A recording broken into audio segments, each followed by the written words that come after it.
Honorable members, when the business of this House suspended for the luncheon break, we were at second readings. For the second reading of bills. Chair recognizes Honorable Member for Committal. Speaker, before we go to second reading, I had, when I spoke last week, I undertook you to table 3 more documents. I had tabled one originally. There are 3 more that I had to table. If you would permit me, sir, I'd be grateful if I could table them. Yes, Honorable Member.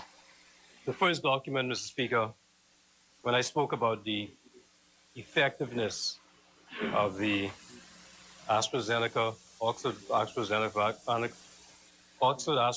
vaccine against the Delta variant of the coronavirus, and I indicated as 92% effective. I'm going to table a web page from the UK government, from the United Kingdom government, which indicates the studies and the results of that.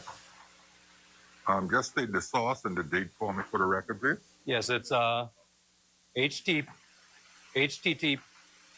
www.gov.uk, and it has the coronavirus COVID-19 vaccinations, and there are 2 other websites that are attached to it, but it's the government gov.uk. Okay. And do you have a date on it? 14th of June, 2021. Thank you.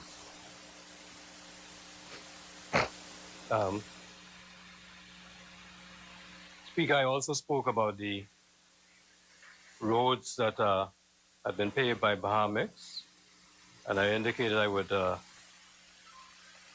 table that document from the Ministry of Public Works, and I wish to table that.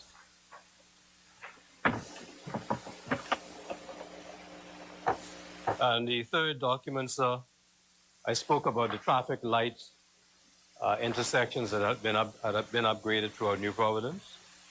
And this is a list that has the ones that have been upgraded. I think there's some 19 that have been upgraded. And then the ones that remain to be upgraded in New Providence. So we can get an idea of where we have to go. And then the second phase of the initiative, I can table that also, sir. Thank you, Honorable Member. Order that the documents be brought up. Thank you for your indulgence, Mr. Speaker. Thank you, Honorable Member.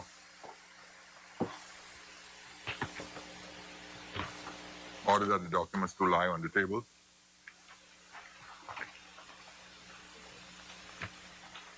The Chair recognizes the Honorable Member for Seabreeze. Thank you, Mr. Speaker. Mr. Speaker, during my budget presentation, I undertook to provide for this Honorable House a report of stewardship. It's a photographic account that was being prepared for some time. And with that is the annual calendar. I want, please, in the record of the House, to have some of the work of Seabreeze. And so I'm asking to table it at this time. Order that the document be brought up. Much obliged.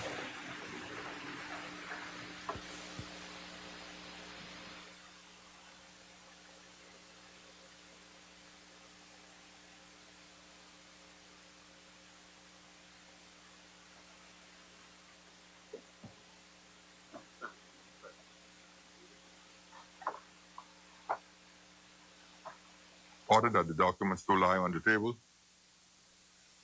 Any other member wishing to table any documents? Okay, second reading and committal of bills. Chair recognizes the Honorable Member for Kalani. Thank you, Mr. Speaker. I move for second reading the appropriation capital development bill. The appropriation capital development 2021-2022 bill 2021. A bill for an act for appropriation of the sum of $372,423,052 for and towards defraying the expenses of the government of the Commonwealth of Bahamas for capital development for the financial year ending 30th of June. Honorable members, it has been moved and seconded that the following bill be read for a second time in committee. A bill for an act for the appropriation of the sum of $372,423,052 for and towards defraying the expenses of the government of the Commonwealth of the Bahamas for the capital development for the financial year ending the 30th of June 2022. As many members that are in favor will remain seated, those who oppose will stand. Order that the bill be read for a second time. A bill for an act for the appropriation of the sum of $372,423,052 for and towards defraying the expenses of the government of the Commonwealth of the Bahamas for capital development for the financial year ending 30th of June 2022. For the second reading, Committal of Bills. The chair recognizes the Honorable Member for Kalani. Thank you, Mr. Speaker. I move for second reading. Access to Affordable Homes Amendment Bill 2021. The bill for an act to amend the Access to Affordable Homes Act. Honorable members, it has been moved and seconded that the following bill be read for a second time and committed. A bill for an act to amend the Access to Affordable Homes Act. As many members that are in favor remain seated, those who oppose will stand. Order that the bill be read for a second time. A bill for an act to amend the Access to Affordable Homes Act. For the second reading, Committal of Bills. Chair recognizes the Honorable Member for Kalani. Thank you, Mr. Speaker. I move to read for second time Business License Amendment Bill 2021.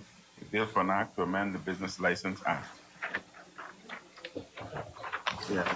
Honorable members, it has been moved and seconded that the following bill be read for a second time and committed. A bill for an act to amend the Business License Act. As many members that are in favor will remain seated, those who oppose will stand. Order that the bill be read for a second time.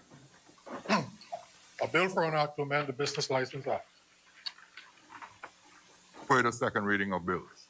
The chair recognizes the Honorable Member for Kalani. Thank you, Mr. Speaker. I move to have read second time City of Nassau Revitalization Amendment Bill 2021. The bill for an act to amend the City of Nassau Revitalization Act to extend the duration of the act for an additional 5 years. Honorable members, it has been moved and seconded that the following bill be read for a second time and committed. A bill for an act to amend the City of Nassau Revitalization Act to extend the duration of the act for an additional 5 years. As many members that are in favor will remain seated. Those who oppose will stand. Order that the bill be read for a second time. A bill for an act to amend the City of Nassau Revitalization Act to extend the duration of the act for an additional 5 years. For the second reading, Committal of Bills. The chair recognizes the Honorable Member for Kalani. Thank you, Mr. Speaker. I move to have read for a second time Customs Management Amendment Bill 2021. The bill for an act to amend the Customs Management Act. Honorable members, it has been moved and seconded that the following bill be read for a second time and committed. A bill for an act to amend the Customs Management Act. As many members that are in favor will remain seated. Those who oppose will stand. Order that the bill be read for a second time. A bill for an act to amend the Customs Management Act. For the second reading, Committal of Bills. The chair recognizes the Honorable Member for Kalani. Thank you, Mr. Speaker. I move to have read for a second time Excise Amendment Bill 2021. The bill for an act to amend the Excise Act. Honorable members, it has been moved and seconded that the following bill be read for a second time and committed. A bill for an act to amend the Excise Act. As many members that are in favor will remain seated. Those who oppose will stand. Order that the bill be read for a second time. A bill for an act to amend the Excise Act. For the second reading in committee.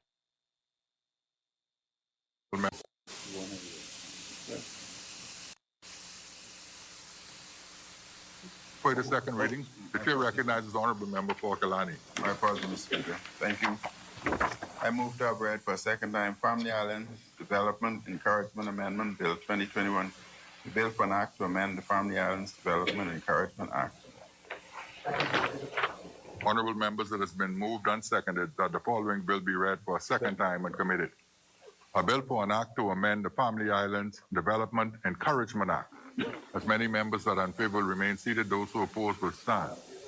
Order that the bill be read for a second time and committed. A bill for an act to amend the Family Islands Development Encouragement Act. For the second reading and committal of bills, the chair recognizes the honorable member for Kalani. Thank you, Mr. Speaker.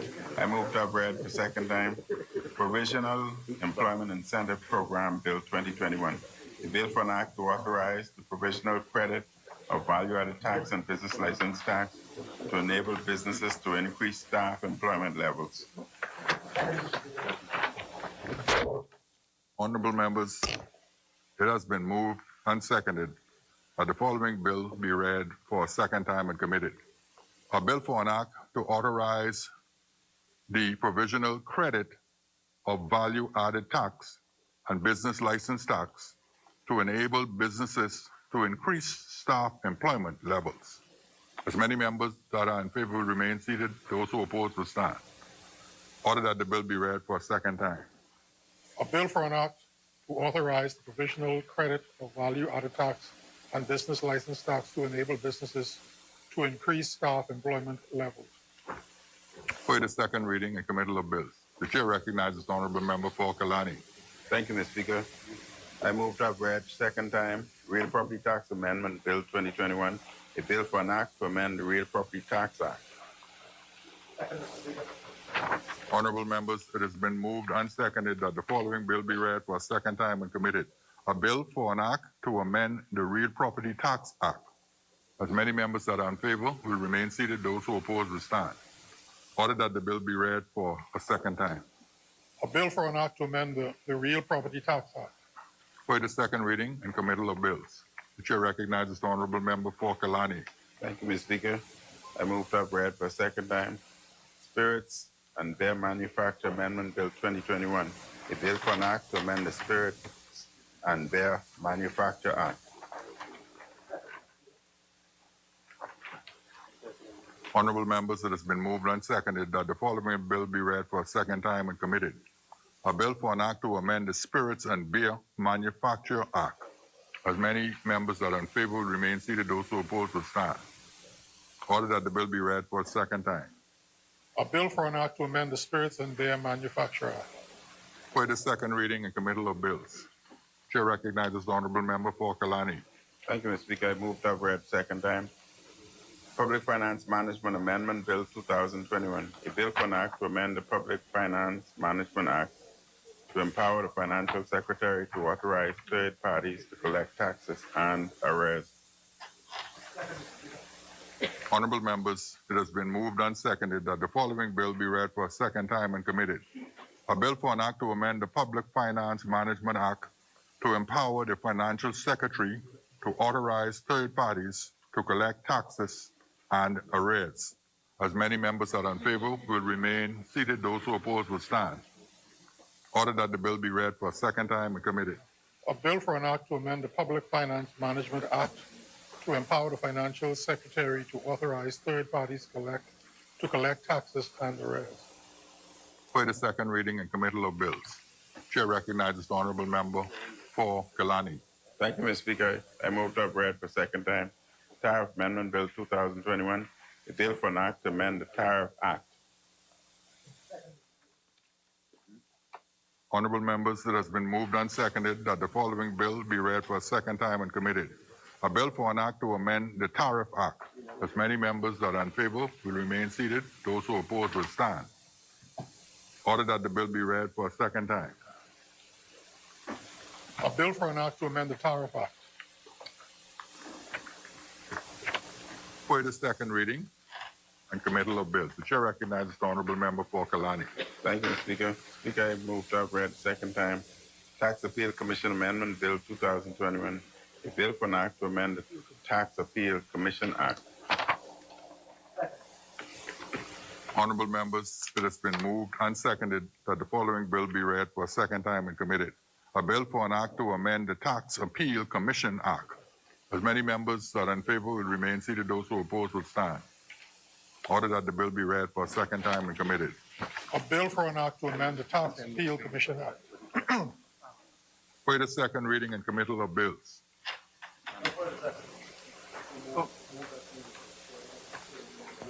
Mr. Speaker, I move that the Honorable members, I still have two. No, it's 15, we need 16 bills.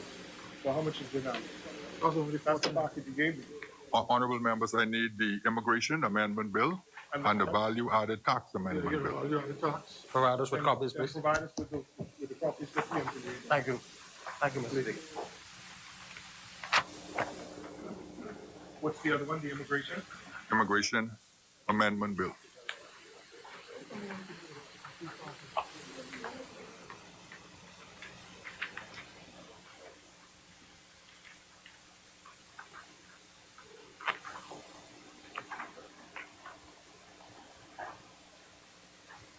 The chair recognizes the honorable member for Kalani. Thank you, Mr. Speaker. I move to have read the second time Value-Added Tax Amendment Bill 2021, a bill for an act to amend the Value-Added Tax Act. Honorable members, it has been moved and seconded that the following bill be read for a second time and committed. A bill for an act to amend the Value Added Tax Act. As many members that are in favor will remain seated. Those who oppose will stand. Order that the bill be read for a second time and committed. A bill for an act to amend the Value Added Tax Act. For the second reading and committal of bills. Chair recognizes the honorable member for Kalani. Thank you, Mr. Speaker. I move to have read the second time Immigration Amendment Bill 2021, the bill for an act to amend the Immigration Act to provide for the grant of economic permanent residence. Honorable members, it has been moved and seconded that the following bill be read for a second time and committed. A bill for an act to amend the Immigration Act to provide for the grant of economic permanent residence. As many members that are in favor will remain seated. Those who oppose will stand. Order that the bill be read for a second time. A bill for an act to amend the Immigration Act to provide for the grant of economic permanent residence. For the second reading and committal of bills. The chair recognizes the honorable member for Southern Shores. Readings at this time. Mr. Speaker, I move that the House resolves itself into a committee with the Deputy Speaker and the Chair. There a seconder? Is there a seconder? Second. Honorable members, it has been moved and seconded that the House now dissolve itself into a committee of the whole House with the Deputy Speaker and the Chairman of the Committee of the whole House and the Chair. As many members that are in favor will remain seated, those who oppose will stand. The House now will dissolve itself into a committee of the whole House with the Deputy Speaker and the Chairman of the Committee of the whole House and the Chair.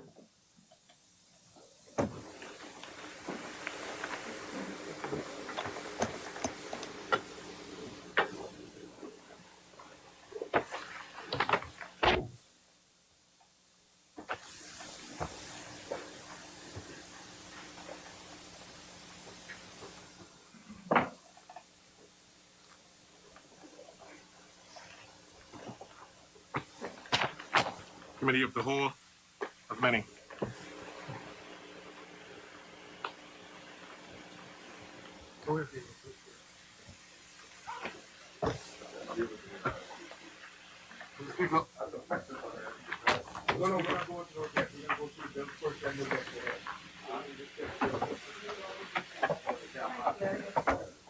Yeah, I know we don't think it's like that.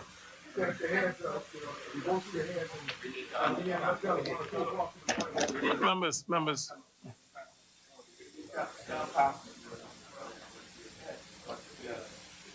Mr. Clark, you listening to this?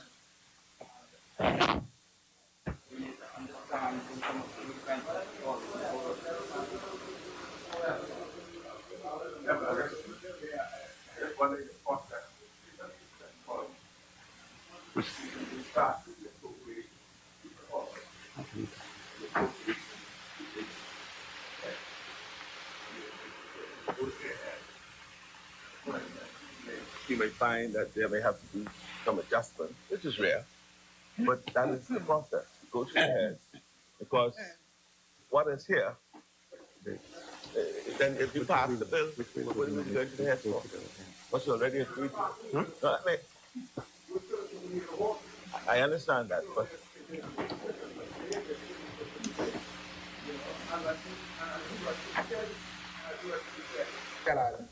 The reality is very, very, very rarely do we ever change the bills because the bills inform already Members, what's there. members,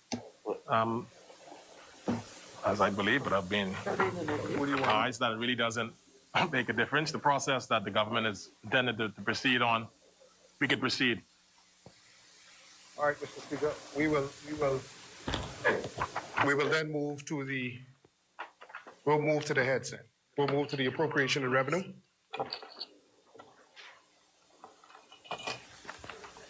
Mr. Speaker, I move that the long title of a bill for an act for the appropriation of diverse sums of money for and towards defraying the expenses of the government of the Commonwealth of the Bahamas on revenue account for the financial year commencing 1st of July 2021 and ending 30th of June 2022 be agreed.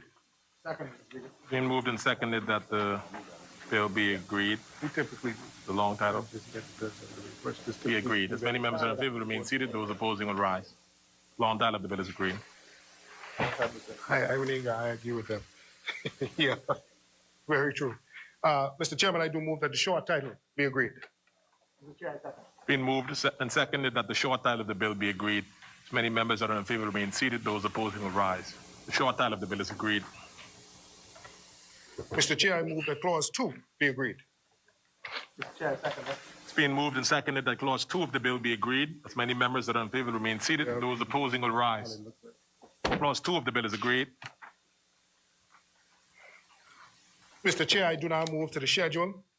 And Mr. Chair, I move directly to heads 1, which is the Governor General and staff. Now I'd like for the other side to indicate to us whether or not we're able to you going to it page by page, starting with head 1. But now, I only get here. member for Cat Island.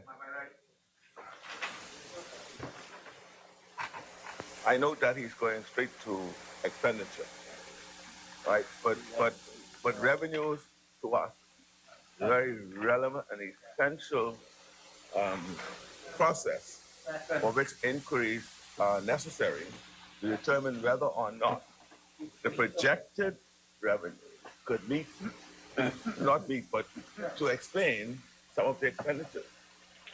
So some of the questions that we may have in your, we know we have revenues. There are a lot of questions I have. For example, I would like to know what's happening with the domestic systematically important institutions and how the fees and levies in respect to that is being accounted for, and or whether when we convert it from banks and trusts fees, where we lost about $80 million, whether that has been accounted for. So there are a lot of questions we have in relation to revenue. For example, I'd like to know as well.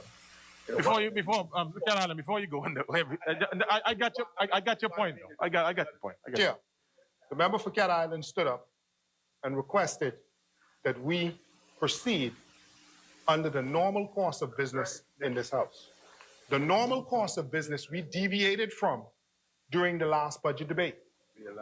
We allowed members on the other side to speak about the revenue in the first or 2 or 3 pages inside the budget, which has not been done in the past. We have gone in the past, in the schedule, we go directly to the heads so that questions can be asked on the heads. Now, the member for Cat Island asked, I wanted to deviate. We had attempted to do such. He didn't want to. He didn't want us to deviate. We are going to stick, Mr. Chair, with the traditional processes we have gone through. We are in head 1, which is the Governor General's heads and staff. If they choose to weave whatever they want to weave in as we go through the heads, they are well able and capable of doing so. So we are going with the schedule, Mr. Speaker. We are at heads 1. So if there are any questions on head 1, we would like to proceed. In addition, Mr. Speaker, I would also like for the side officer to be able to say to us, because we'd like to get through the process as quickly as possible. We're hoping that we're not here again as we were the last time. Let me ask this. So we can let me ask. Bamboo Town, you're saying as we go through the heads in the schedule, for example, as I'm understanding Cat Island to say, if they have issues with respect to the Governor General and staff, Yes. and the sums as outlined Yes. in the bill, that we could go to it in the. They can reference whatever they want to weave in, but Mr. Chair, traditionally, as was said, we have not gone through the first 3 or 4 pages of the budget. But let me ask this then. I understand when you say you deviated the last time, you want to go back to tradition. All right, suppose we agree the schedule. We agree the schedule, and then issues raised when we go through the heads in the estimates. How do we correct that then? How does they? Mr. Chair, there are issues. The estimates are the numbers that are in the heads. We have traditionally, Mr. Deputy, we've answered specific issues related to the items under a particular head. That has been this exercise. That has always been this exercise. The portions of the budget for which the side opposite seeks to raise, all those are usually brought out during the course of a debate. Folks talk about estimate projections of revenue, whether they believe we can meet those revenue projections. All of that is a part of the initial debate before we get into the committee of the whole, where we deal with specific issues in regards to the line items in this budget. Again, so let me ask this question for clarity. So as we move to schedules, if any member wants to ask a question with regards to any number on the schedule, they have the opportunity to do so before we proceed. Well, you know, pass the bill. Yeah, well, Mr. Chair, even though I said what I said, any member in this place is allowed to ask any question. The requisite minister could choose to delve into that or to simply stick with tradition and seek to answer whatever questions that may have arisen based on the particular item. We are very transparent. Okay, all right, members. The schedule is being moved. What? Hold on. We're in head one. Certain, Mr. Speaker, Mr. Chairman, he's a certain process. He's indicated that at the last session, we went through the revenue. There's no, I don't, whatever he might have been, what happened? He's no longer magnanimous. He's not. And we stayed here until almost 6 o'clock in the morning. Okay, so at the end of the day, we want to be able to go back to process. Why We going back to how it's done. to deny the representative from understanding line by line what is being done in this budget? Be transparent. That's all we're asking. That's not be transparent.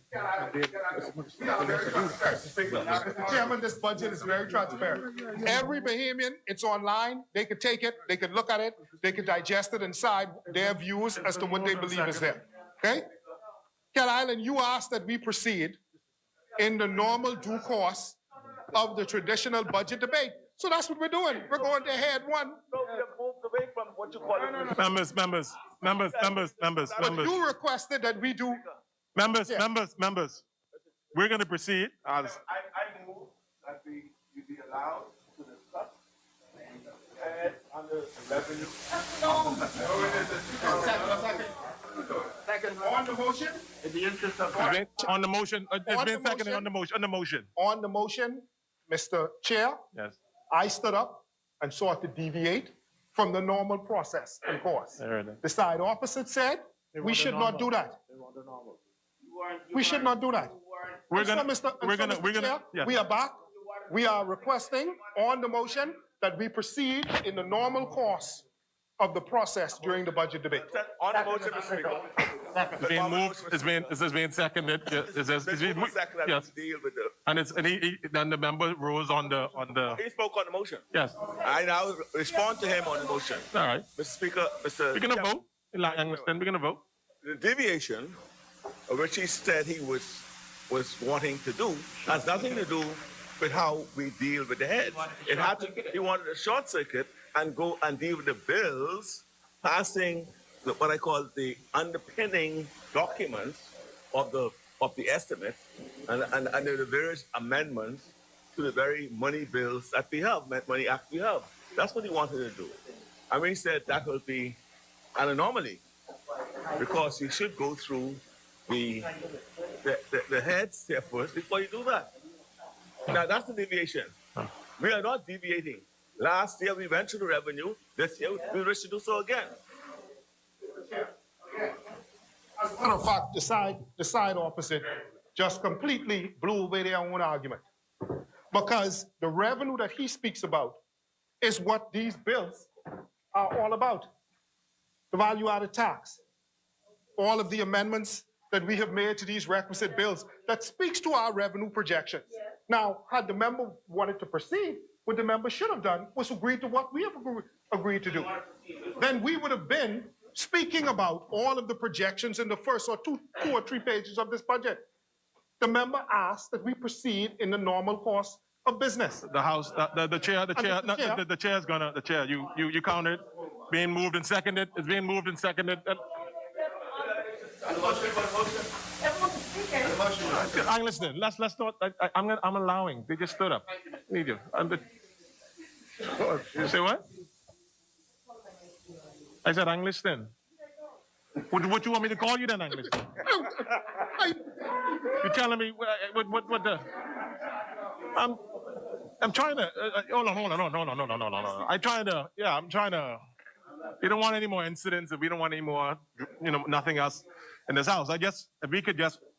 I'm hearing everybody, and I'm going to hear Exumas. Speaker, with the greatest respect, we are keen to understand the details of the revenues. There's been much said about the revenues, whether they were reasonable or not, whether they were fantasy or whether they were real. We want to give the government side an opportunity to defend the revenues in full transparency and full accountability. And we're asking that we take each page of the revenues and we go line by line so that we can discuss whatever questions might arise from the lines, Mr. Speaker. Let me hear Bam. I heard, I'm hearing, unless you can repeat. Mr. Chair. I can write down. Mr. Chair, again, Mr. Chair. During the course of the debate, that is what the government did. We spoke to our revenue projections. We spoke to it. We spoke to the various initiatives that underpin those revenue projections. The member on the side opposite, the deputy leader of the opposition, said it's fantasy.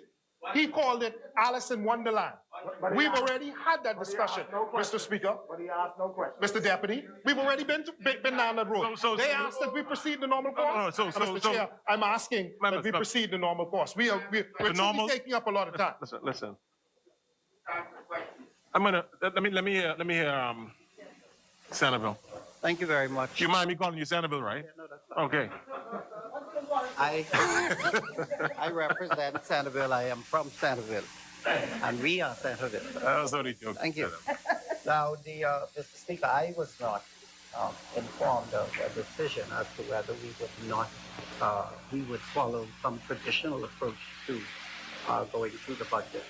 And as an independent member of this House, I think it puts things in perspective. I mean, if you look at the revenue section, there are only 4 heads out of the 8. Some are GFS and some are just heads. But if we are here to debate the heads, I think it is appropriate, it's accountable, it's transparent it's good for the country in order for us to be clear on whether or not the revenue is appropriate or is it sufficient. And so I'd like to state my position. Centerville's position is clear. We would like to go through each one of the revenue section, and if not all of them, just the heads would be appropriate, I think. And I oblige and wait for your decision.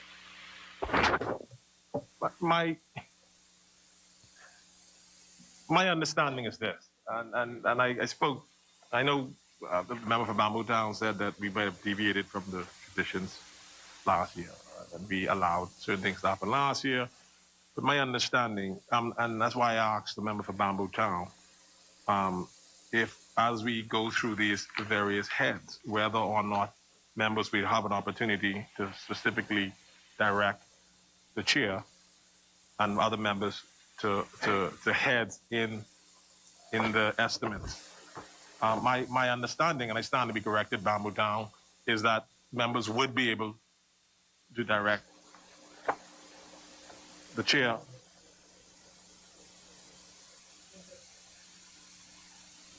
Mr. Chair, there are no heads.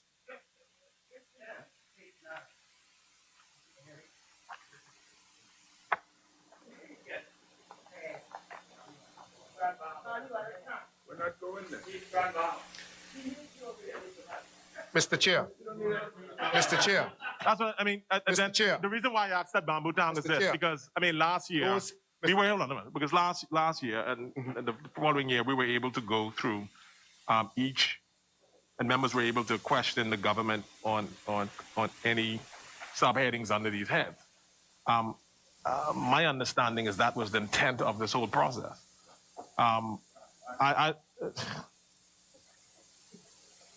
Are you saying, Bamboo Town, that we pass the schedule, or the House passes the schedule, and then what would the House be doing when we go through this? Mr. Chair. Yes, It is in the bill. I understand that, and you said that Head during the normal budget, members During the would have an normal opportunity course to of the speak, budget, and they would be able this to refer to this. is tradition. During the normal course of the budget debate, Mr. Chair, this is the process that is followed. Head 1, the Governor General staff. Head 2, the Senate. Head 3, the House of Assembly. This is in the bill. We have not in the past gone into head whatever it is that was put there. Okay? We did that last time because out of courtesy, because of the issues. We attempted, Mr. Chair, if the side opposite wanted to do that, then they should have allowed us to go through all of these bills that we have put forward that speaks to all of the revenue projections inside this particular budget. They went against doing such, Mr. Chair. They wanted to proceed with the normal course. So, Mr. Speaker, Mr. Deputy, I now move that the question be now put so that we can move forward, please. Thank you. The question. He was already spoken on the motion. Sorry.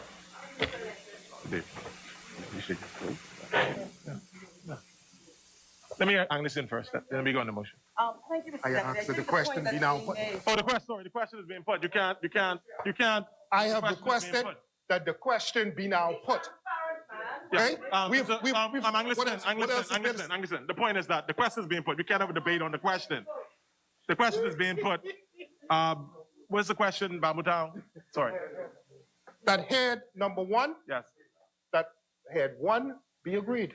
And I've seconded it. It's being moved and seconded that had one. The motion. Yes, okay. Well, speak on that. Okay. The chair recognizes Angleston. Thank you. Thank you, Mr. Deputy. We're on the motion now. Yeah, You're not going to have a whole, okay. Yeah, the motion. Yeah. Yes, I think that the point that's being made is, yes, this is the bill. Yes, could it has speak the on it. allocation Uh-huh. for each head. What we are arguing, however, is that it is those allocations which must be scrutinized because we have concerns about them. So speak on it then. how can we accede to a legislation or to a bill with allocations when we have questions about the allocations? I mean, it puts us in a very awkward position. I invite the member to allow us to scrutinize the numbers, and then we can happily go along and vote with the revenue bill. The motion. Yes. There's a motion on the floor that head 1 be agreed. Yes. There was a motion, the side opposite put a motion on the motion. Yes. Right? So, Mr. Chair, I'm going to put a motion on the motion that they put, which is that we proceed with the normal course of what has been done during the course of a debate, that we agree on head 1. There's a counter motion. There was a There's a counter counter motion motion. on your motion. It's being moved and seconded that the regular procedure, being moved and seconded that the regular procedure of the budget be adopted and followed. As many members are in favor of being seated, those opposing will rise.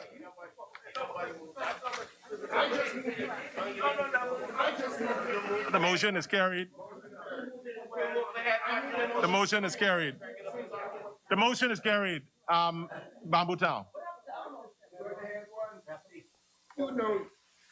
Mr. Chair. We're not debating. We can't debate on the decision is made. We're not. You're trying to have a debate on that again, eh? Because we're being carried. Now we're moving on. Yes. I just want to know if the repairs to the government house, is that completed, and was that in the last budget or is that in the new budget? Because I think head one is the government. Governor General and staff. Governor General and staff. So could you just let me know if that amount is in the last budget or is that in this budget? You can, Mr. to go to head 001. It's revenue. That would be a part of the capital appropriations, and obviously, whichever fund, that is a project in the Ministry of Works, and it would be under the capital funding. So whatever is within the Ministry of Works ambit, that would be covered. Whichever sums are necessary, portion of that would be covered, or all of it would be covered in the Ministry of Works budget.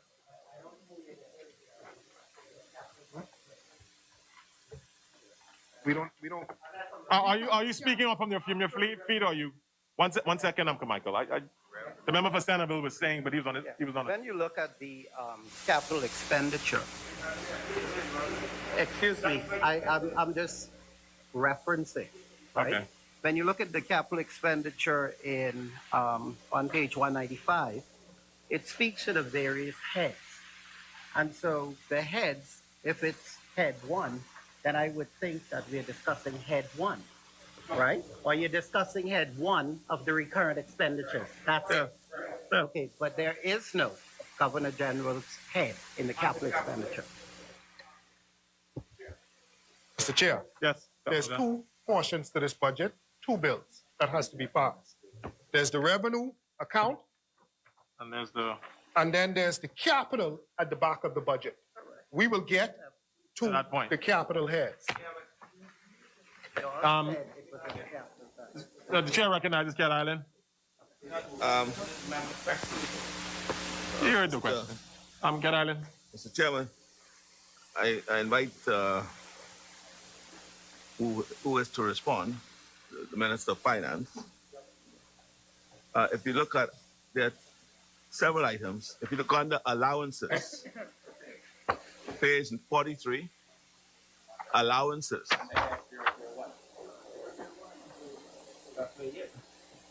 Page 43, under allowances, I note a sum of $8,000 being for clothing.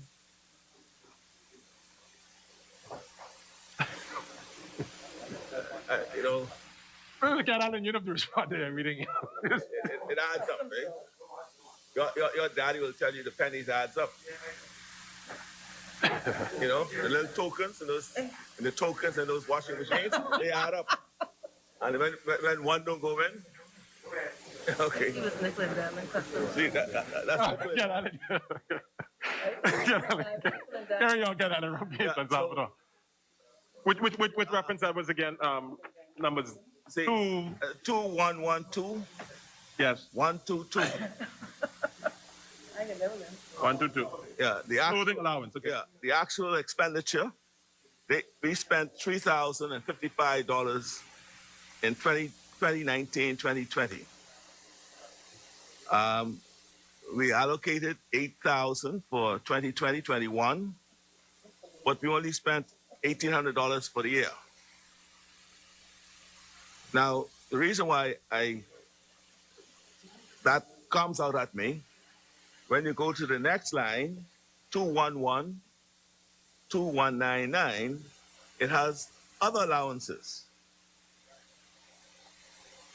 and that is not particularized. So we'd like to have some further and better particulars on what is other allowances, which for which we have $24,000 now being allocated. Up and while you're at it, there's another line item. Hold on one second. That's connected That's to- 2 points you already. Just I don't know, not sure. Just before you go to the other They point, do it.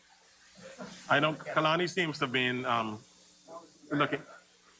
Yeah, Members asking about clothing allowance, yes. $8,000.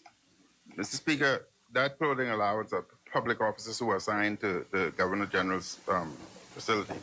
And as for the other allowance, you would note that there's a slight increase from 17 to 24.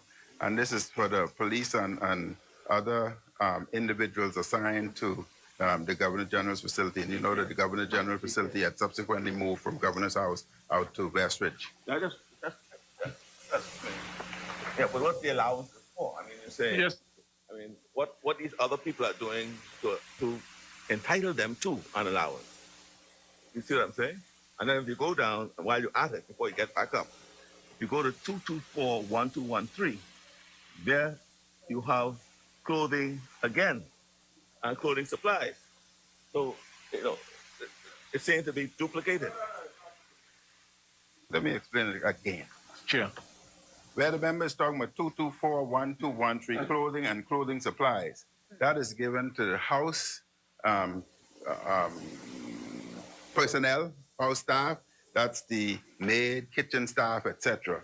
And the other domestic staff, and the other one you were talking about, that's not related to them. That's related to the officers, police, and other personnel assigned to Government House. And those are a part of their salary requirement moving forward. So it's no change. But the police officers, they're uniformed by their department. The defense force officers, they're uniformed by their department. In fact, when you get to that those lines, you'll see how much money you have allocated to it. So I don't know why you would be allocating clothing for police officers and defense force officers under the Governor General's and staff.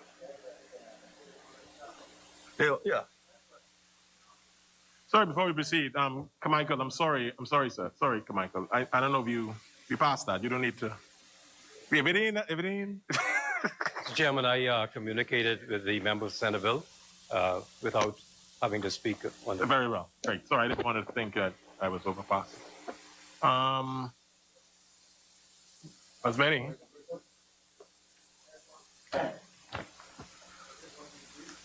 It's been moved and seconded that head one of the schedule be agreed. If any members that are in favor remain seated, those opposing will rise.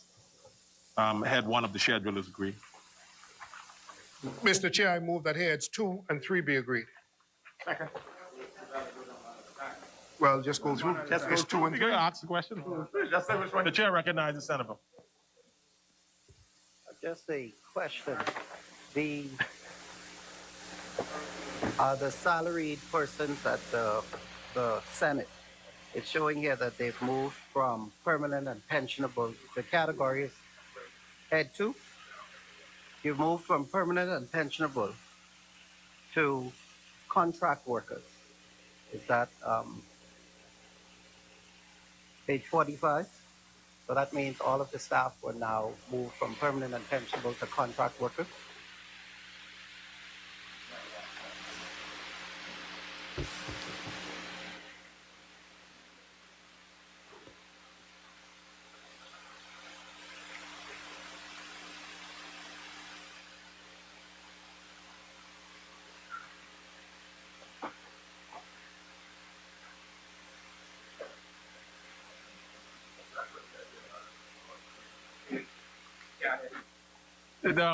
The member said he'll give him a second, he'll get back to you. The member had asked, The chairman. the member had asked about salary, permanent pensionable, and it subsequently moved to contractual workers. Senators and other personnel of that level are not pensionable. They are contracted. They're 5-year contracts. Senators and others. That's the staff, I think. I think he was referring to staff numbers. That number, that will speak to senator salary. If you want to see where senator salaries are, that's under the statutory expenditure. That's where that is. This speaks to the staff of the Senate. That's what this speaks to, not the Senate. You want to see that? You want me to tell you what page that's on? I ain't gonna tell you nothing. But you seem confused. I trying to help you. You said this was the senators. No. Yeah, but you have to get back to me because I He's can't gonna, do what it is. he's gonna get back. He's gonna get back. Okay. The chair recognizes Exumas and Ragged Island. Mr. Speaker, under head 3, line 1261, the last line. Which page can you assist by? Head 3, page 47. 47. 1261, the last line. Fiscal Responsibility Council. Okay. 1261. Okay. The Speaker, it's showing under the provisional up to March an expenditure of 87,916. We wonder the nature of these payments, Mr. Speaker, since there were no actual reports submitted to the House of Assembly from the Fiscal Responsibility Council. And on this point, we note that the approved estimate increases for 21-22 to $200,000. And I wondered whether the respective minister would speak to the purpose of this allocation.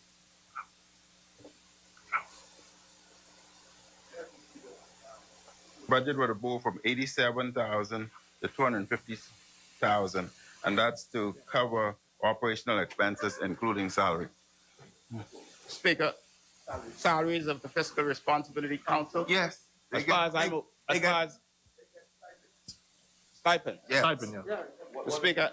Speaker, I note that there have been no reports submitted to the House of Assembly from the Fiscal Responsibility Council, but yet there are payments of up to 87,000, and the Prime Minister has indicated that that's the stipends or salaries to the members of the council. Doesn't mean that they haven't been working. And it's the intention to increase it to $200,000. Mr. Speaker, I move on. I've said. You wanted to respond? No.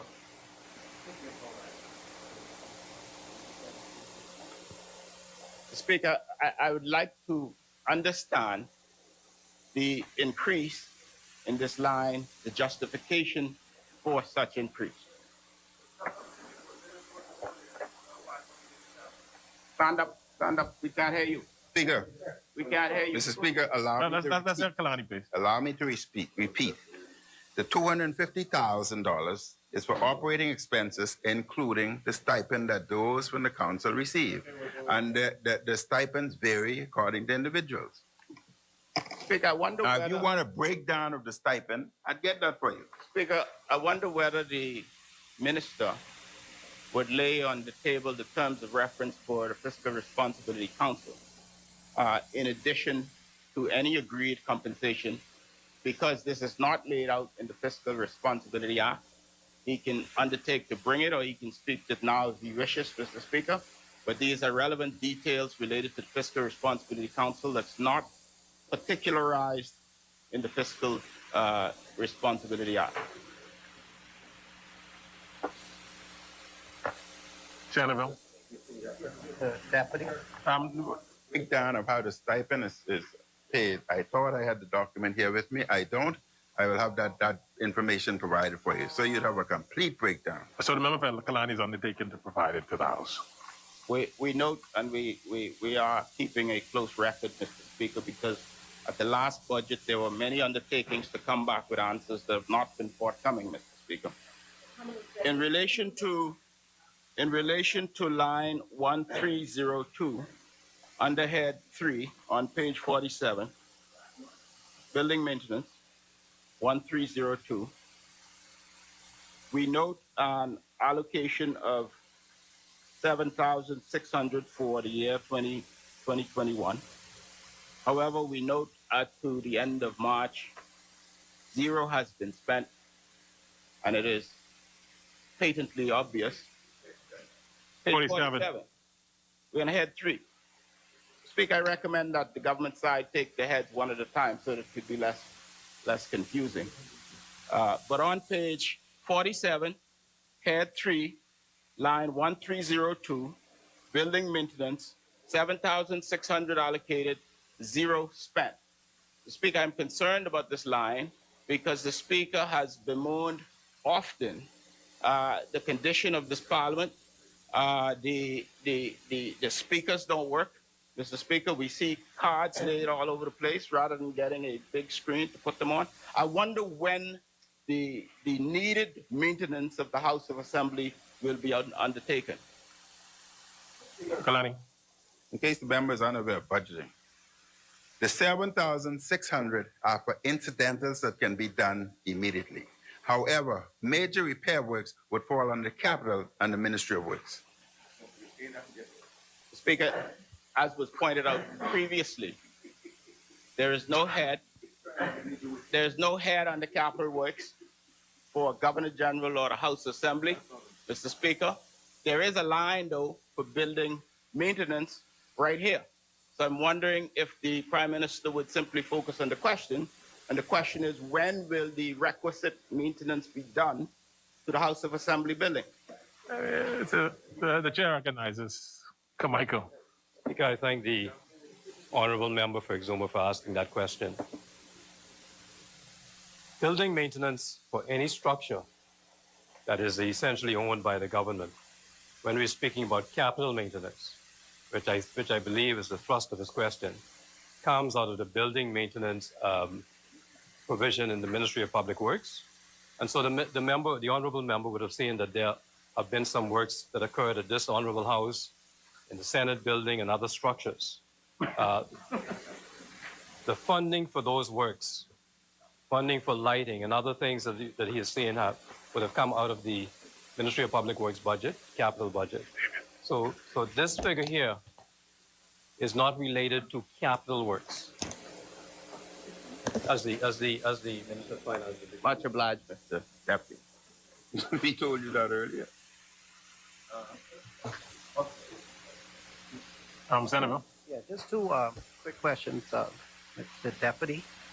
Do we have Mr. Chairman, members, Mr. Chairman, we're in the committee. Mr. Chairman, sorry, sir. Do we have an office of for the fiscal responsibility work? Because I know the minister referred to operation as a part of the $200,000 budget.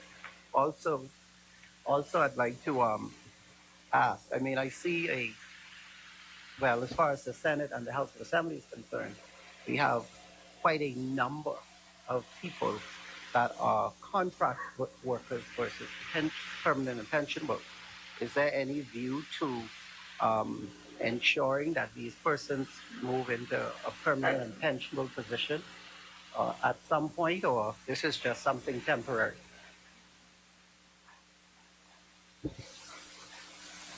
Any member of the government? The member of Kalani. Mr. Speaker, with respect to the Chairman, question, the member. again, Mr. Kalani, we're in the hole. So, Chairman. Oh, sorry, Mr. Chairman. With respect to the question the member asked, the 250,000 would assist in them receiving proper facilities so that they can operate out on a regular basis. And that's why it moved from 87 to 250, which would cover both their stipend and the operational cost.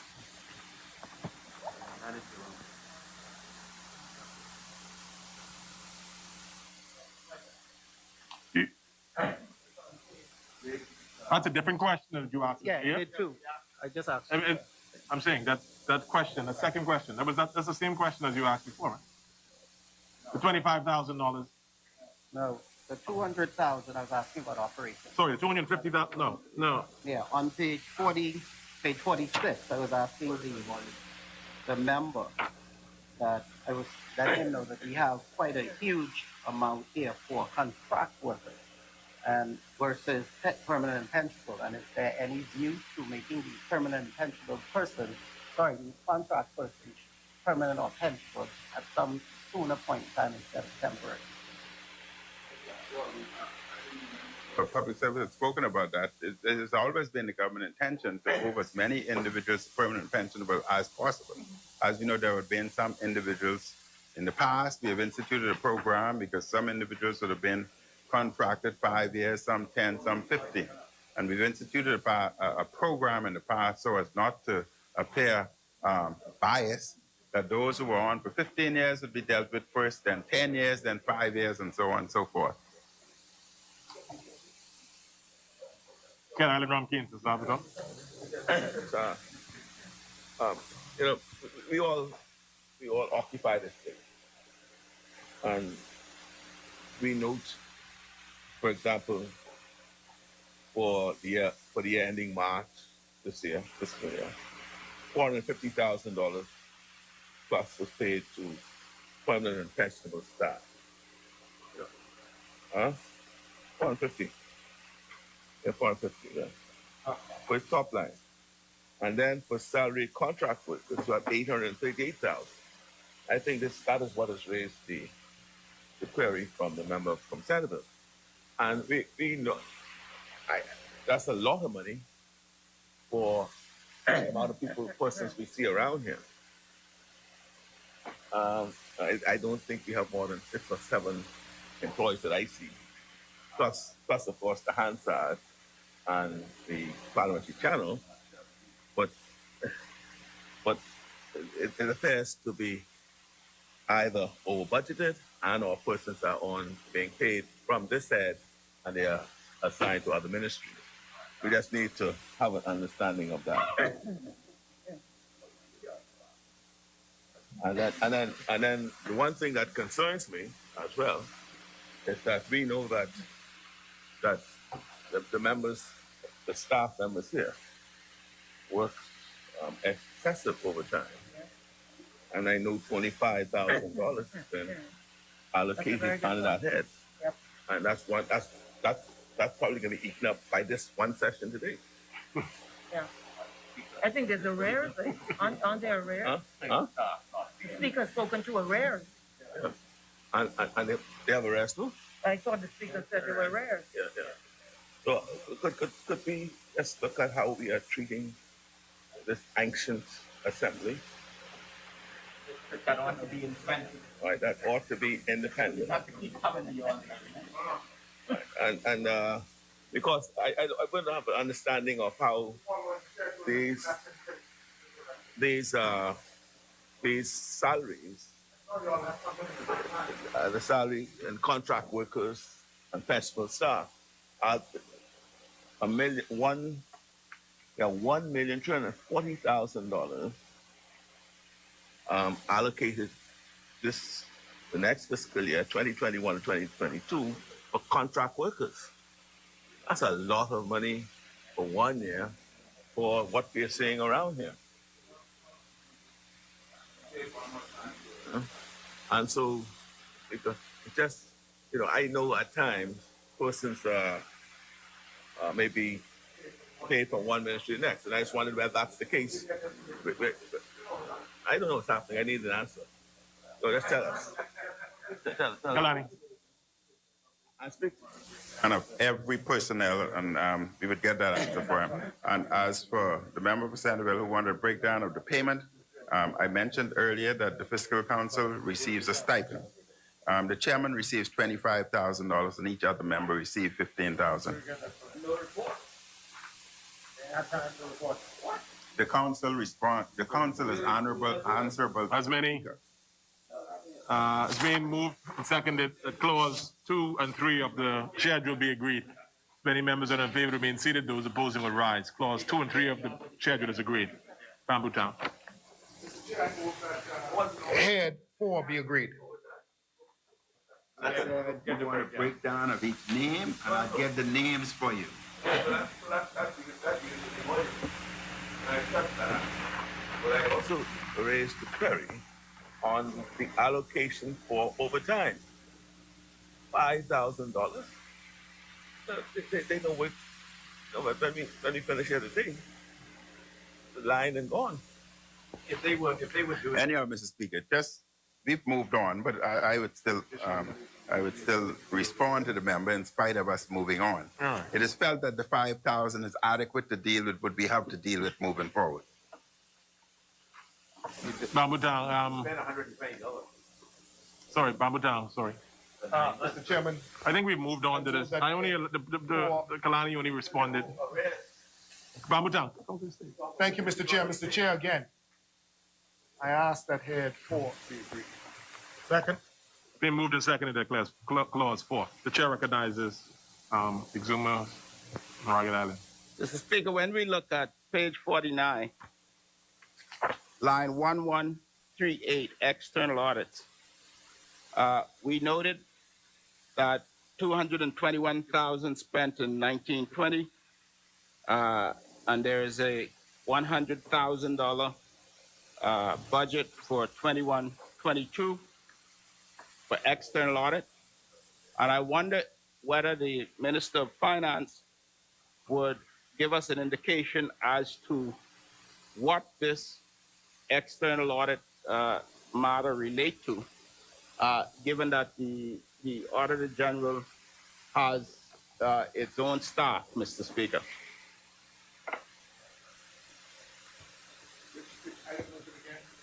External audit. 1138. Page 49. 1138.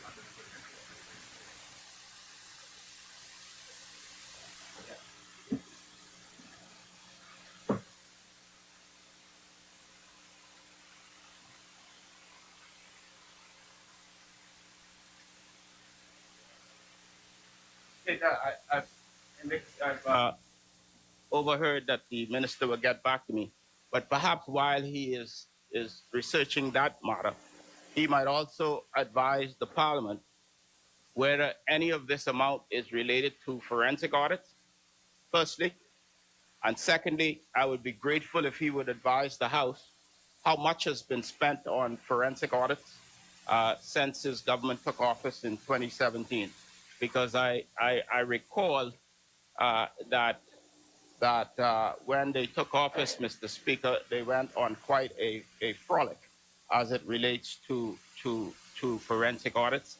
And I wonder whether the minister would give an account as to how much has been spent on these forensic audits. Kalani. Mr. Speaker, to answer the member's question with respect to external audit, that has been external audit requested by the Auditor General, and the Auditor General is an independent entity. Just wondered whether you're willing to answer the question on forensic audits today. After you apologize. When those reports are available, they'll be allowed to receive them. Mr. Chairman, I cannot hear the member. The member asked about audits that we had requested. I said to the member, when they're available, he and Parliament would see them. The cost of those forensic audits. If you're going to see a report, I would think that cost is in. Mr. Speaker, with due respect, the member or the Minister's administration has, in fact, laid at least one of these forensic audits on the table before. I believe it was the water and sewage. And they did not indicate the cost of the forensic audit as the member is suggesting that it will. I'm asking the minister whether he would advise this Parliament the total amounts that's been paid on forensic audits since he came to office.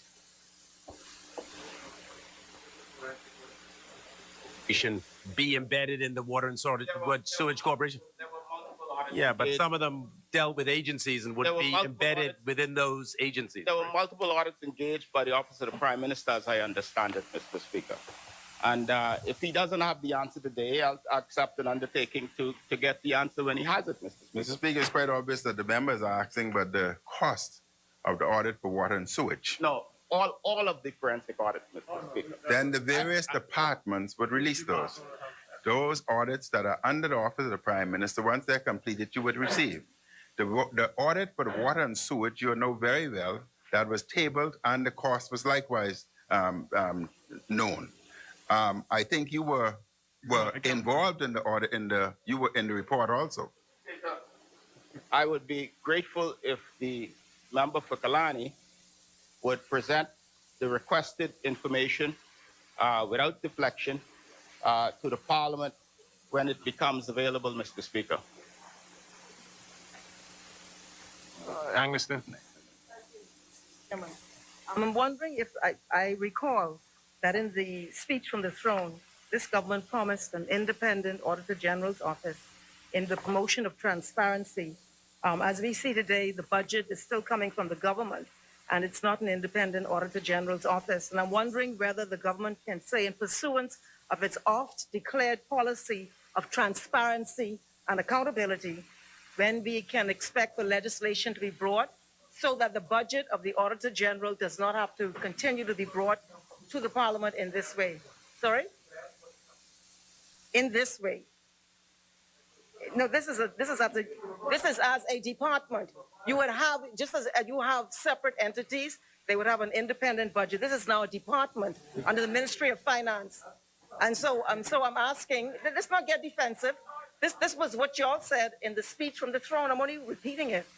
And I agree with it. So I'm wondering now, in this postponement of transparency on this issue, when we can expect legislation to be brought. I know it's near the end of the road now, so maybe we'll see it in a promise. I'm not sure. Can you advise, please?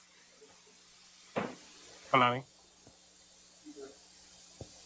The Auditor General would have made numerous requests with respect to staff, etc.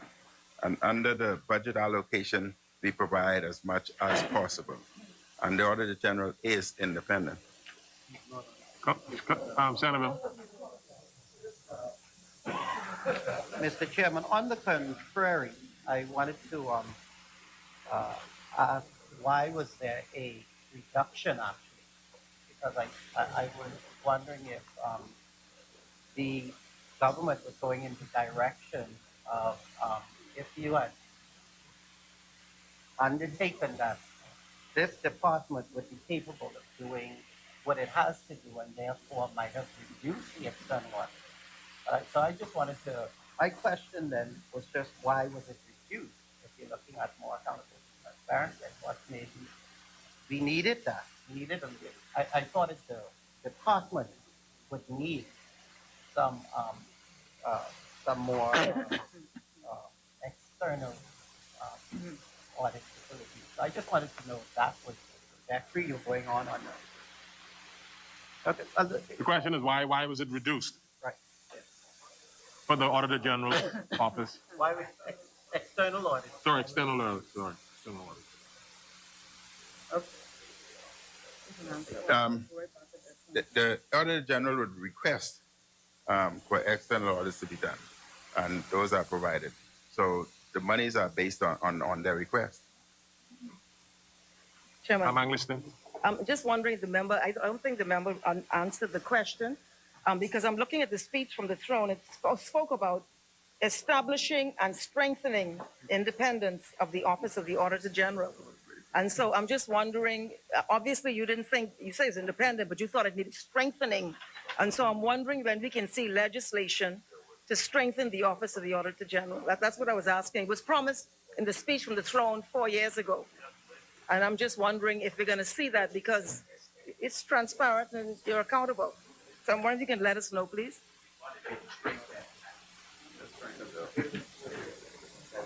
The Auditor General, as I would repeat again, has requested certain demands and facilities, larger accommodations, etc., staff, and within the constraints of the budget, we provide whatever is possible. Many. It's been moved and seconded. That's many. Sorry. It's been moved and seconded that clause 4 of the schedule be agreed. As many members that are in favor of being seated, those opposing will rise. Clause 4 of the head 4 of the schedule is agreed. Mr. Deputy, I do now move that head 5 be agreed. Ministry of Public Service and National Insurance. Being moved and seconded that head 5 of the schedule be agreed. Many members that the chair recognizes. Head 5, Ministry of Public Service and National Insurance. Mr. Chairman, I want to deal with the personal emoluments. Which page? Page 50. 50.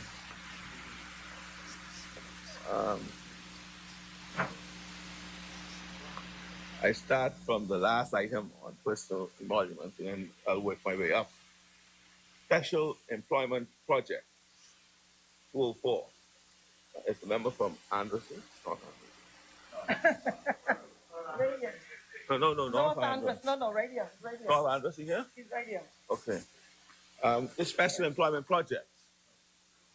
And did the Prime Minister say somebody election in the air?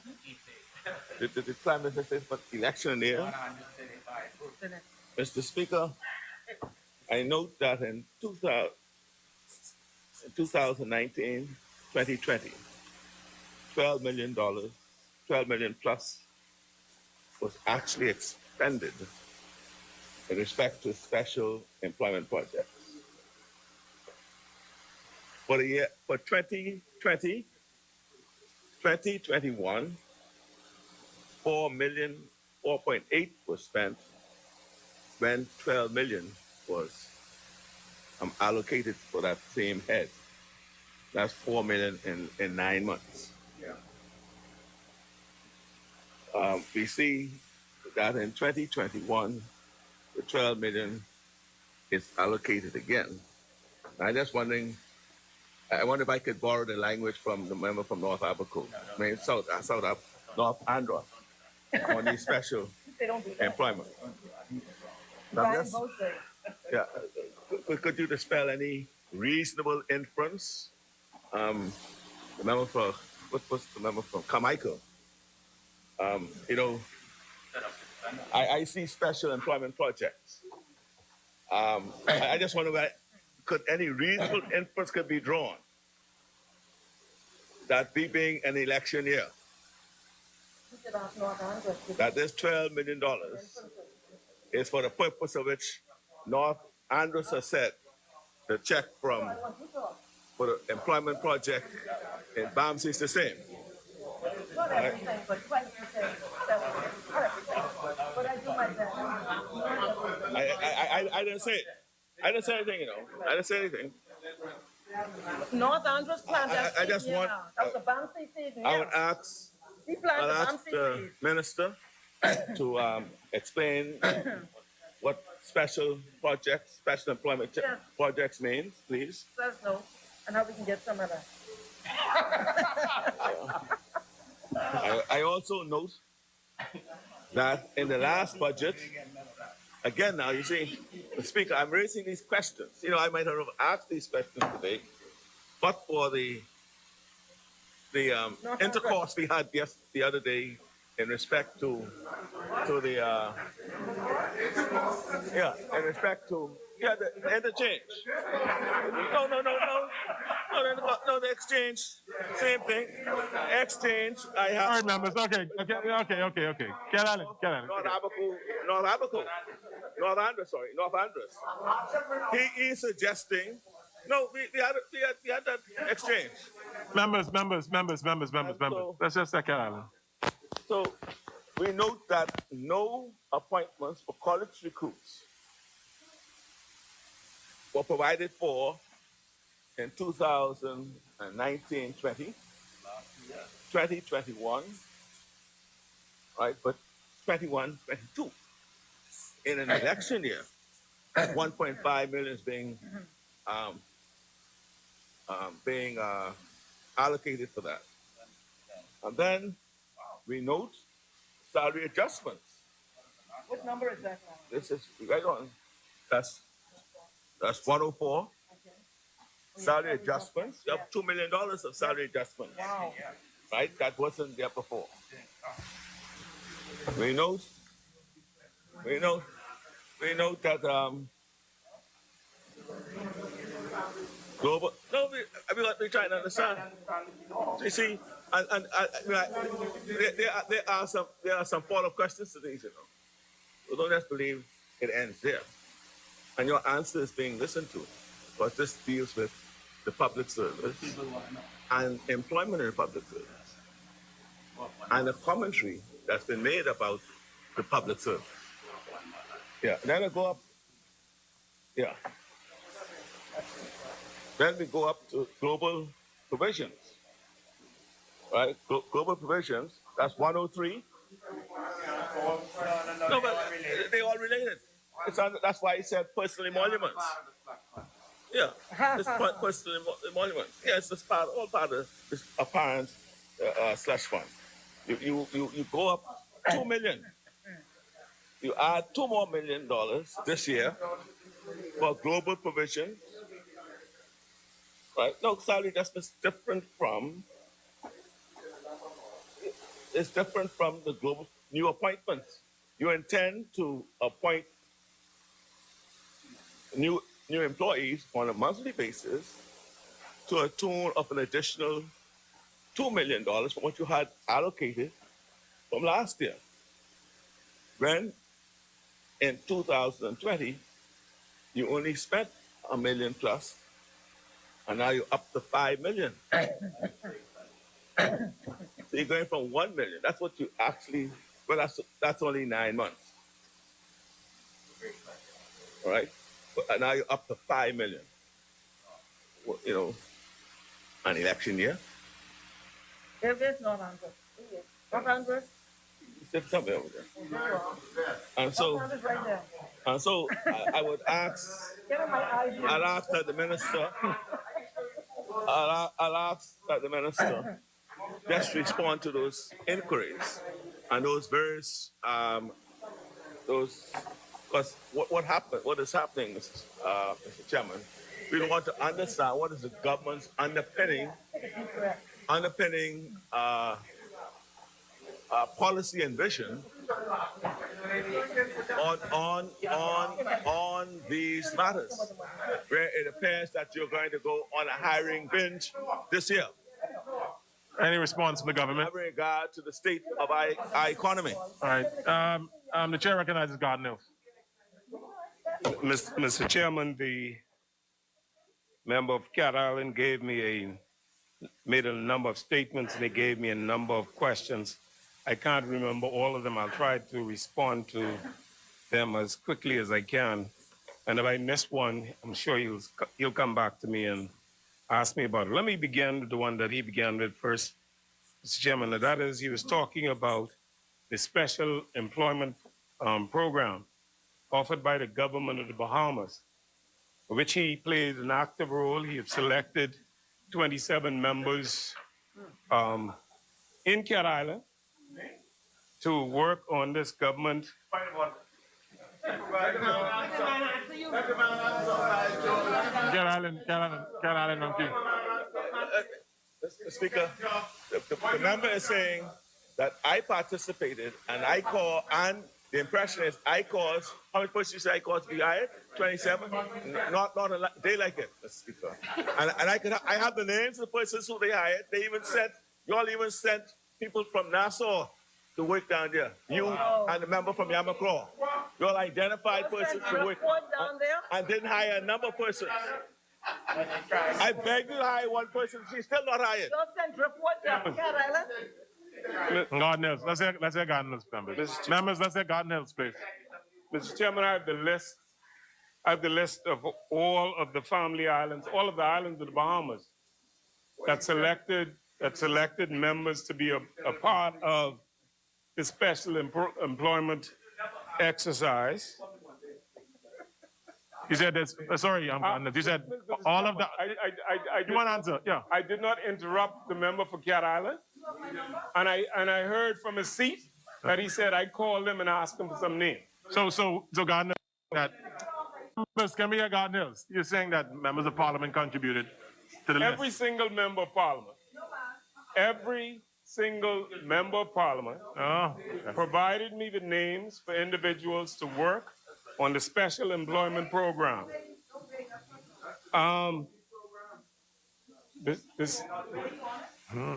the 52-week program, Mr. Chairman. Mr. Chairman, I can answer this question if they go. Can we let members, can we let gardeners answer so we can move on? We have I don't know, about 100 and something of these things to do. These heads. Carry on, gardeners.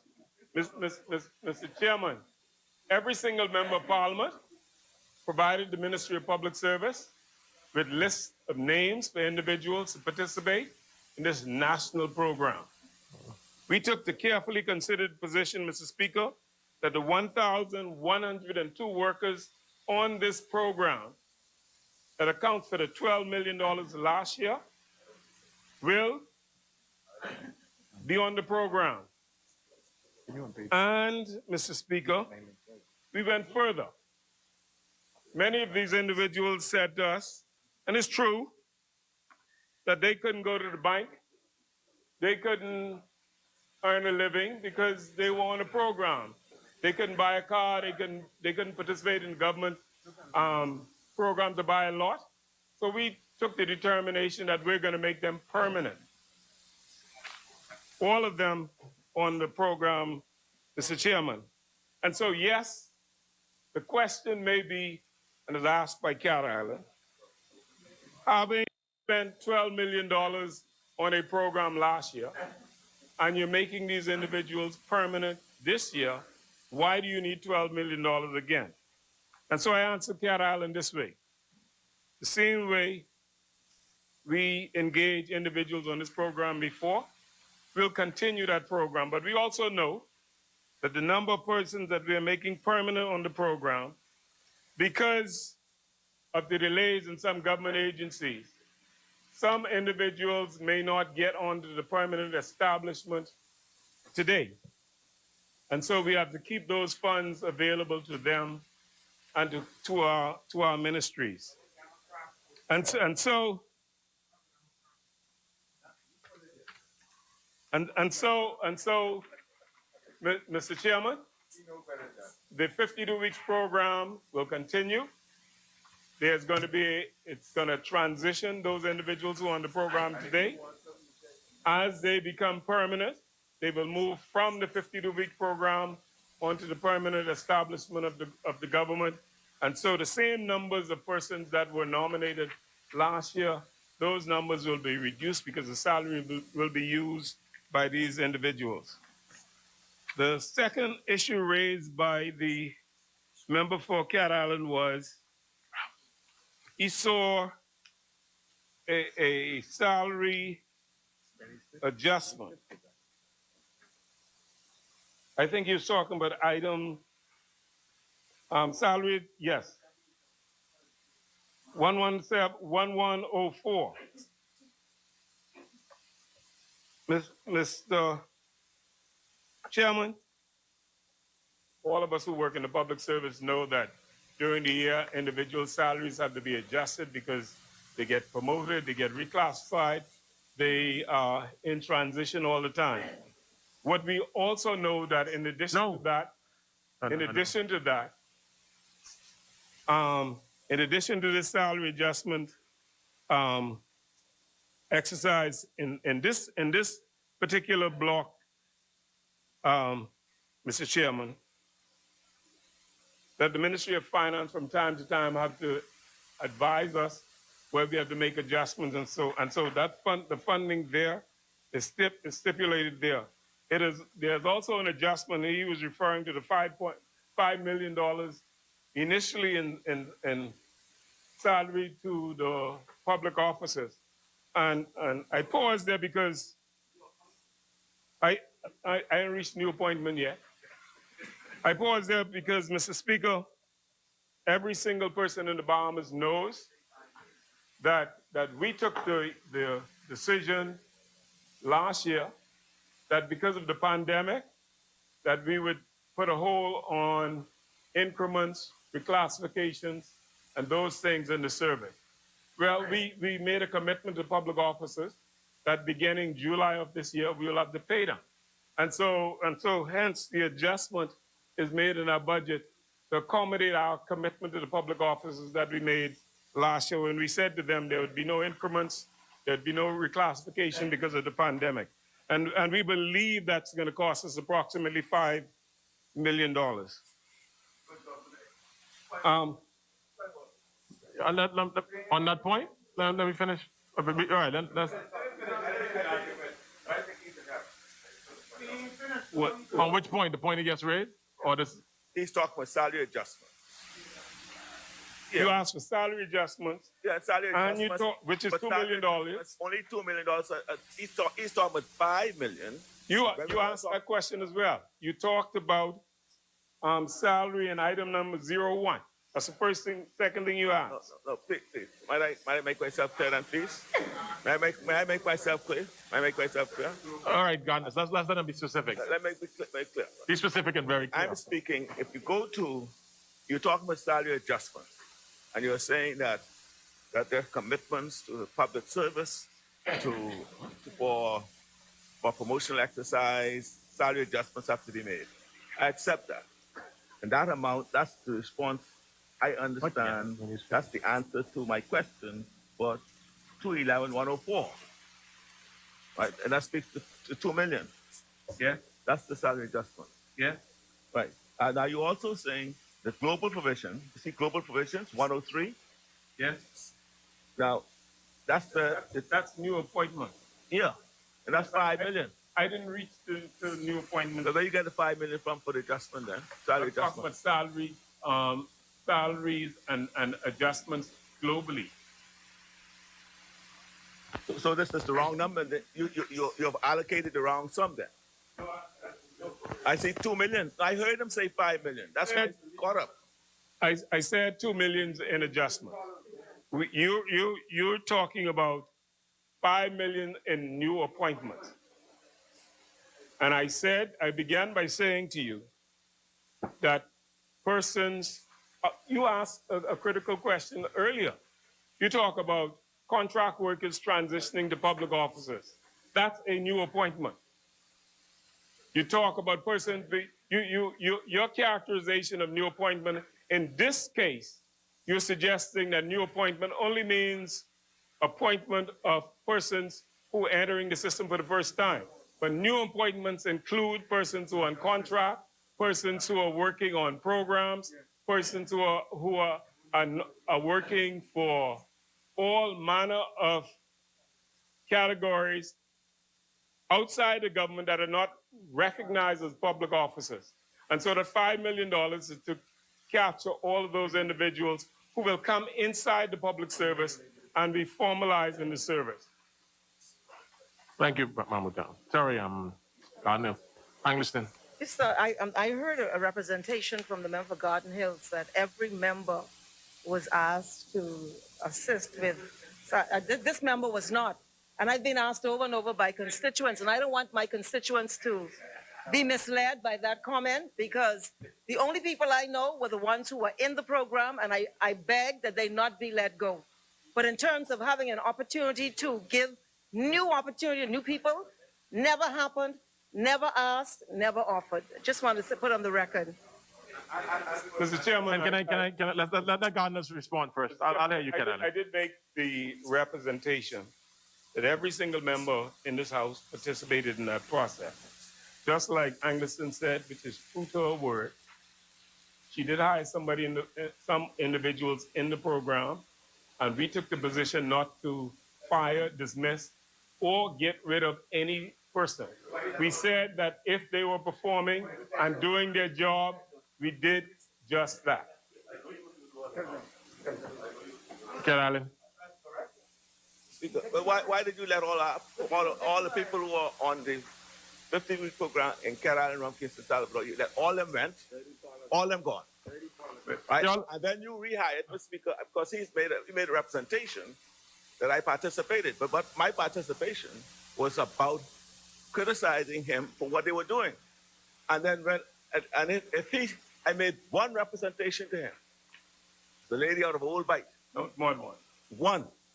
I keep my record. Names on the pull up the email. I can call the name right now. You're talking about the last one. I ain't talking about No. See, and they hired who they wanted, and I can tell you, I'm gonna call the name. And they even imported persons They'll Cat Island descent. Members, we're looking at the numbers. We're looking at the numbers. Let's not get into this debate as to, let's look at the numbers. You clarified. I'm not getting into that Yeah. debate, Mr. Chairman. My only position is this Minister of Public Service did not dismiss or fire any person that was on this program. Persons who got off the program either came off the program because of whoever was coordinating the programs in the islands indicated that they were not performing their duties. And that continues to be the position of the Ministry of Public Service. And I went through during my budget contribution of the number of individuals who are assigned or who are on the program in every single island. And I state this position once again, Mr. Speaker. We took the position that those individuals on the program who are performing their work, who are doing the work, will be made and become a part of the permanent establishment within the service. Thank you. Thank you. Come with Senator. Just three quick questions for the minister. I know that NIB and I guess your ministry is leasing and renting about $54 million worth of property. We're leasing, renting. Which page are you at? Page 50. I just would like to know if, and this goes back to the revenue side, Mr. Chairman. Which Page 50 which number? at the very bottom under rent. Okay. Right. I note that we expect to spend 54 million, and in the past around an average of 45 million. And then this goes back to the revenue section. This is why I'd like to go back there. Are these persons that we are renting from or leasing, are they up to date on their property taxes? I mean, if we're paying them 54 million, I just want to know if we ensure that we are collecting at least the property taxes on these commercial buildings. That's one out. Okay, go on. Kalani. To answer the member's question, the monies had increased in 2021-22 because rent and lease agreement was always under budgeted. So we're now correcting it, and the extra would be as a result of the correction and the interest on the VAT. And they are current. He said they are current. That's the answer to the second question. They're current with their property taxes. These persons we're renting from. Or leasing. Yeah, because remember we would have brought them up to date. Members, can you? Great. Okay. Two more quick questions, please. And secondly, the insurance premium. Minister, this is page 52, 1105. We're paying 74 million in insurance premium. I'd like to know if that includes contract workers or not, and also does it include the Ministry of Tourism workers? No, the government selects which employees of the government of Bahamas that will be covered. It's primarily government ministries and departments, and it excludes to some degree, to a great degree, contract workers. I think I've seen a note where one or two contract workers have indicated an interest in getting into the insurance arm of government. But as it stands now, it's basically ministries and departments along with government officials. Thank you. I just, I'd just like us to take a look at the actuarial reports, maybe to see if we could include more contract workers possibly as we move forward in this insurance, because 74 million, how many people do we have in the permanent pension section? 1,000. Okay, thank you. Okay, so just wanted to ask about the insurance premium. And then finally, I see you have some consultancy services here for 200,000. Can you clarify what you would need consultation for? From time to time, the Ministry of the Public Service and National Insurance would engage consultants to do special projects, and these individuals are hired on a as needed basis, and it's basically just to do specific targeted projects. And just finally, are we in arrears with the insurance company on our insurance premium? When we came to office in 2017,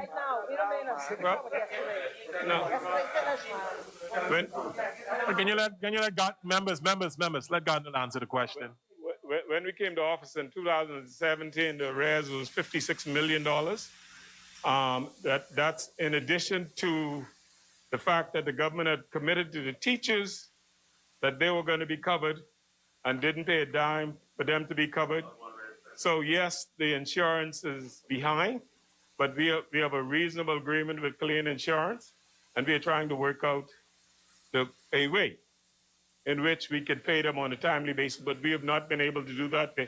They've been good to us during this pandemic, so we're just trying to catch up. Cat Island. Mr. Chairman, the minister speaks about what was owed when he came in, but he isn't telling us what is owed now. What is owed now? I note from the it's more. No. $56 million that is owed now. We paid them $12 million 2 weeks ago. Okay. So we're trying to catch up. We acknowledge that we have not been able to pay Kalino the roughly $6 million a month that we're committed to. They've been gracious to us to keep us in the loop and keep us insured during this period. And we're trying to work as best we can to solve their issues. Yeah. But it was unlike. Let him answer. I can acknowledge you again. It was unlike the commitment that the former government made to teachers, telling them and going on the platform and telling them you're covered and not making one attempt to pay. All right. Yes, we are behind. We're making a commitment to pay. You still haven't told us how much you're behind. I think he said $12 million. Less than the $56 million that you owe. Well, since you are in arrears, are any of the insurance at risk? No. Can somebody answer on their feet? The member for Kalani. The answer is no. There's no one. The insurance is not at risk. Some you call the name Kalino. Insurance. We are covered. Yeah. Now. Huh? Kalina is the major carrier. The Garden is the same. Any reason why recognizing recognizing where you going? Recognizing you know I get it. Yeah. You know where you going? Yeah, I'm not going to I get. You know where you're going. You know where you going? Any reason why You can cry. why it was necessary for the government to fork out over 200,000, 247,000 to an insurance personality, brokers, just to review the arrangements between Colleen and yourself, recognizing how good they've been to you?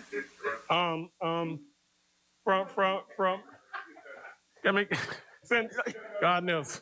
I could answer. Can we allow Gardner's at least answer the question? If the question is put, Gardner's is going to answer it. We are very transparent. Members, Cat Island, let's hear the response. We are very, very transparent. The minister, the MP for Cat Island probably feeling some pains. I'm not going to get into this. I'm not going to get in that. He's raised a critical issue. He's raised a critical question, and my response to him is very simple. Every single government has looked at brokers and has looked at the possibility of adjusting insurance, and we're doing the same thing. This is transparent. We've always done this. But you paid this opponent of mine $240,000 plus, man. My opponent. No, with Miss. Oh. Yeah. So to look at. In either event, Let Kalani answer, please. the negotiations Yeah, Kalani's gonna- gone on way before we even thought of who may be candidates moving forward. So that is not even an issue. What are the issues, sorry? You know exactly where you're going. Well, let me understand you then, Kalani. What you're saying is that it is correct that the person who has been nominated by the FN was paid $240,000 plus to review the insurance. But the negotiations took place, or the idea of this came up long before she was even considered as a candidate. Is that what you're telling me? No, it's not what you're telling me. I tried to Cat Island, You're trying to get on Gardner's going to answer the question. Cat Island. on the record. Mr. Chairman, Keep it on the record. that is absolutely untrue. That's absolutely untrue. That we hired your opponent to do anything. No, we hired an independent company long ago that was reviewing our insurances. That was reviewing.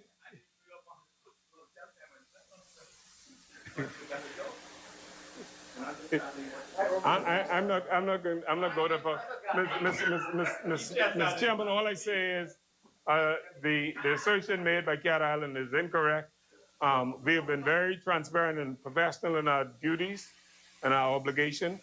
We have engaged this company long before elections, long before we even contemplated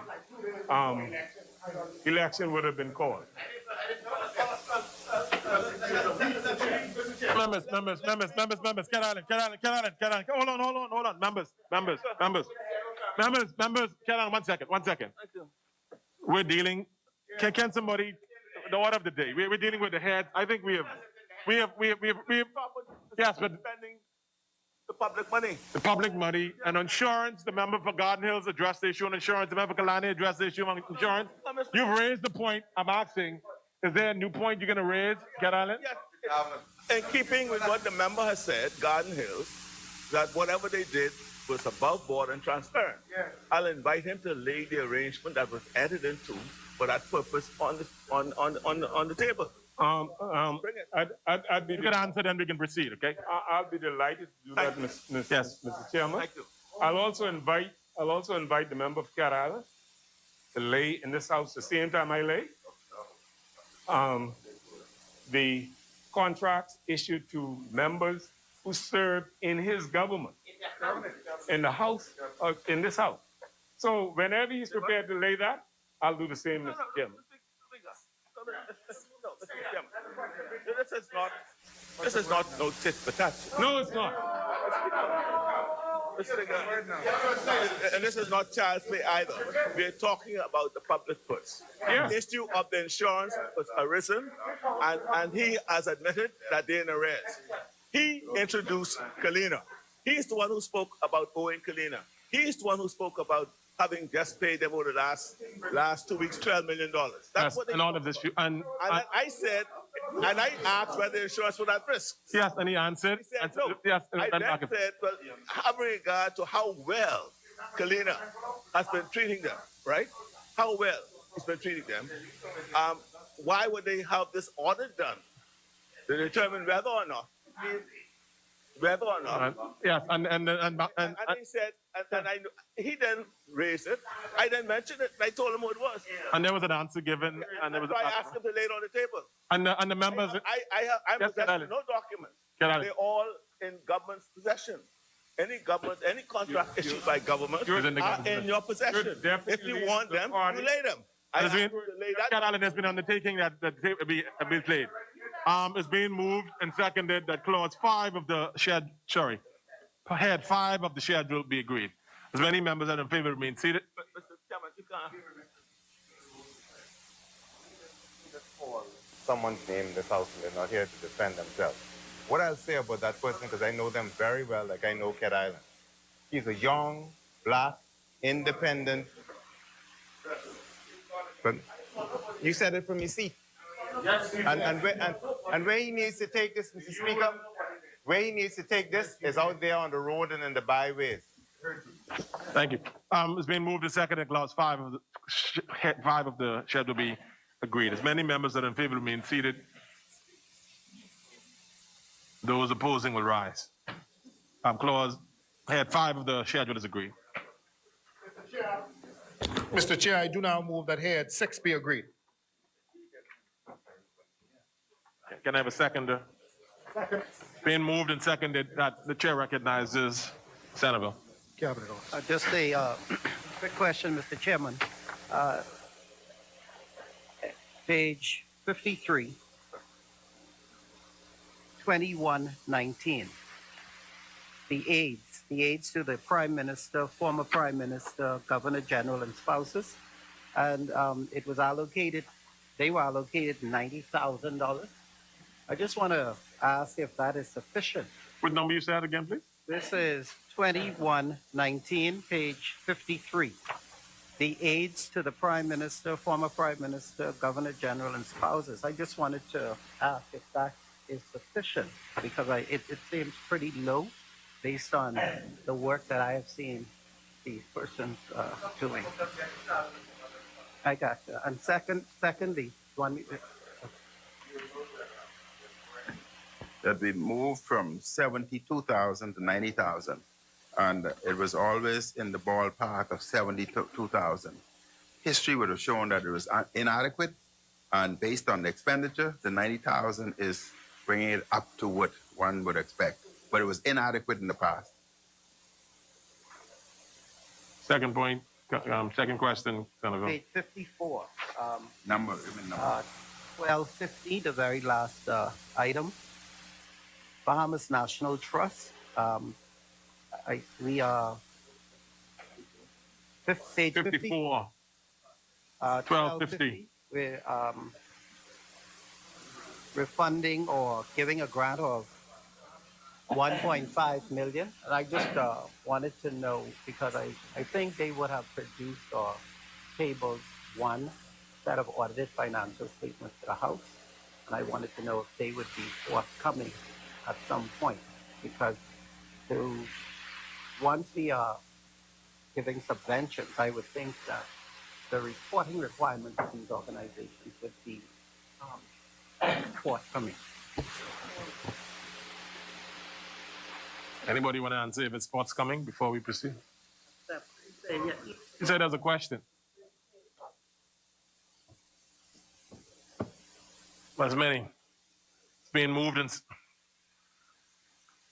the chair recognizes Angliston. Thank you, yes. I note on page 54, 2281181, Administration Public Disclosure Commission.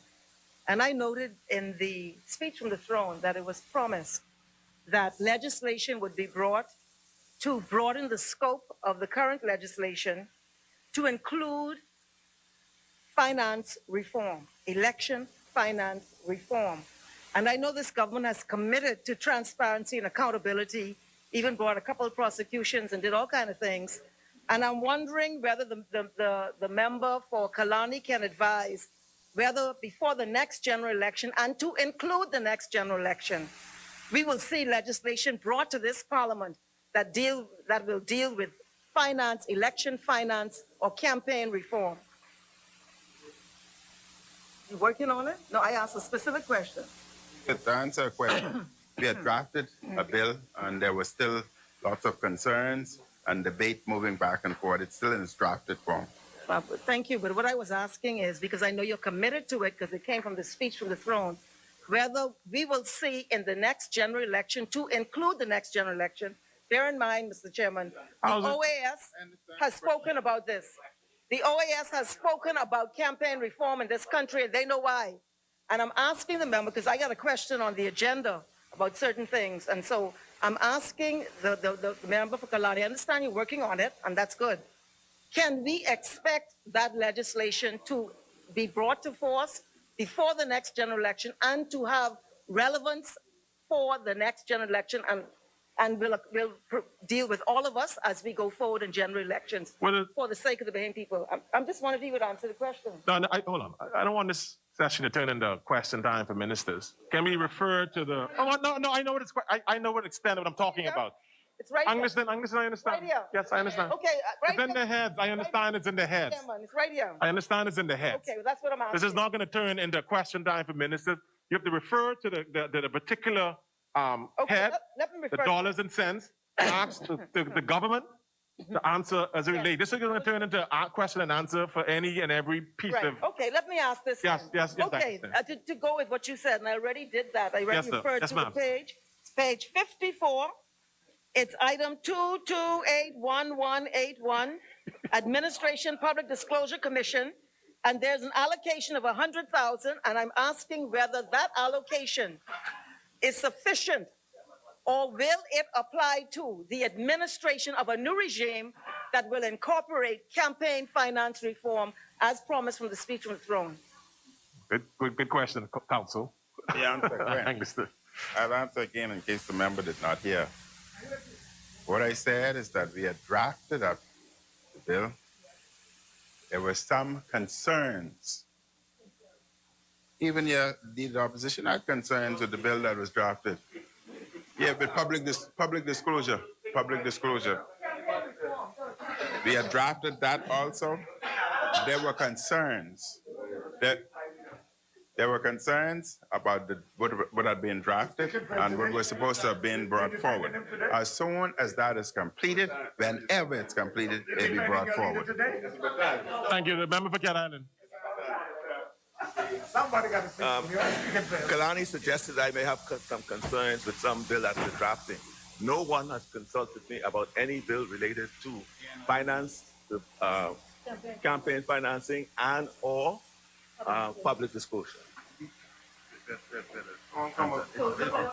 on the agenda. No, it's on the agenda. Huh?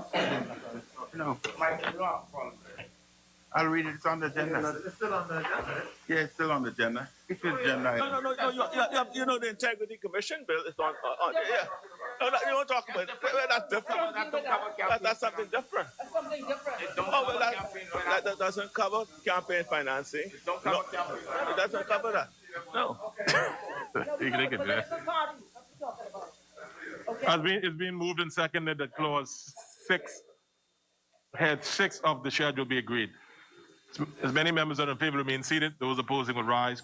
Head 6 of the schedule is agreed.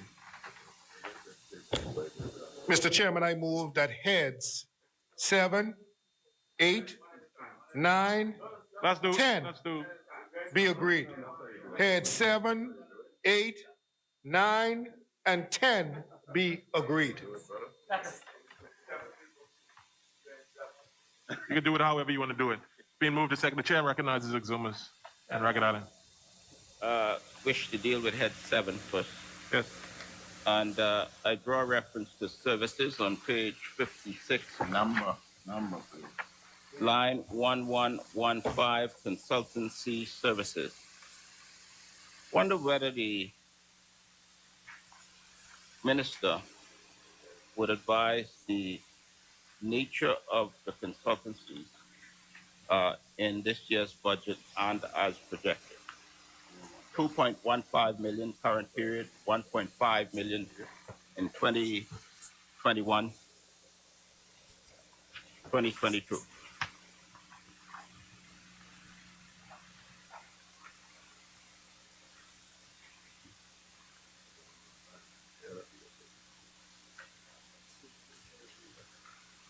This is Carl's, but this Carl would be the Attorney General.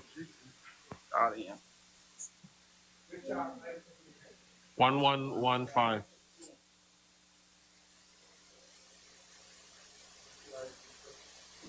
Consultancy services. Page 56.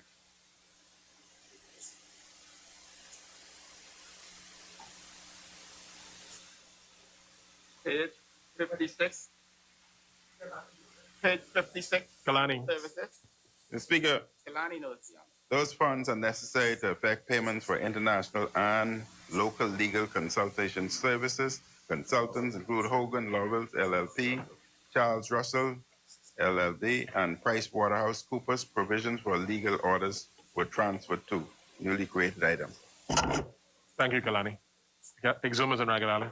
Speaker, I noted in 2019-2020, this number was $4 million. And I'm wondering whether included in this number are the legal services costs for the foreign QCs to represent the political prosecutions that were undertaken. Will you say, hold on one second. Wait, 1 second, Exhumus. The prosecution. Let me repeat. 1 second. The chair is going to ask that the term political prosecution be expunged. 1 second, Exuma. The chair is ordering that the statement made by the member for Exuma and Ragged Island of political prosecution be expunged from the records. I'm gonna ask you to reword that question. I know you have the ability to do that, Exuma. You and I are graduates of Allen Coakley. But Chairman, I was happy to rephrase it. Yeah, please. I don't mean to be contentious here. I just want the truth to the facts. Yeah. So reword that question. Speaker, I'm wondering whether the government would say to this Parliament whether the cost of the prosecutions of their political opponents is included in the 4.4 million, and whether again, Exuma, I don't think they were political opponents of the government. Political opponents of the FNM, Mr. Speaker. Can you? Political opponents of the FNM. I don't want to name names, Mr. You don't have to name. You could simply ask. Well, who I'm asking about, Mr. No. Mr. Speaker, there were two former politicians. Well, say that. Say that. There you go. Who happened to be PLP. Okay. Who were brought before the court, and there were foreign QCs hired. Coincidentally, they were acquitted, Mr. Chairman. I am asking the cost of those prosecutions, Mr. Speaker, specifically. You're asking if that is included in the 4.4 million. And I'm asking whether it included, and I'm asking specifically what the costs were to engage those foreign QCs. The chair recognizes Kalani. Speaker, from time to time, the government hires QC on a consultation basis to advise the government moving forward. We had just recently also hired QC to deal with the matter where the government had lost a case where the judge ruled that the shanty towns can proliferate and we cannot break them down. We cannot break them down, and therefore I would find out as to exactly which item those consultants are paid from. Mr. Speaker, with the greatest respect, Mr. Speaker, my question is specific. I answered you. I would like to know, for the benefit of the Bahamian people, the cost paid to foreign QCs by Bahamian people for the prosecution of those two former PLP politicians. And we note a number of 4.4 million in 2019-2020, and we would be most grateful if we can get a breakdown of the 4.4 as well as a specific answer to the question, Mr. Speaker. Not red herrings. We're asking a specific question, and we're asking that you direct the member to provide the specific answer, Mr. Chairman. Kalani. Mr. Speaker, I'll answer again. The government from time to time hire QCs to deal with various different matters that the government feel that they need assistance in. I will obtain for you as to which global items all of our QC consultants are paid from. The member's undertaken to provide the answer. I think he said, listen, from what he said that, listen, Cat Island, the member said that as a global, I'm repeating what the member for Kalani says. Now, listen to me first before you say. I'm repeating. I'm trying to summarize what the member for Kalani says.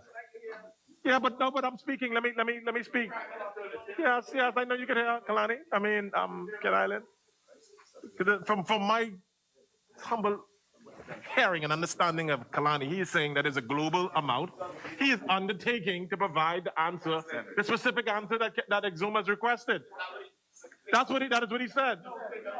If he has undertaken to provide the specific answer to my question, I accept that undertaking, Mr. Speaker. Yes. But I did not hear a specific undertaking, Mr. Speaker. Kalani, Kalani, hold on 1 second. Kalani, can you,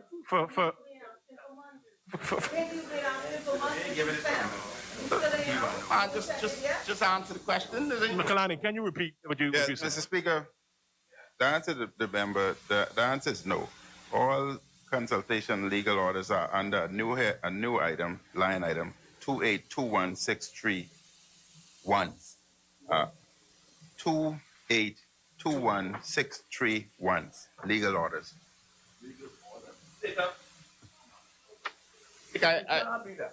I'm telling you what it is. You can say it. That's on page 57. Mr. Chairman, 60 and 31. That's what you said, Kalani? Mr. Chairman? Yes. It's on page 57. Let me assist members. You see that, legal orders? I see it, Mr. Chairman. Yes.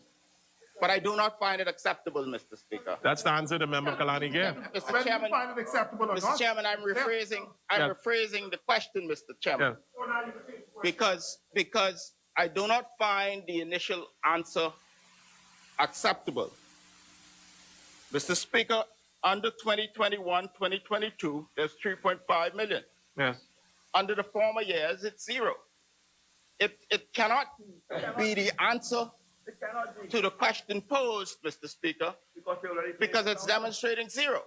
And I'm sure that those highly qualified QCs did not come to the Bahamas and work for free to represent this administration in their prosecutions against former PLP politicians. And we asked a direct question: how much did you pay?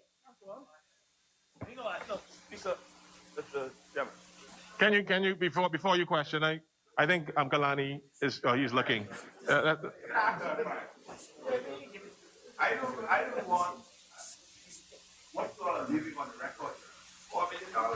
Let me tell you what you leave on the record. Right? Consultancy service. Right? Initially, it was said by the Minister of Finance that is the line item from which their consultants and lawyers are paid, the QCs. If you know them, who we talk about. Right? That's what they said, right? So the question was, well, we want to know what they paid the QCs for representing the government in respect to those two high-profile cases. Now, what I see here, 4,415,000. Yeah. Right. Okay. And what would have been indicated? Let me just.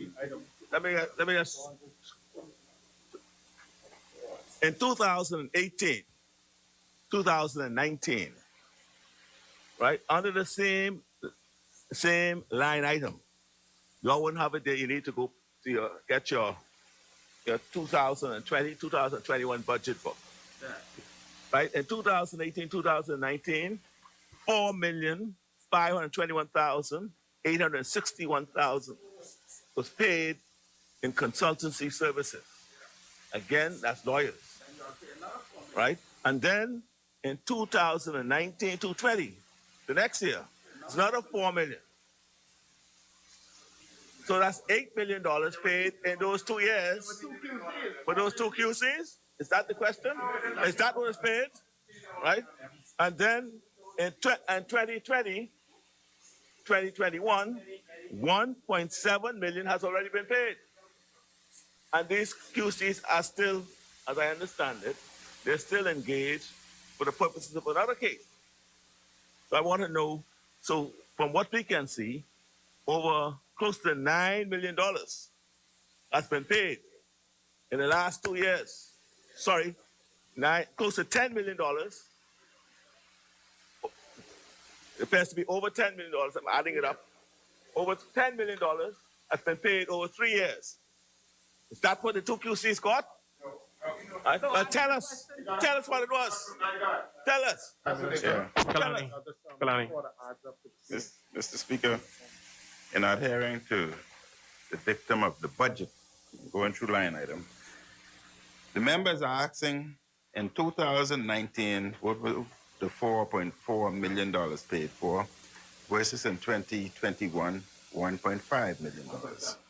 But don't state to me that it was paid to so and so. I will find out for you the breakdown of the $4.4 million versus the $1.5 million. But don't try to make it political that it was specifically earmarked for certain individuals. It would be political if you answer the question. But he just said he'll undertake to provide it. Okay. Mr. Speaker, I note. And they refused to bring it to. I note on page 42, and this is a related question, Mr. Speaker. I notice on page 42, in the breakdown of expenditures by block, it did not specifically state the total for consultancy, Mr. Speaker. But I want to put the members on notice that I have determined, Mr. Speaker, and this is a question, that more than $50 million is earmarked for consultancies, Mr. Speaker. And we're going to ask in every head the purpose of the consultancies, and we prefer not to get red herrings, Mr. Speaker. And I want to put them on notice so that we can shorten the evening, Mr. Speaker. Because more than $50 million in consultancies, right? Throughout the various heads, Mr. Speaker.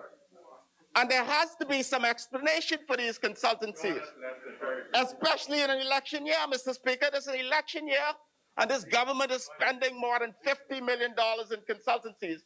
And in each head, we will ask specifically what those consultancies relate to, Mr. Speaker.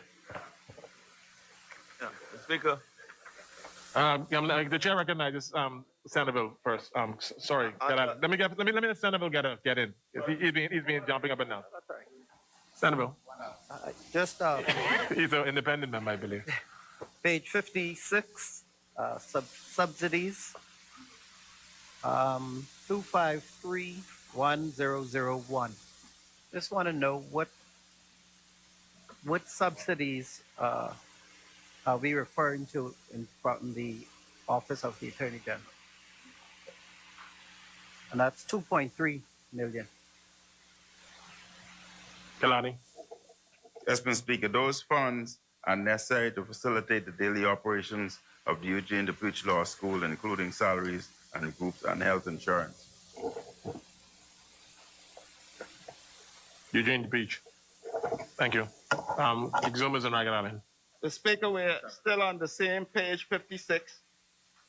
There's an item called Special Financial Transaction. Number 2281,001. Total of 1 million allocated in 2020-2021, and a total of 201,000 allocated for 21-22. I would be grateful, Mr. Speaker, if the other side would explain the nature of this special financial transaction.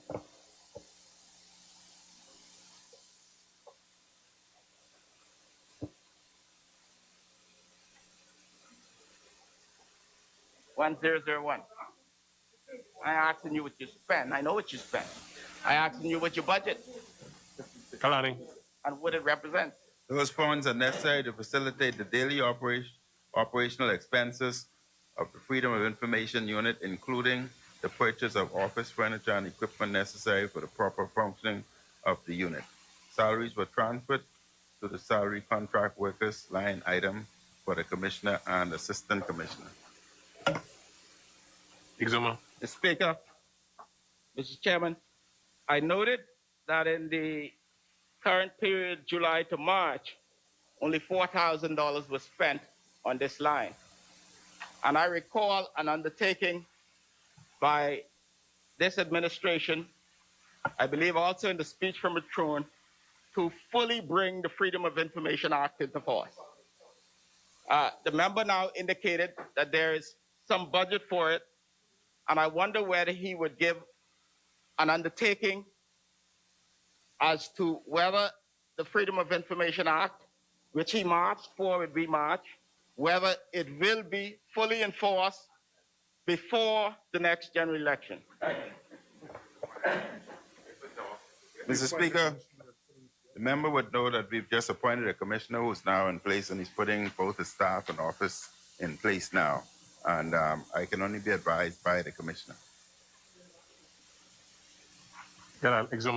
Speaker, I assume that this falls under the remit of the Prime Minister, and therefore I pose a very direct question as to the commitment for implementation and a specific date for the implementation, Mr. Speaker. This used to be important to the member, and I want to give him an opportunity to speak to the specific timeline for implementation. Mr. Speaker, allow me to respond to the member again. The member passed the bill, and we're implementing the bill. We had appointed a commissioner. The commissioner is in place. The commissioner is putting all the necessary items in place so that they can do their job. I cannot say when the commissioner would complete, but the necessary funds would be provided so the commissioner can proceed with what is necessary. Mr. Speaker, Mr. Chairman, I noted that the Prime Minister has refused to give an undertaking. I don't know. He has refused to give an undertaking. He said he cannot say. Mr. Speaker, the member has not given an undertaking that this will be completed before the next general election. Okay. Can we carry on then? Cat Island, Rumkin, San Salvador. Yeah, Speaker, I am interested in two items and under this head. The one pointed out earlier by the member for Kalani, legal orders. If he could just check his notes to find out what exactly that line item applies to. Sorry, the 1282-1631.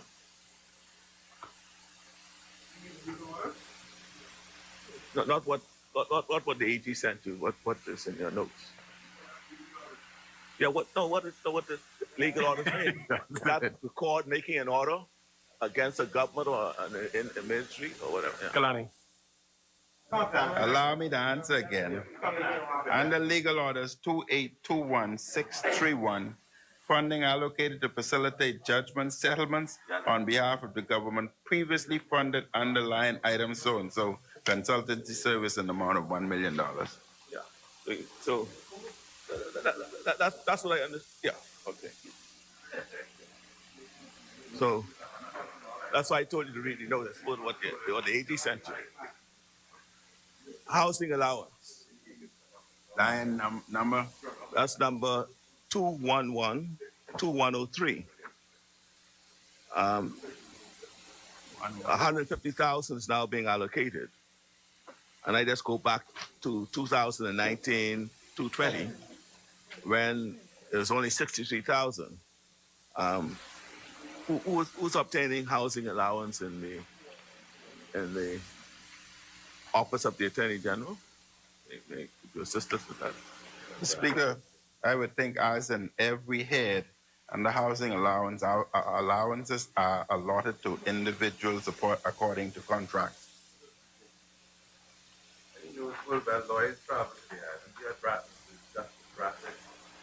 Chairman. Exhumers and Ragged Island. On page 57. Head, man, not I mean 57. Head number. On page 57. Listen, I have line 272-1108. Legal aid. We note, Mr. Chairman, that the 21,000 that was spent in 2019-2020 was considerably reduced. Zero spent between July to March. It is my understanding that it's usually the poor who access legal aid, and I'm wondering what informed the significant reduction from that number to 1,500 in 2020 as well as in 2021.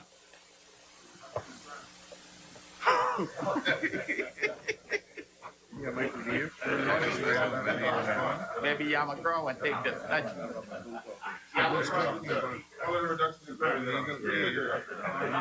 And then here the Office of Public Defender that's now been established to where we put 150,000.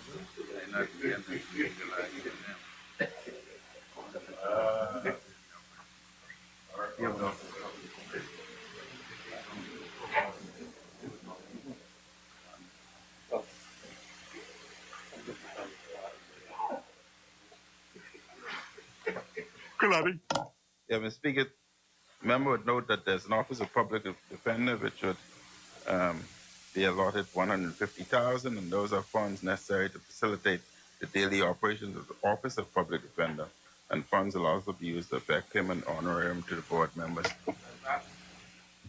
That's 228-1156. Yeah. That's what had got us on.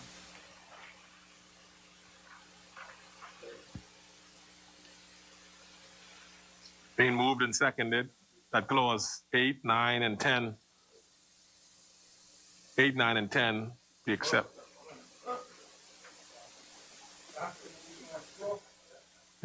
Exumas on Rocket Island. Mr. Chairman, head 8.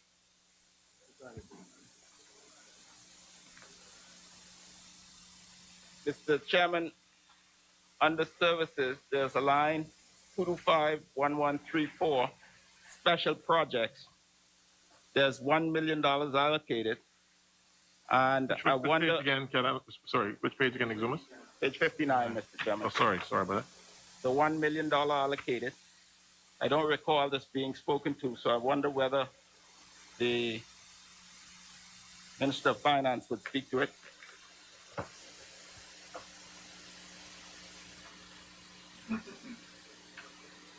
$1134. 225-1134. Kalani.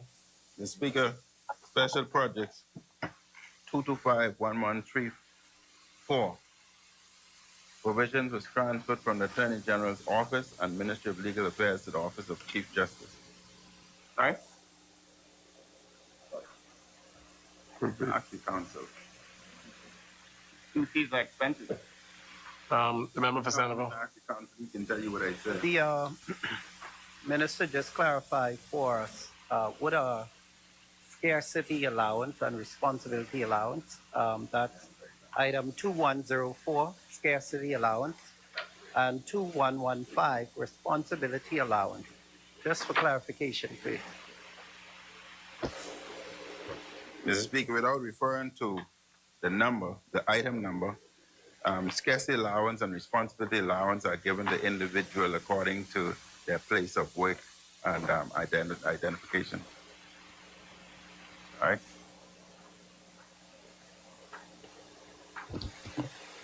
Senator. I'm still not clear on that, the response, Minister. Could you? Next one. No, could you go a little further in terms of what is allowance for scarcity? What does that mean? And what does a responsibility allowance? What is it? They are very large numbers in the budget. I just would like to be clear. Member for Carmichael is gonna. Member for Carmichael. Speaker, when the salary scales are negotiated in every ministry, there are certain professions where it's very difficult to find individuals. So, for example, in the Ministry of Public Works, with respect to engineers, it's very difficult to get them. And so there'll be scarcity allowances for certain categories of engineers. Colleagues will find the same thing with respect to attorneys, other professions where they're very, very difficult to get persons, and where the private sector is well compensated and the public sector is not compensated well. So that is something that is added on to the salary to make it fairly a little more attractive to persons. Thank you. Yeah. And just one more question in Hetty, 1337. Can you clarify operational facilities or other services? That's been 225 1337. We've been seeing that in each one of the heads so far, and I just want to know, like, what is that something other than the regular operations of the office? Like,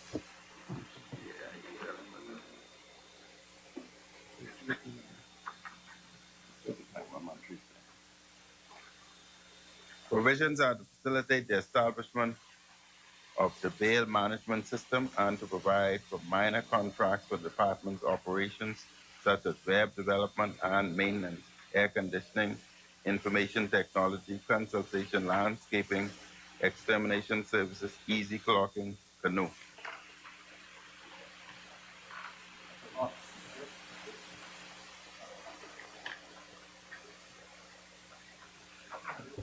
thank you. It's being moved and seconded that clause 8, 9, and 10. No, 8, 9 heads, 8, 9, and 10. We've dealt with 7 already. Exumas and Ragged Island. Mr. Chairman, we noted 2 small consultancy amounts in some of the previous heads, but I want to go to head 10. I want to go to head 10, 225, 1115, 225, 1115, consultancy services. And I note $1.5 million for consultancy services budgeted for this head on page 63. And I wonder whether the minister would explain the nature of these consultancy contracts, proposed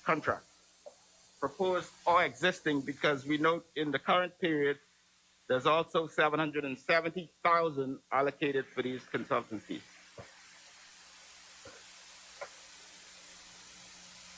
Thank you.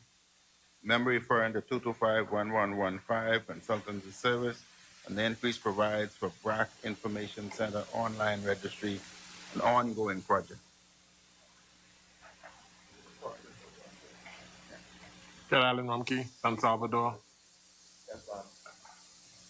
Chairman, the 225-111 under services, 111 security services contract, and you spoke to consultants. You spoke to consultants. Right?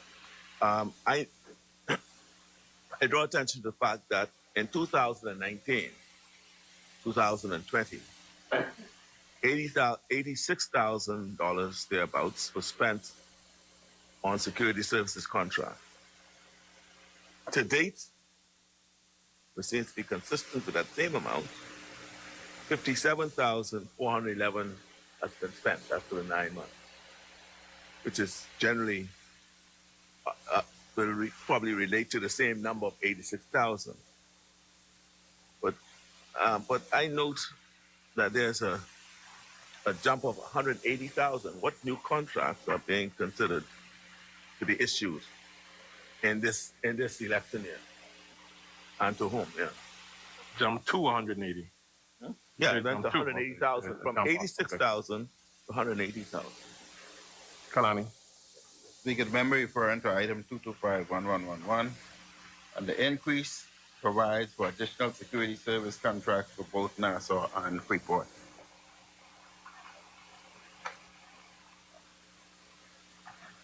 Would that be contracted services, independent contracting services? Or we shall be hiring security firms to provide those services? If you want specific detail line by line, then I'd have to get that for you. Yes. Okay. Thank you. It's been moved and seconded that heads 8, 9, and 10 be agreed. If any members that are in favor remain seated, those opposing will rise. Heads 8, 9, and 10 of the schedule is agreed. Mr. Chair, I do now move that heads 11, 12 be agreed. Second. Been moved and seconded that heads 11 and 12. Senator. Just wanted to know, Mr. Chairman, if I know there was some issues of remuneration as it relates to Department of Correctional Services. I'd like to know if those issues have been cleared up or if they are part of this particular budget in terms of salaries and the remunerations for the officers. Mom Mariah. Sandoval. Yes. Yes. Sandoval. Quite a number of correctional officers in Sandoval. We just wanted to make sure that. Thank you. Cat Island, Ramkins, and Salvador.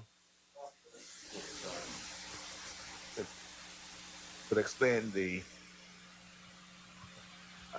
I call it a new line item of 103 on the personal emolument. 103. Global provision, new appoint monthly employees, 1,020,000. Is that part of the exercise? But that says new appointments. I'm just wondering if that's going to be used for purpose. We propose to enlist another squad of about 56. That's included in there.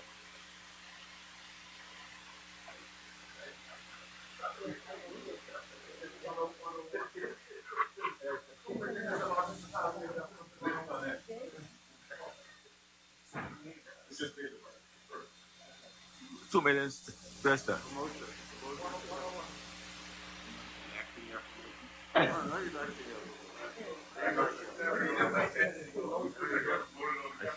Being moved and seconded that clause 11 and 12 of the heads 11 and 12.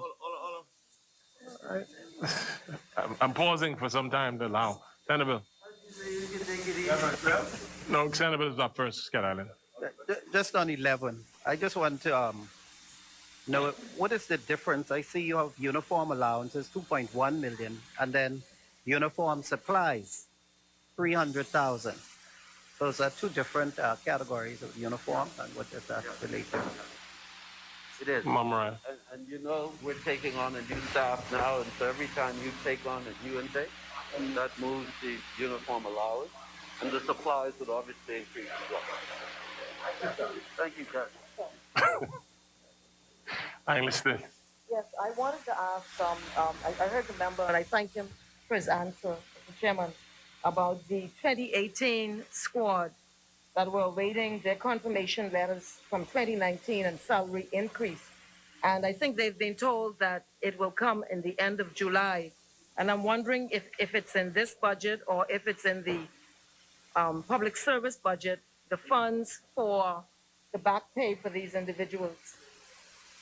Yes, and I may add too that that's not only the 2018 squad, it was a squad too before we came into office that we're seeking to address as well. And so we're working with public service So are the to have funds that there? matter addressed in short order.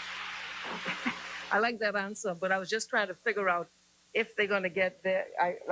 They've been told that it would come at the end of July. And are you, the Minister of Public Services here, if he can confirm that at the end of July that all of this will be resolved? No, Mariah. Yes, we're working to address that. And we have been working with public service.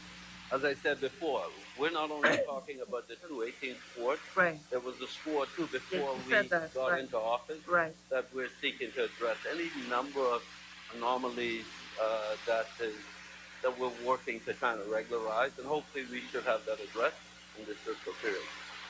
So not necessarily the end of July as they've been told. This fiscal period, when does it start? No. They've been told the end of July, I'm advised. So I'm just wondering if that. I will get back to you on that answer. I know that we have been working on it assiduously with public service, with the view of rectifying that problem. And so I should get back to you shortly. Thank you, Amor. Cat Island. If I go to the Parliamentary Registration Department, I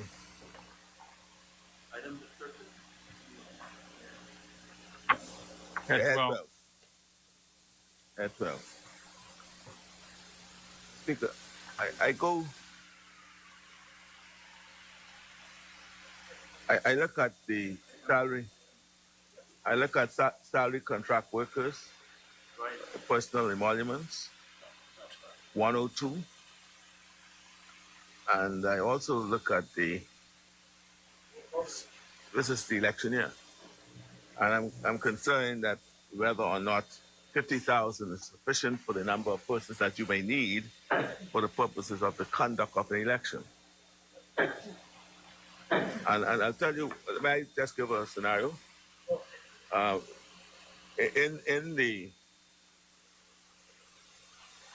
We have about 3,000, just over 3,000, basically polling stations. Right? But a lot of them are paid. They are given they are paid. Yeah, they are paid. So the question is whether or not I'm hearing there's some reluctance of persons to work in this election. Can I answer you? Yeah. Thank you so much to the good member of Cat Island. We have taken some steps to mitigate costs during this election, but to your point, we're watching that, and there may be a need to increase that at some point. You're right there.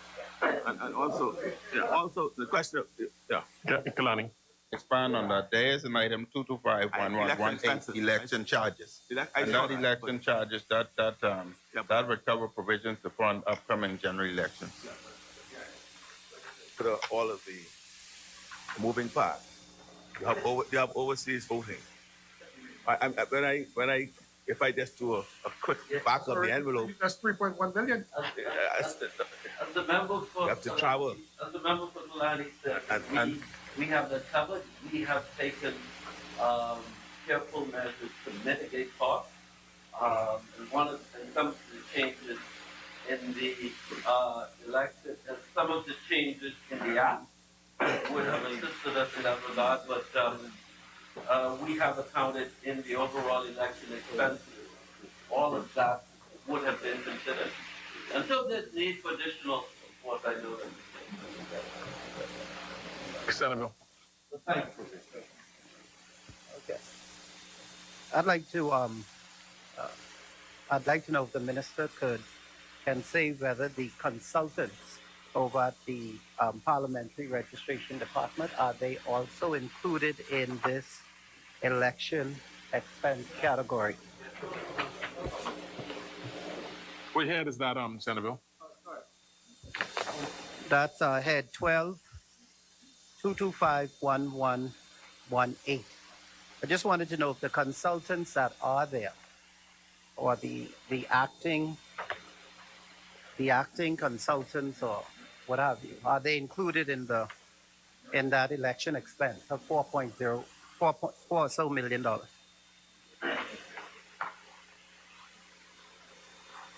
Thank you so much, members. They are included under parliamentary to advise on elections, so that cost would certainly be addressed. Thank you.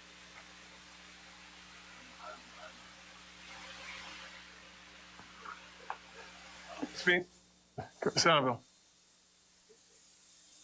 Minister, can you advise how many consultants are there at the Parliamentary Registration Department, please?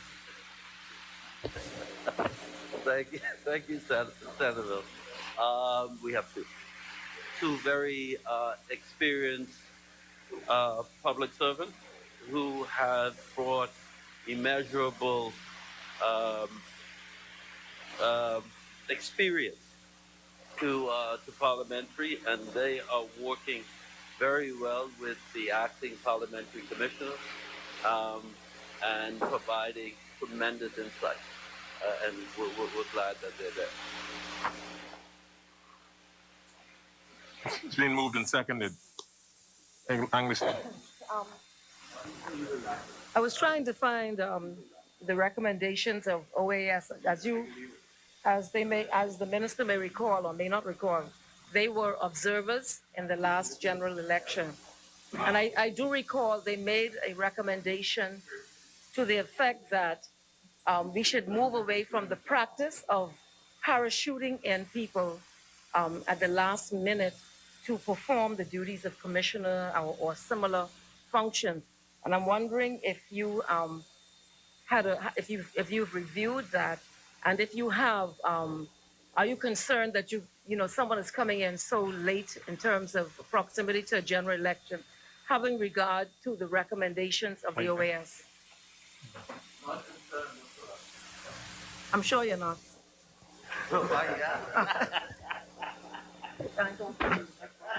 It's been moved and seconded that clause 11 and 12, heads 11 and 12 of the schedule be agreed. As many members that are in favor remain seated. Those opposing will rise. Clause 11 and 12, heads 11 and 12 of the schedule is agreed. Head 13 be agreed. Chair recognizes Exumas and Ragged Island. Mr. Chairman, I note that there is zero allocation for Operations Passport Office. Line 225-1112. There is 250 in 2021-2022, but during the current period is zero. And I'm wondering where and from which line are the new Family Island passport offices being funded, given there was no budget allocation in this particular line for those new offices? No. Mr. Chairman, yes. The new passport offices will be funded from that same line item. We will fund and cover the operation expenses for New Providence offices as well as our satellite offices in Exuma, in Long Island, in Eleuthera, and in Inagua. Wonder whether the minister would state whether these satellite offices in the various family islands are fully functioning, whether they are generating passports as it was promised that they would, similar to what is being done at the headquarters in Nassau, or whether this is simply a post office box where people go to drop off and pick up. Mr. Speaker, I think I thank you for the question, really. This is such an exceptional initiative taken by this minister-led administration. We're very proud of it.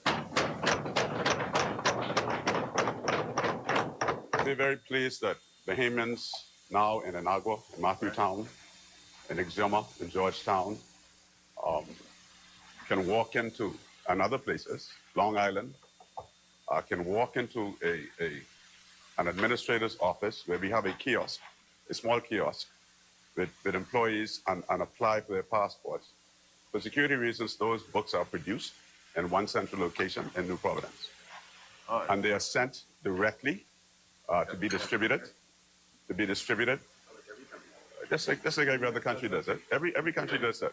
We're not going to allow passports to be produced anywhere. There are security requirements, and people in these family islands apply for their passports and get them within 5 to 7 days. I think the member from Central and South Eleuthera, when he made his contribution, indicated us the numbers, and we're seeing this all across the country where we've established these offices. Thank you, Mr. Chairman. I'm grateful for the clarification. I note the service is much similar as was done previously at the administrator's office in Exuma. I'm happy that the member is clarifying it. I have a number of other questions, and I can go through all 32 lines, Mr. Speaker. But in the interest of time, No, don't back in that. Take your time. in the interest of time, Mr. Speaker, I will simply take line on page 71. I'll take line 262. 262-1149. 262-1149. World Health Organization. And I picked that one intentionally given that we're in the middle of the pandemic. But I note there are 32 partner organizations Membership fee. where we have not paid any fees whatsoever The pandemic. during the current term. Yeah. We broke. And I intentionally picked the World Health Organization, given that we're in the middle of the pandemic. But I wonder whether the Minister of Foreign Affairs Everybody understands. would collectively speak to all 32 of these instances where we are clearly delinquent in our obligations.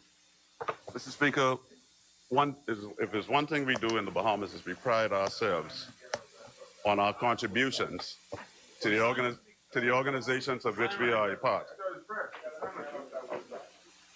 In these austere periods, Mr. Speaker, Mr. Chairman, you're gonna listen to your answer? Or? Yeah, carry on. You probably really don't want the answer. I want to know. But Mr. Chairman, we are current with all the organizations in which we participate, and if you see something missing, it's because we have an understanding. In these austere times in which we find ourselves, we are prioritized in the way that we pay these memberships. We have no issues. Just for clarity, Mr. Chairman, and the member for two members on the front row they were heckling a bit, so I didn't hear him clearly. You said there's no issues. I asked whether it is accurate that they did not pay and whether we are delinquent. So just for clarification, you did not pay, but we're not delinquent because we have an understanding. Is that it? Mr. Chairman, we are current with all of our fees, the membership states. You know, after Dorian, when we went into CARICOM, I remember the Prime Minister saying to his colleagues and I saying to them that we had a very catastrophic event. And so we delayed payment, and other countries do this. For instance, you'd see now with Grenada, not Grenada, with St. Vincent. There will be a delay in payments. And CARICOM understood. And that's what's going on with many of these organizations of which we are a part. So we're current. You're not current. We're current.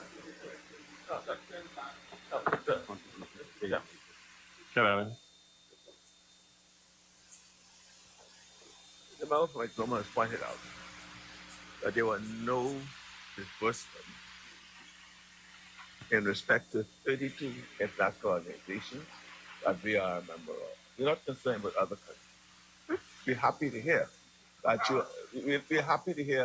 you may not be in any jeopardy or breach because you would have made some arrangements with them. So that's the question is, did you pay? And if you don't pay, that you're current. Well, I think you have an understanding. I think. I will. This is not correct. Well, Ken Allen. I think the member for North Africa answered. Our contributions were paid up in April. That's my advice. You have different information tables.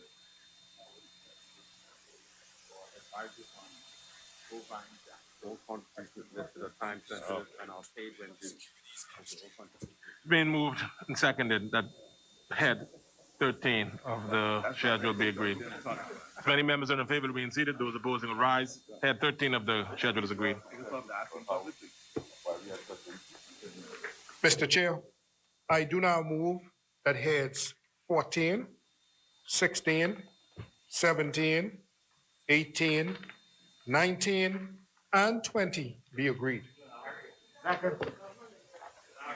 ask you questions. Been moved and seconded that clause 14, heads 14 through 20 be agreed. Exhumers. Under head 14, there's consultancy in 2020-2021, line 2251115, head 14, consultancy 1115, consultancy 700,000, and this is in the office of the Prime Minister. 700,000 for 2020-2021, which increases to 806,000 for 221-222. 022. I wonder whether the Prime Minister would detail the reasons for these consultancies and whether it is significant that the number increases during this election time. We were hit also with Dorian and COVID during the election time, and we had to hire consultants to deal with Dorian and COVID issues. So we would have hired consultants to deal with COVID, and we would have also hired consultants and additional staff to deal with the food, national food program, so as Bahamians could be fed during the COVID fiasco. And at the same time, we would have hired private land surveyors would fall under this, so as to ensure that the land that we're trying to get in the hands of the Bahamian populace, we can move at a more faster pace as was done in the past. And so that we can survey our lands in Andros, Auckland, Crooked Island, and you've seen the results or heard the results as I spoke to this morning. Yeah. I know, Kalani, that cleaning and toilet supplies. Number. Toilet supplies. Number. 211. Under supplies and materials. Under supplies and materials. I have cleaning and toilets. I noticed that it's a significant increase. You think it was toilet supplies? Mr. Chairman, under the office of the Prime Minister, there are different agencies that fall within the office of Prime Minister, and everything are lumped together. The Over the Hill project, the Bahamas Investment Authority, and the Office of Prime Minister all are purchased globally, and hence the increase. Senator. Just, oh, sorry. No, sorry. Yeah, I also note 251199, other services, which is a new line item, appears 345,000. What informs that new line item? 2251199, other services.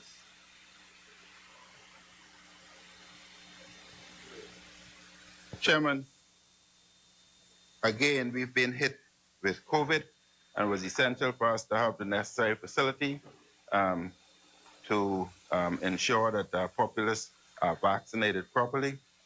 And we had established a vaccination committee to put the program together so as we can have a efficient, easy rollout that was demonstrated during the rollout. And at the same time, we were moving ahead with the introduction of the marijuana bill, and we had established a marijuana committee that encompasses all of this. You only see the budget item, and it's only budgeted for 2021, 2022. Are you able to say what has been the provisional expenditure up to March of this year? On those items you've just identified, plus the vaccination has started sometime, and the marijuana commission has been operating like. Yeah, I cannot say what has been spent up to this time. What I can say is monies have been allocated and allotted to ensure that it's all covered. But if you want to know what has been spent up to the 21st of June, I will get that information for you. Senator. That would be great, and you can also tell us who you spent it with. Senator. Thank you very much, Mr. Chairman. I would just like to, we noticed that the contract workers, that seems to have, The Prime Minister's office, head 14? Yeah, head 14, 2111102. The contract workers have increased in terms of the amount.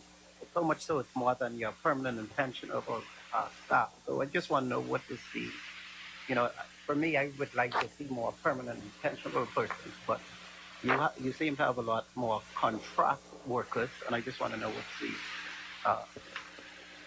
history behind that. Mr. Chairman, one of the great complaints that government may have done an excellent job, but government has a bad track record in communicating its success to the Bahamian populace. And therefore, we embarked on improving the communications department so that we can inform the Bahamian populace as to the excellent job that I spoke about, and the Minister of Education spoke about, the Minister of Work spoke about, the Minister of Health spoke about, so that the populace would know. To better communication, sir. And also on this 282, 1408, 1412, and 1413. 282, 1408, 1412, and 1413. They're together on page 75 at the bottom. Right, yeah. We noticed that the Broadcasting Corporation, the Clifton Heritage Authority, as well as Antiquities, Monuments, and Museum fall under your purview. Yeah. And none of these organizations have brought their financial statements to this house in the past 5 years. And so I would like to know, when we speak about accountability and transparency, and seeing that they're falling under your office, and of course you're looking at better communication, we're hoping that with that comes better reporting. The member is correct, Mr. Chairman. There's a chronic problem sometimes with reports falling behind, and that's a matter that we've been looking into to ensure that you have proper and updated parliamentary audit report. Chairman.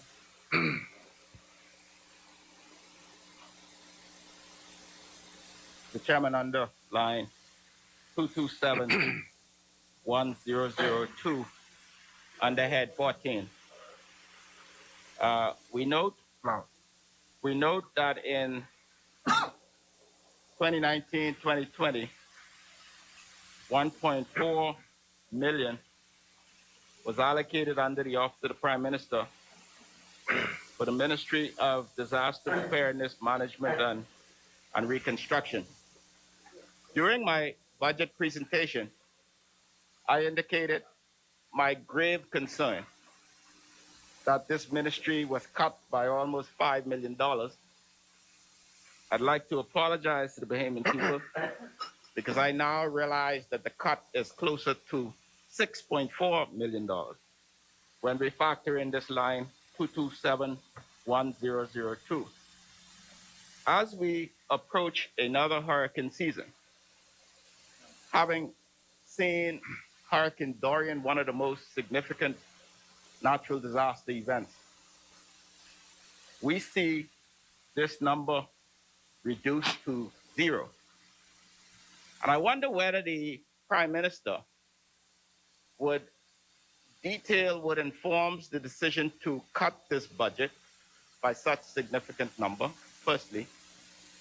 And secondly, whether he would give assurances that shelters are ready for the upcoming hurricane season, that they have been inspected, and whether we have digested the lessons learned so that in the event we have another catastrophic event during this hurricane season, that we are prepared, given such a significant, alarming cut in the Ministry of Disaster Preparedness, Management, and Reconstruction, beginning with the 1.4 million, the Office of the Prime Minister.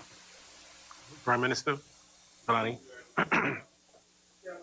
In spite of our preparation last year, we were struck with a Category 5 hurricane that nobody in their wildest imagination thought that such a hurricane could come with such devastation. It had devastated concrete buildings that had met our standards. It had devastated and twisted steel and buildings as if they were and popped them as if they were twigs. And in spite of all the preparation we did, we could not have prepared for what came, but we managed well. We recognize, Mr. Chairman, that we must be better prepared, and as a result, that we created a department called the Department of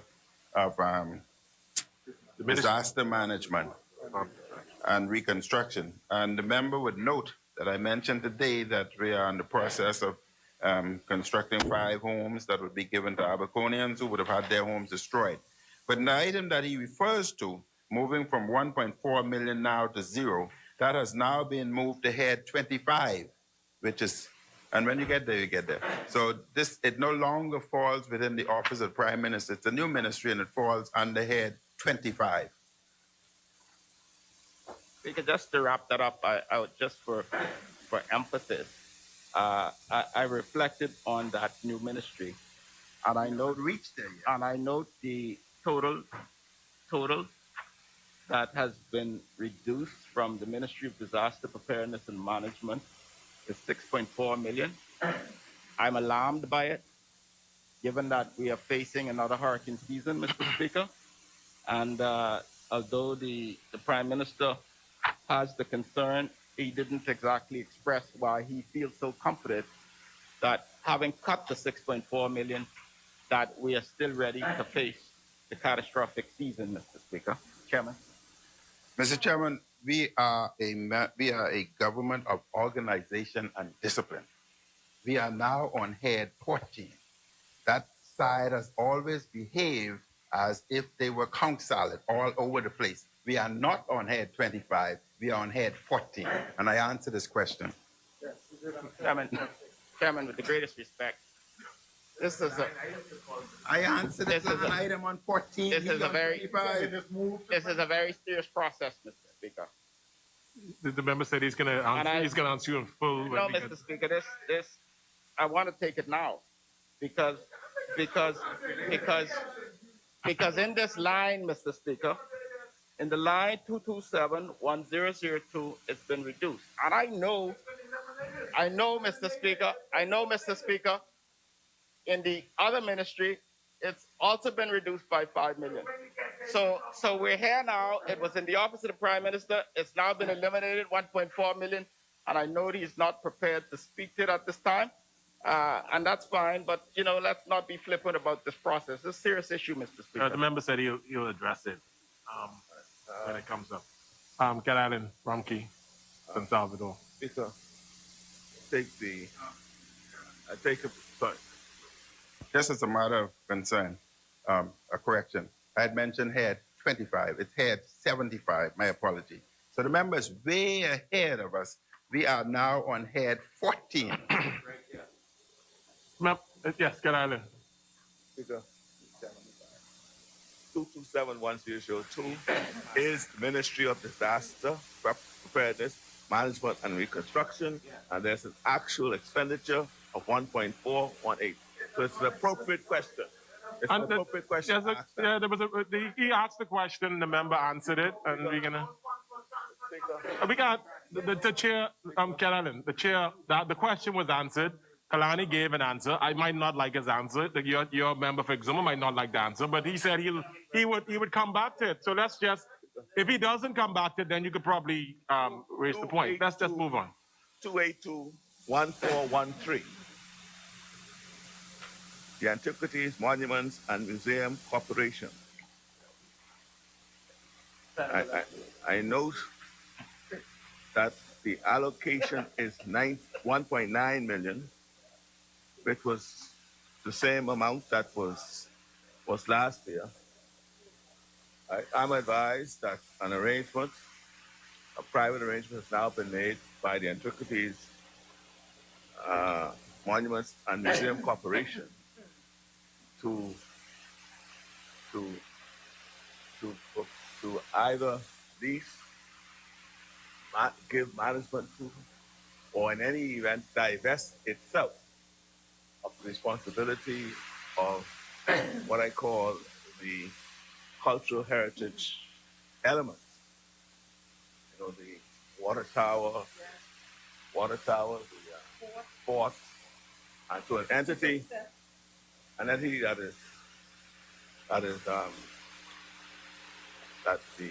principles of are closely related. One is I'm advised the chairman Of what? Chairman? of the FNM, and the other is the national coordinator for the election. What? First of all, I wish to confirm whether or not such arrangement has been entered into that divests these cultural monuments to another entity. And if that is the case, why then, what impact that divestiture would have had on the budget? Because we don't see any apparent benefit from such an arrangement. Because as the member for Southern Shores mentioned to me, that 1.9 million was last year, 1.9 this year. So what is the worth of doing what was done? Particularly, and then you confirm whether that is so, and confirm whether, your friends, Thank you. Thank you, Member Kalani. are part of that entity. Yes. And what impact it had on the cost of operations of the ANMA. Have a very bad record of managing certain entities. We can see what happened to the tower. You can see deterioration of the forts, etc. As the government's view and opinion that these should be managed by private sector, but at the same time still owned by government. And there would have been various different bids for such management, and I think some came in even under yourself, being led by one of your senior personnel. Unfortunately, he passed away, but he was a part of the management team.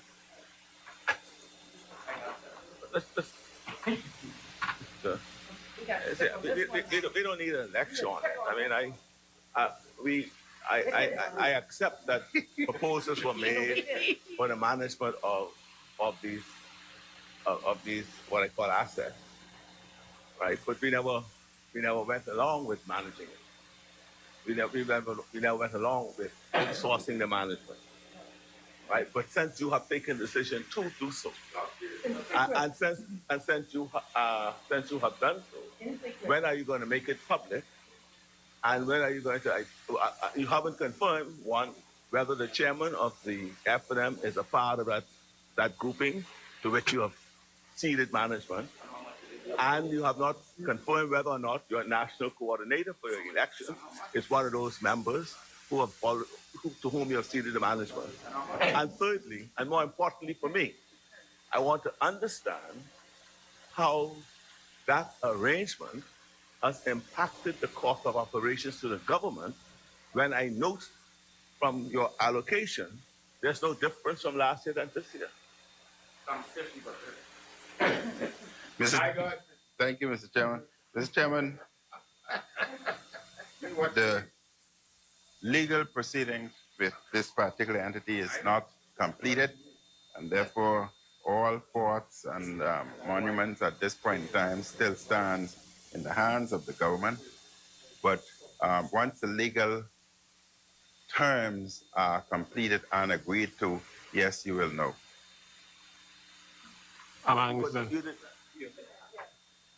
Nothing is yet in law. As the member for Carroll Rumkey in San Salvador has pointed out, these are the historic sites that belong to the Bahamian people. Part of our legacy, our heritage, our patrimony. Now we're hearing, and I don't think you've denied it, that these are now going to be ceded in some shape or form. And we have no idea what the arrangement is, what the financial arrangements are. They have been ceded to individuals who are closely connected to the political directorate of the Free National Movement. And so I want to ask, has this gone out, particularly because you have claimed to be transparent, accountable, and all these things? You pass in financial legislation for accountability. Has there been an RFP to allow for a broad-based participation, if that is a policy decision? We're hoping it just wasn't handed to your chairman and what do you say, your national coordinator for your campaign, not our not our precious legacy as a people. All right. No. I need to know, please. I wonder if Kalani could tell me. Thanks, fine one. I wonder if Kalani could tell me whether this has gone out to a request for proposal that is transparent, that is public, for the Bahamian people to know what this government is engaging in. And while you're at it, I urge you to put a stop to that right now, please. Thank you, No, they Mr. shouldn't do Chairman. it, man.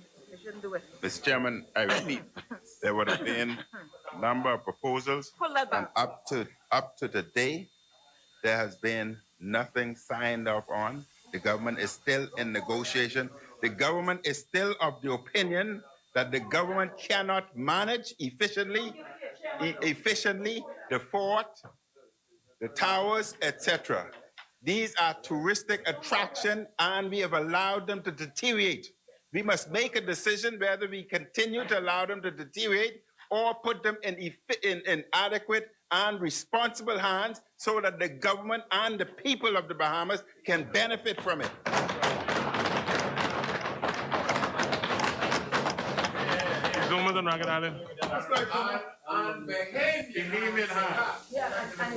Mr. Chairman, I wonder whether the Prime Minister would state the proposed fees, what payments will be made to this new entity, what is proposed, what is proposed as the payment to this new entity that is comprised in part by your F&M chairman and your F&M campaign coordinator. We want to know what is the total amount to be paid from the public purse to this entity that is comprised of persons who are close to you, who are your special interests, who are your cronies, and who are officers of your party. Exuma. Okay. We want to know, Mr. Chairman. Okay, Exuma, okay. You repeated yourself for 3 times. I think the member for Kalani has the member for Kalani has indicated that it's in the legal process and there's no decision made yet. I think that's what he said. One clarification. No. How could it be in the legal? I just want to understand what he said. It's the member for Kalani indicating that there's no signed arrangement. I think that's what he said. As we speak today. Kalani. Or that's what. As I said, there are a number of proposals and the deal and the legal documentations have not been accepted by parties. I understand. Members, let's say I understand, please. I thank the Prime Minister for assuring us that nothing has been signed. Praise the Lord, okay? But I want to reiterate that if that is a policy decision, and ain't that much time left for this policy decision, and I'm praying that there's an intervention, but I'm asking the member to advise whether there will be a request for proposal that is transparent, that Bahamians can see and indicate. Let me put it this way, Mr. Chairman. I would advise I would humbly submit to the Prime Minister that you do not have the luxury of simply taking the assets that belong to the Bahamian people in the shadows of your governance and then hand it to your chairman and your campaign coordinator. That something of this nature should be the subject of consultation and dialogue with the Bahamian people. I humbly submit that. Thank you. Exuma. With the greatest respect, the Prime Minister did not answer my question, Mr. Speaker. Members.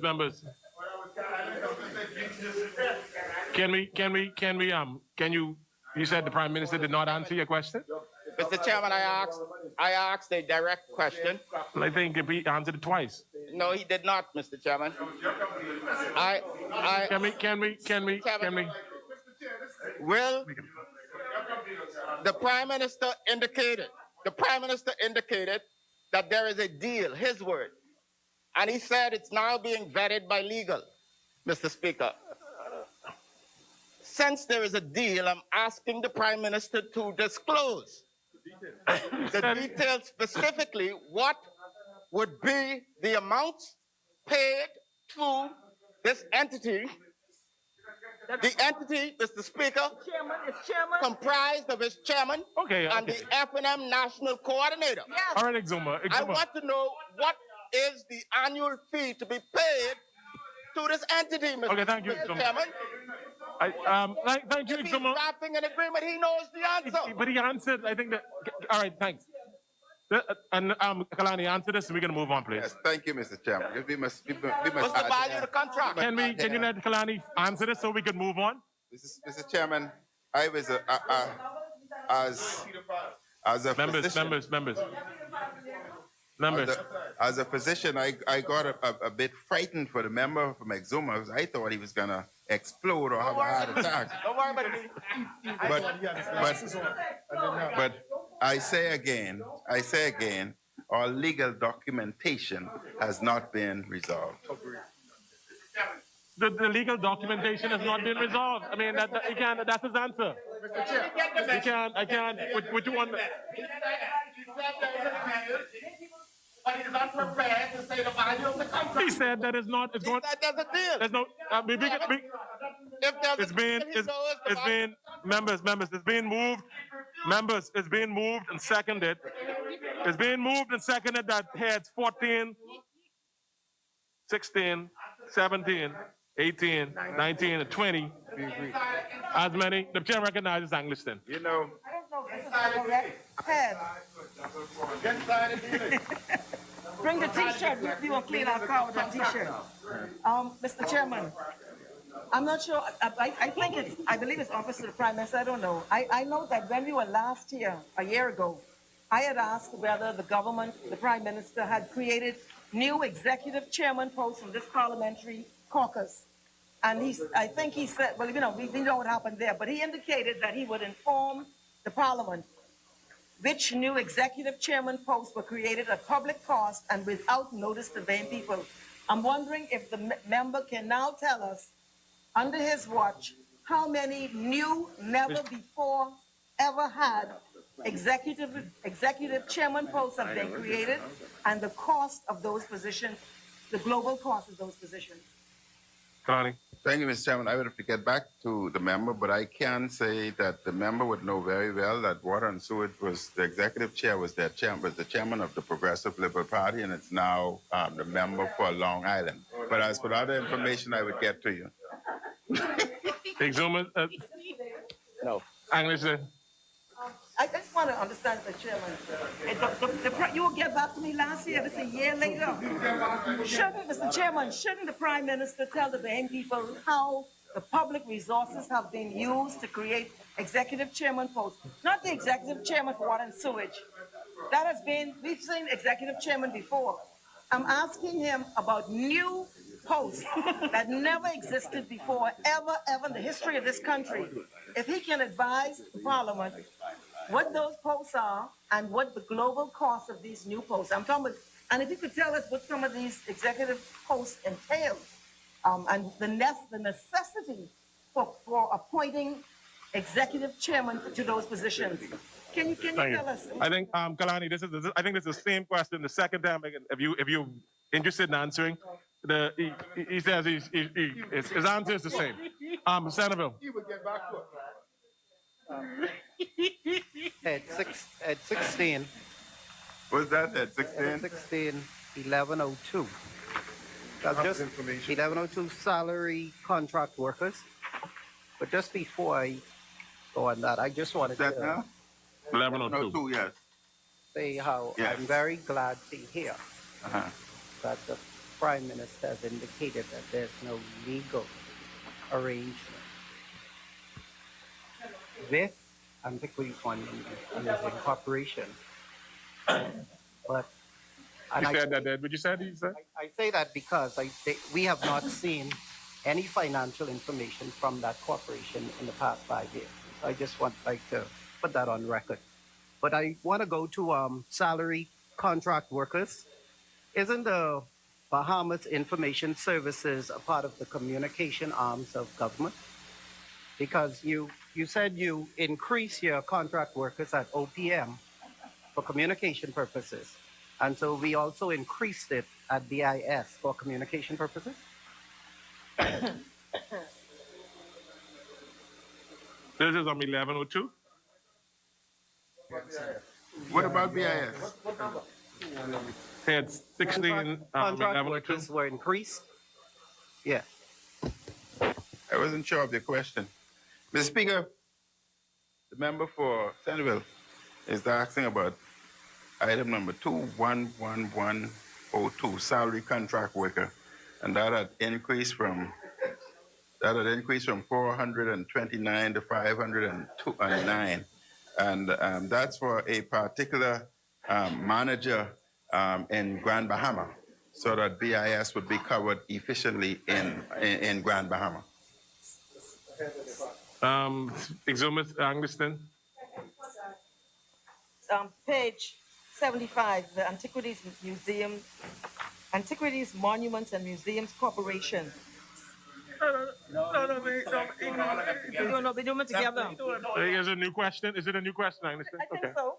I'm wondering if the Prime Minister can advise whether you could just go right back. 14, let's go. 14. That's what y'all want to do. Yeah.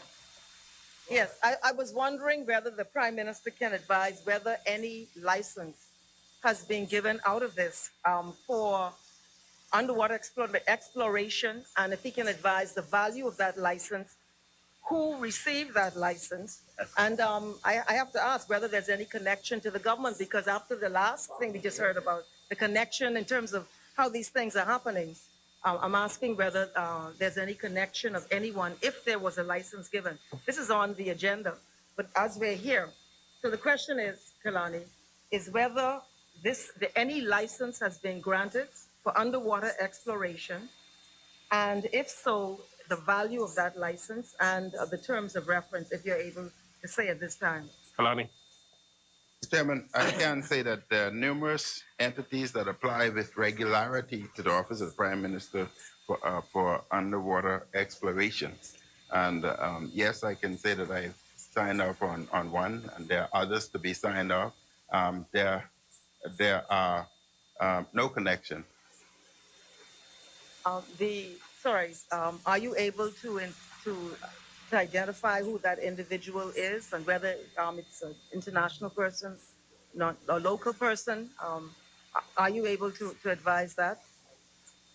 All licenses that were signed off since we came in, we will provide the information for you. I'm Exumus and Ragged Island. Under head 18.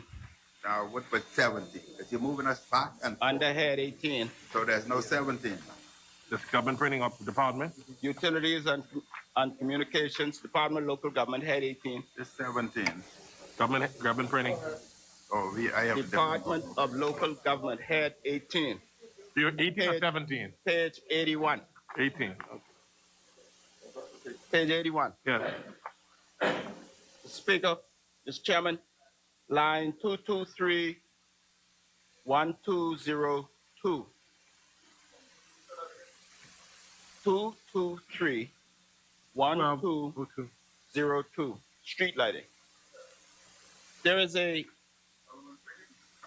No, 18, even 18 now. On page 81, page 81, head 18, line 223, 1202.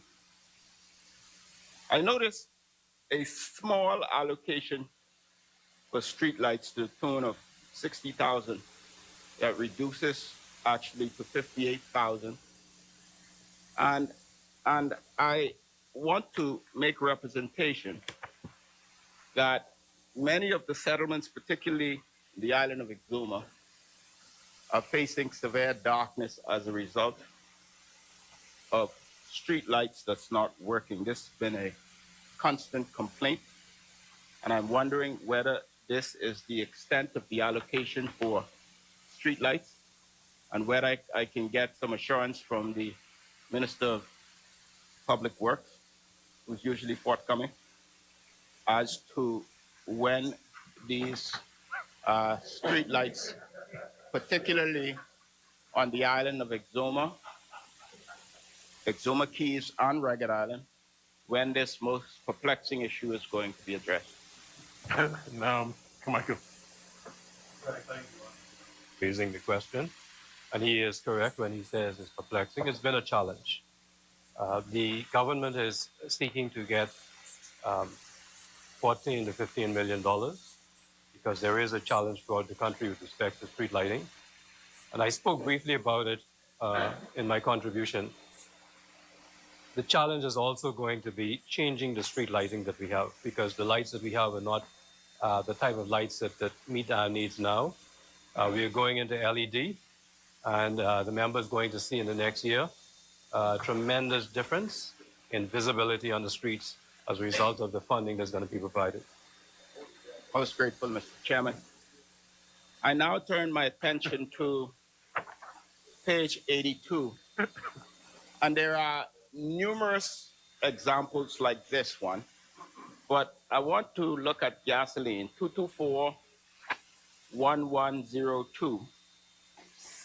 224-1101, 224-1101, and this is under the Department of Local Government. Mr. Chairman, we can also look at the following line, diesel, 1106. Chairman, I believe I speak on behalf of all Family Island MPs when I say this, that it is painfully obvious that this administration is not paying its bills as it relates to local government and its services. And I wonder, in the case of foreign affairs, whether this administration can say definitively that during the month of April, all of these bills have been brought current, Mr. Chairman. All of them. You look from line 1101 all the way down to line 2251399. It's blatantly obvious that there are significant arrears in all of these lines. Is that foreign affairs? No. I'm on head 18. I only reference foreign affairs because it's a similar scenario, but it's more pressing because it's Family Islands. And I am very concerned that Family Islands are being neglected. Local governments are already woefully underfunded. And we see a tail here of significant arrears in probably more than 20 of these line items.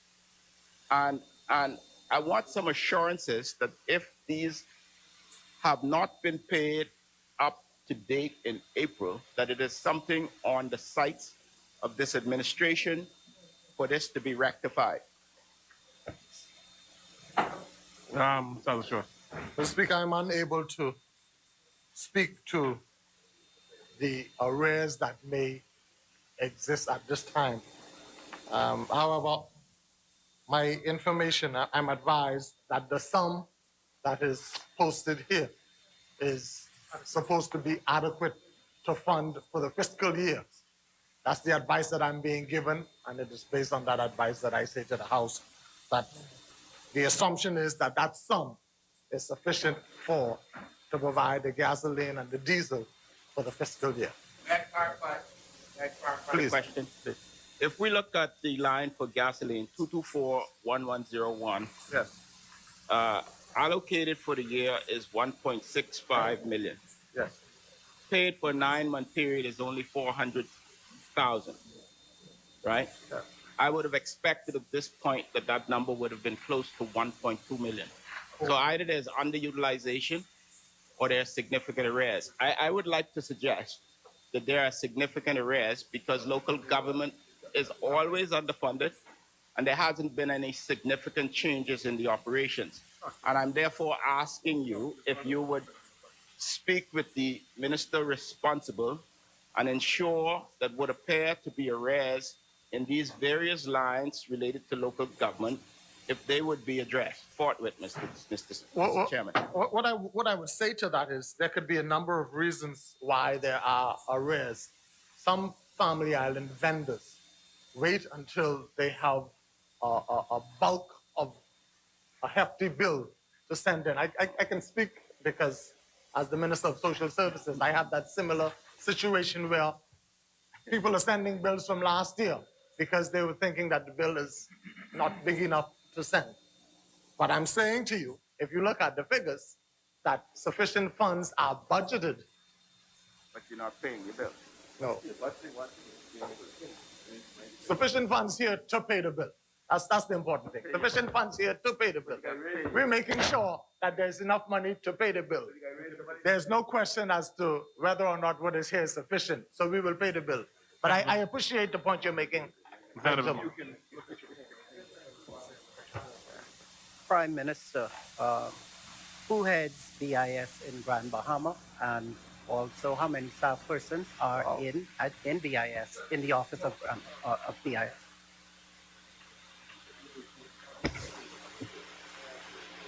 I can only, by all means, I can only say at this particular time that Ricardo Lightburn, this salary scale, this salary adjustment reflects that of Ricardo Lightburn, who's managing the entire process. Member for West Grand Bahama and Bimini. We would have also, in coming to office, realized that a number of contracts that were engaged by the former administration were never officially dealt with. And so what we did was we brought all of those persons on stream and made sure the contracts were in place to keep them on. Thank you. Senator. Thank you very much. Head 18, 1190, Local Government Act Review Committee, 60,000. Mr. Chairman, I have asked time and time again about the local government elections. And I think the issue for me, obviously, I've been saying it is democracy and, of course, the proper running of the family islands and their autonomy. From my recollection, and you could correct me if I'm wrong, Minister, I think the local governments are every 3 years. Yeah, and we missed one of those years. I would like to know if we are expected to go into another 3 years and wait, or the issue of local government, notwithstanding that we have a review committee here, is expected to be, are we expected to have the election? I would wish the member didn't use the word missed, that the elections were missed. It would suggest that it just passed us by and we didn't notice. The date for the election wasn't missed. It was a conscious, conscientious decision in keeping with the emergency powers that elections be deferred until such time. So it wasn't missed. It's postponed.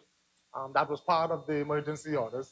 And as soon as the COVID pandemic and the medical advisors advise that it is safe, Brother Sandoval, we will have local government action. Been moved and seconded that clause. Scott Allen, Ramkins, and Salvador. Mr. Chairman, I draw attention to head 18. Two lines I would like to look at.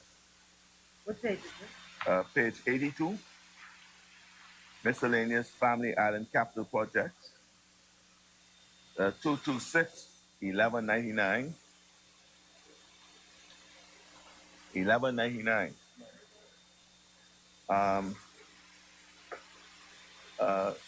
Under this head, wow, $10,000 was spent in 2019-2020. Only $10,000. 2020-21, only $25,240 was spent out of a budget, out from a allocated amount of $570,000. we now In the election year now. we now see an allocated sum under this head of $3 million. In an election year. Yeah, this is an election year, remember. Maybe not under the. Now, I wonder, is that, what does that cover? And what is about? Mr. Insurance. Amusement.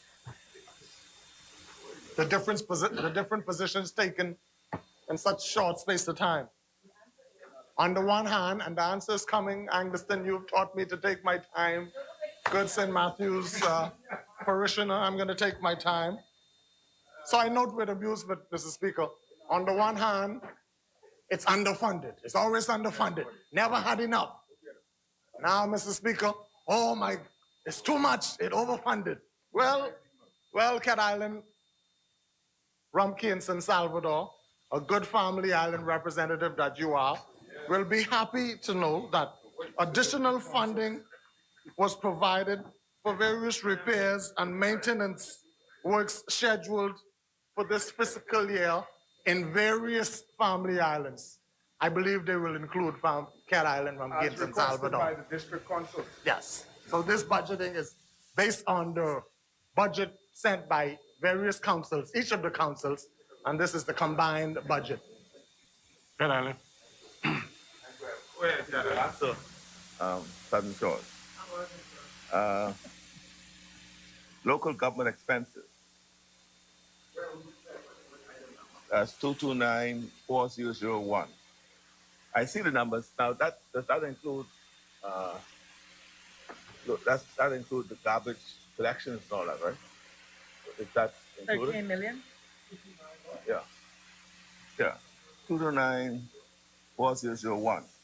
Local government expenses. That includes garbage collection. I asked it. No, I'm asking. It includes that. You know where I come from. You know where I come from because I got asked too. Yeah. Where I come from. I just need to understand that includes. There is no indication here that it does. There is no indication here that it does. I'm not so advised that it does, so I will not say that at this time. But you check on it. I will. That you could be assured of. Get back to me. Indeed. In the shortest possible time. Right. Now, while you're coming back to me on that question of garbage, I'm alarmed. And Mr. Kalani, I trust that you would have watched and heard what I watched and heard of what's happening in North Harbour Island as far as the garbage collection is concerned. You know, I bring it up because, I was, at one time they said I gave my brother a contract, but I had to cancel that contract. No, I never did. But I canceled it. Now, the member from North Lutra has said publicly that his brother has a contract for garbage collection, garbage maintenance on Harbour Island. No, he didn't always happen. Number one. What is surprising about that, it's okay, that's his brother, he got the contract.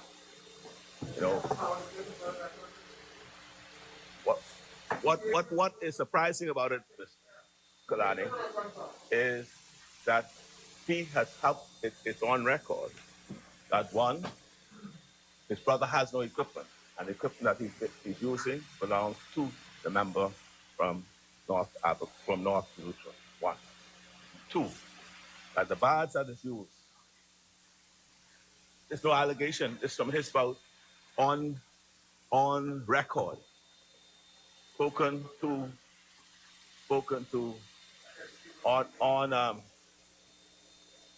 I'm not saying what people said, I'm saying what the member said himself. That the equipment that his brother is using belongs to him, and he's leasing it to his brother. That the barge his brother is using to barge the the garbage to the mainland belongs to him. Now, if it looks like a duck, quacks like a duck, it's a duck. I'm asking you to look into that, see whether or not there's any, what is the propriety? What is the propriety of such arrangement if it exists? As I promised the good member for Cat Island, Rumkey, and San Salvador, as it relates to garbage collection, I'm properly advised that that is part of the local government allocation.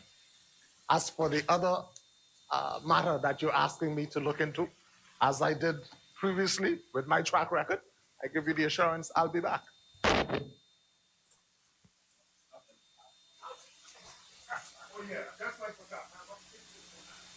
Being moved, Central, Centerville, sorry. Thank you, Mr. Chairman. I would, Mr. Chairman, I just want the minister responsible for the Department of Physical Planning, if he can indicate if there are some capacity building issues over there, simply because it appears as if the Prime Minister would have mentioned that his consultancy budget would have included surveyors and engineers to assist with whatever the dimensions of town planning and land is in the Family Islands. Kalani. Mr. Chairman, I will answer the part with respect to surveyors. As the member would know, lands fall under the office of Prime Minister. And we have had great challenges. We've had great challenges in trying to give land to the Bahamian people in a expeditious manner and efficient manner as possible. We subsequently would have been trying to contract surveyors. They are very difficult to find. When I visited many meetings at CARICOM, I would have been trying to hire surveyors from those various different countries, Guyana, Barbados, etc. We had offered scholarships. Numbers can be here, Kalani, please. We had offered scholarships to incentivize Bahamians because we realized that's a shortfall. It was essential for us to do one, contract surveyors to do work for us, and at the same time hire surveyors so that we can get the land, including the Prospect Ridge and others that we are moving on, to get those land to the Bahamian people as quickly as possible. Without the adequate surveyors, we are unable to proceed. If I may answer the other part of that question. Yeah. Yes. Thank you. I want to thank the honourable member for Centerville for being so perceptive in asking that question. With respect to capacity building at physical planning, if you look at the organizational chart for physical planning, you see that less than half of the posts in that area are filled. One of the challenges is that the qualifications that are required for posts in areas such as urban planning and many areas such as that, we don't have the persons here. Moreover, when you look at the scale for salaries within the public service, it is difficult to recruit such persons if they were qualified and came back to the Bahamas. And so that is something that we are seriously looking at because the people in physical planning work very, very hard, but cannot continue at this rate because of the challenges that they're having. So I appreciate that question very much. And it is something that we have to look at in the future and seriously find ways to improve. Thank you. Thank you, Carmichael. Southern Shore. I'd like to move. Let's move them. Go ahead. It's been moved and seconded that clause 14 through 20. Centerville. Thank you very much for your answer, Prime Minister, with regards to the shortage that we would have in terms of surveyors. The consulting services That's line item 225. Sorry, head 20, page 87. 225, 1115. Consultancy services, 2.1 million. I just would like to know, in terms of the Department of Land and Survey, what will we need the consultancy services for if they are over in the OPM? And also if you can let us know if we have a director over at the Department of Land and Survey, because I think the director is the accounting officer, but I don't know. I just would like to know if we have one. Kalani? Yes, thank you, Mr. Speaker. With respect to the item that he speaks of, 51115, the monies that you talk about are related especially to for equipment. Technology has improved now. Yesterday, you would have had individuals, chain men from one end to another. Now technology is advanced where you can have drones and do all the proper mapping in real time, and we're able to use that information to establish a land registry. So it is our plan moving forward that as we advance the technology and hire consultants with the necessary equipment to do all the mapping and pointing or grading and whatever word usage that are utilized, we would have a more efficient mapping of not just New Providence, but the entire Bahamas.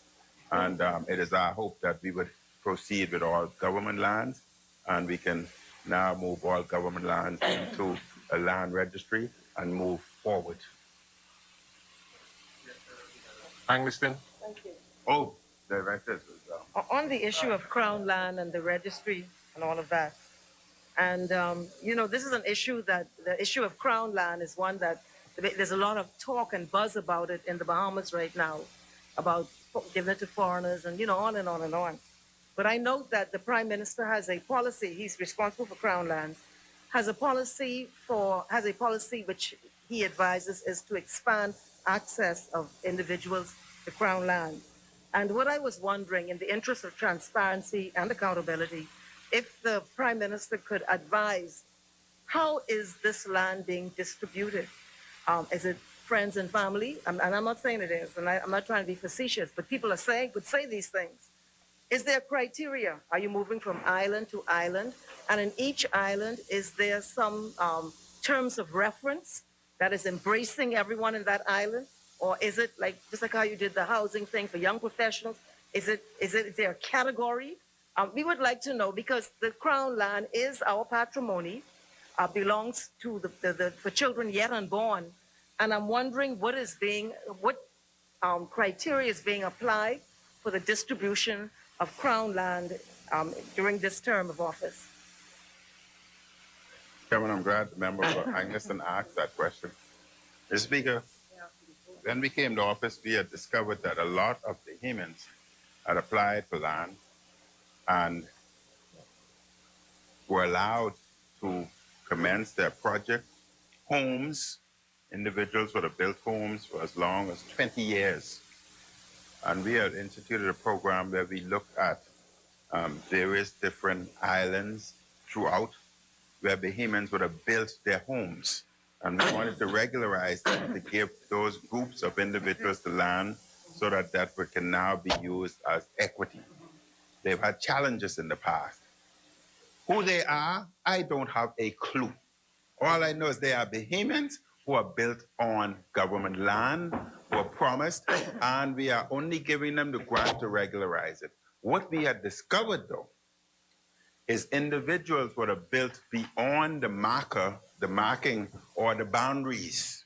And that is why it's so essential for us to have the necessary equipment so that we can do the proper surveillance and subsequently remove streets, redirect streets because individuals have been built their buildings on streets, etc. So it's a complex situation that we're dealing with. But who they are, I don't have a clue.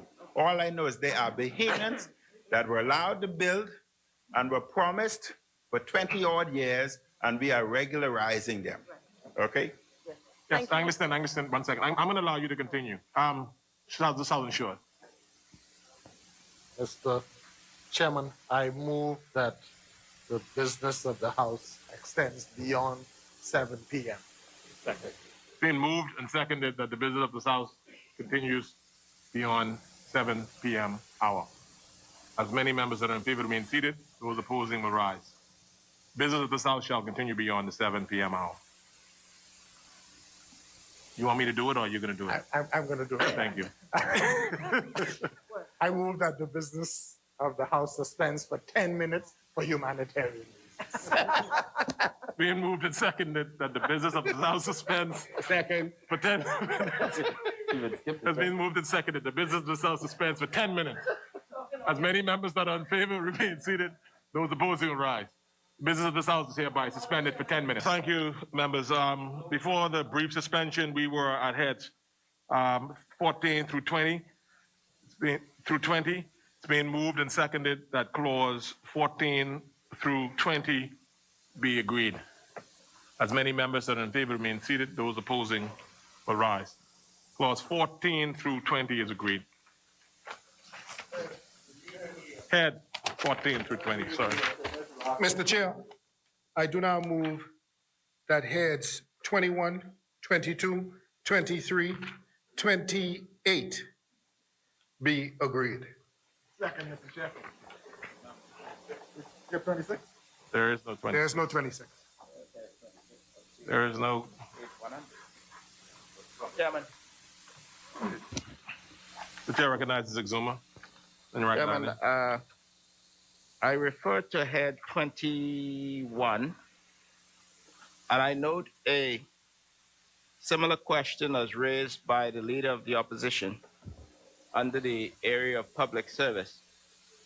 And we note several additional sums allocated for what appears to be salary adjustments and global provisions, new appointments, 1.5 million underline 2111103, and immediately below 2111104, another 630,000. And we know this is an election year, so we want to dissect what those amounts relate to, and we would be grateful for a response. Page 88.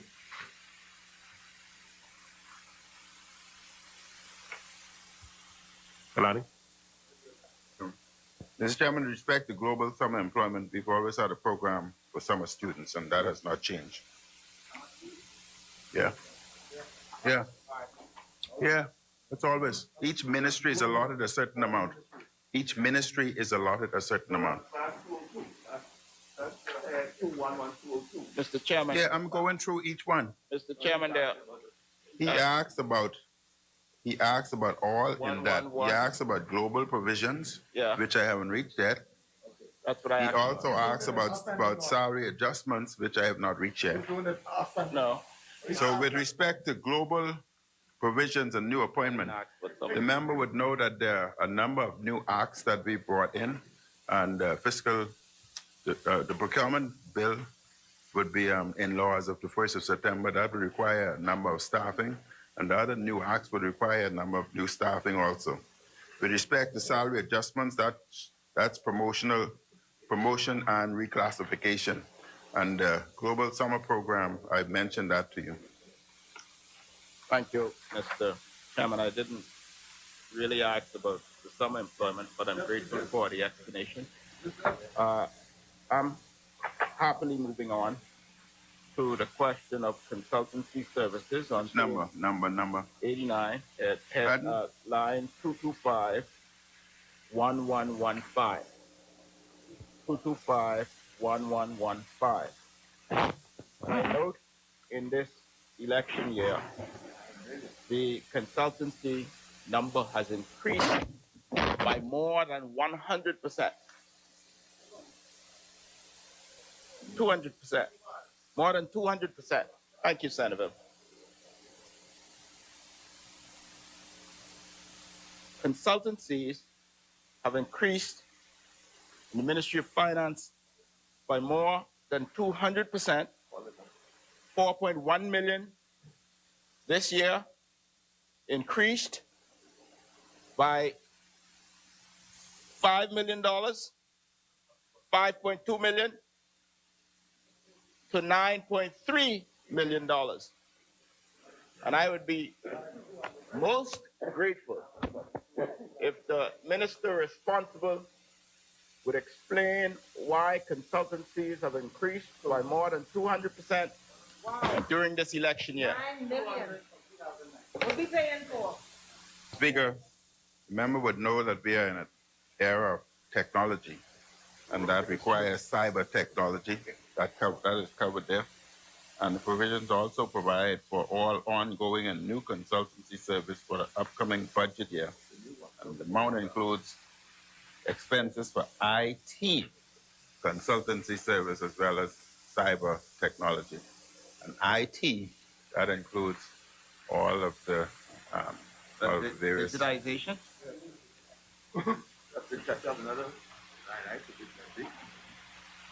Okay, Bill. Just looking at the page 89, 1104 at the bottom, tax reform.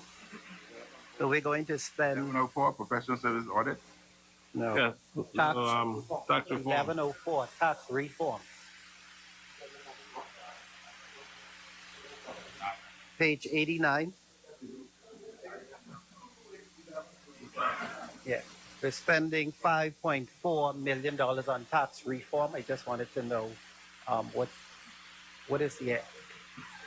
should we expect in terms of tax reform? 2281104. No, but I would still know. I would still know. Mr. Speaker, that is respect to the tax reform programs that we're doing. That's by the Tyler Tech Group and the project, as well as Deloitte and Touche. And yes, as soon as we get the reports, as they're completed, you would see it also. Exhumas and Nagali. Chairman, I turn my attention to page 90, line 2282108. 228. National Drug Plan arrest. But I can't help but notice another line, 2721112, National Drug Plan. 22. Okay. Let's look at 2721112.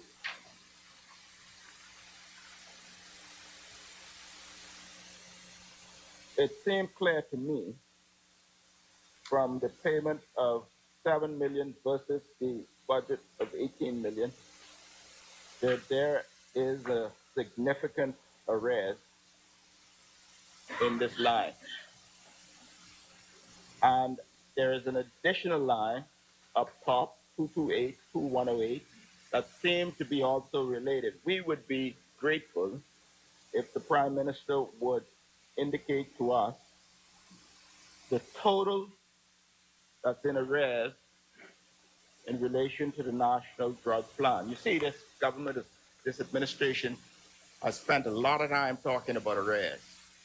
And governments are continuous, and we expect that there are going to be some arrears that you will leave when you leave office shortly. And therefore, we want to have a full appreciation of what these arrears are. So this is just one of them, and I would be grateful if the Minister of Finance would speak to the National Drug Plan arrears. Mr. Speaker, when the National Drug Plan came in, there was a provision made but never came into law that a component of the national insurance bill would automatically be allotted for the National Drug Plan. That had not happened. And in fact, what happened is it's paid out of consolidated funds. The government has continuously given national insurance promissory notes. And this is bringing the promissory notes current, honoring the promissory notes that were issued by the government. So, if I get that correctly, the expenditure is against a promissory note for a larger amount than what is being paid during this expenditure period? I cannot tell you the yearly amount that are supposed to be paid, but what I can tell you that there are promissory notes that we would have met there, and we're bringing all promissory notes current.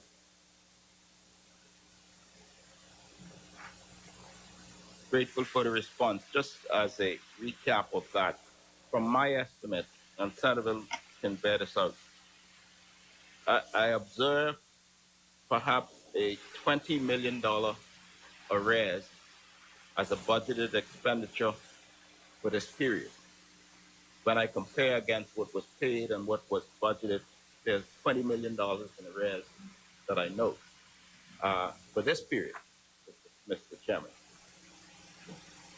I move on. I accept the response of the Prime Minister, although I would ask for a follow-up as to the total of these promissory notes that's due, and I would be happy for an undertaking that the Minister of Finance would provide this information to us, Mr. Chairman. Thank you, Mr. Chairman. I would provide the member that information and the answer to the member's other question. I think you were asking about 82101, or you changed your mind on that one? No, combined. Pardon? Yeah, with respect to the 82108. I thought you said 101. No, I did not. Oh, National Plan arrears, it's the same thing. Yeah, same thing. Same thing. Chairman, line 228, 2112, BTC pension contingent liability. Which one line? 228, 2112. Chairman, when the member for Kalani sat in a cabinet some time ago, the BTC asset was sold to Cable and Wireless. And as a result, based on previous explanation, the government assumed responsibility for the pension liability. I wonder whether the Minister of Finance would say what is the total amount that the Bahamian people are holding the bag for as it relates to the unfunded liability in the BTC pension fund. Thank you, Mr. Chairman. Chairman, when BTC was sold, there was an agreement that the government would make a contribution in terms of pension fund.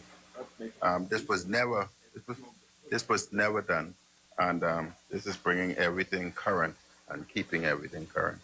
What is the total? Mr. Chairman, I don't know the total. I think the Minister of Finance may have misunderstood my question, Mr. Chairman. My question was, what is the total unfunded liability that the Bahamian people are holding the bag for in relation to the BTC pension fund? I would receive that answer for you. Chairman, there are respectfully many things that this administration has promised to get back to us.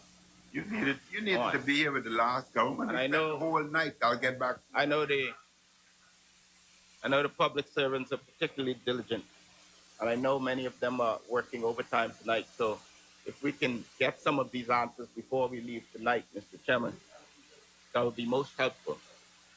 Continuing on this trend of thought, whilst the Minister of Finance is collecting this information, I would ask that he provide to this Parliament the total sums that have already been paid in relation to additional contributions by the government of Bahamas since BTC was sold to Cable and Wireless. You see, when Kalani sat in this cabinet that did this BTC deal, we received a sum, I believe, of 10 million. The Bahamian people want to understand how much of that 210 million has been paid back, if you will. So I'm asking the Minister of Finance to also detail to the Bahamian people how much has been paid since the BTC deal was completed, in addition to my previous question as to what amount is actuarially unfunded at this point. All right. When the member's government took over, they did not pay those bills. They did not remain current, the former government. Oh, okay. And I would obtain for you the outstanding bills that you left and the outstanding bills moving forward. Minister of Finance misunderstood my question. No, I didn't. I was not asking anything about what the past. He's been in office for 4 years.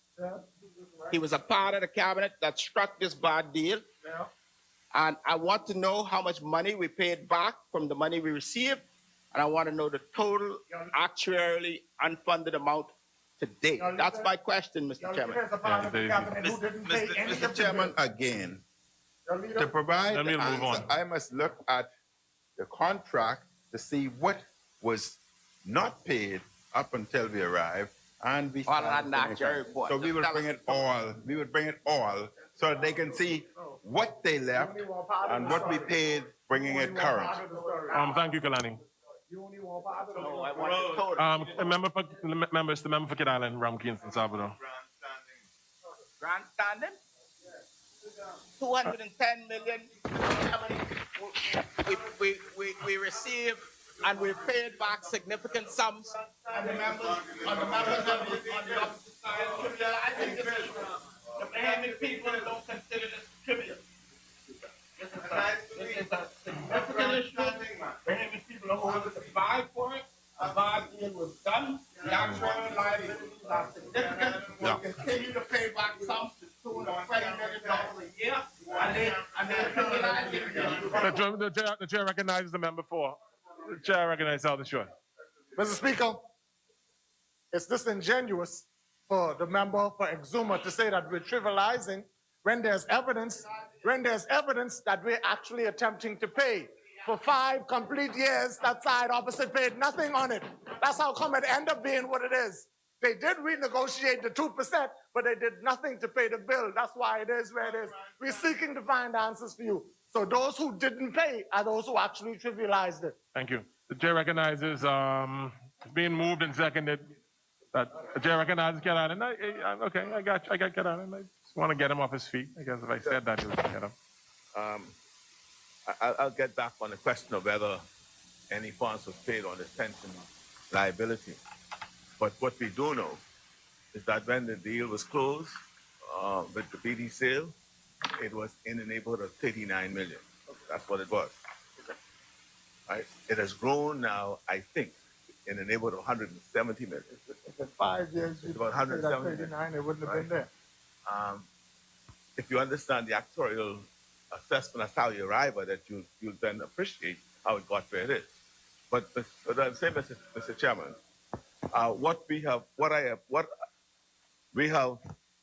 what is in the budget, what has been budgeted to meet that obligation for it up to 2024 is 90 million. Yeah. Just over 90 million. And this is not a liability that is static. It's dynamic. It's dynamic. It's going to continue. It's not. Go on where? Gone where? Gone where? That's why I say you have to understand what you sign up for. All right, so, well, you know, if you don't understand, well, keep quiet. Understand, it's dynamic because it's going to continue to grow. It's a continuing liability. It's a continuing liability. It's a continuing liability. Right? And the question is, it's a continuing liability that we have to, that has to be addressed. And what I'm understanding, what the reason why the question arises, Mr. Chairman, is whether or not any specific arrangement has been entered into by yourselves to address that liability. Right? Specifically. The member for West Grand Bahama and Bimini is standing on a. There's a plan. Yeah, tell us the plan now. Tell us the plan. Cat Island?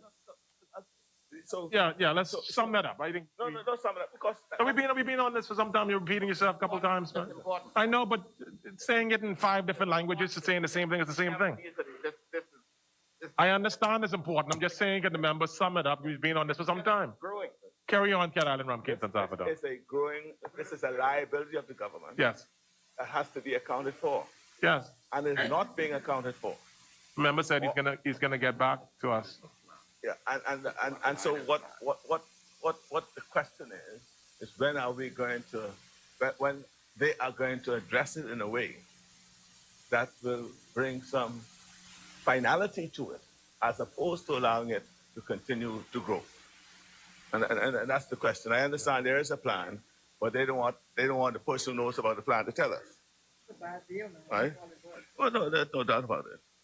Now, Mr. Speaker, sorry, Mr. Chairman, let me go to line item 2821619. Cayenne Renewal Holdings. Give me the number again, sir. 282 1619. Page 91. Okay. That's on page 91. We note that without any budgeting at all being made in respect to it, that $7,106,000 plus have been paid out. I understand Lucayan Renewal Holding is the entity to which funds were passed for the acquisition of Lucayan property for the Lucayan Hotel. Right? And the question is, what does this $7 million represent? 2821619, page 91. Lucayan head 21. Page 91. 2821691. 19, sorry. 619, sorry. Yeah, and I'm curious to know how are the funds that's being paid out of the public treasury through this vehicle is being booked, because from all accounts, more than 7 million would have been expended over the last year. The chair recognizes Kalani.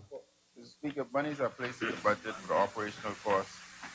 You don't want to hear about the million you used to pay every month. Abating the You are the sale county, and not handover us. of the hotel. Chair recognizes Exumas and Dragon Island. The response from the Minister of Finance was not audible. I wonder whether he would be minded to repeat it. But I will add an additional question so that when he repeats it, he might address this as well.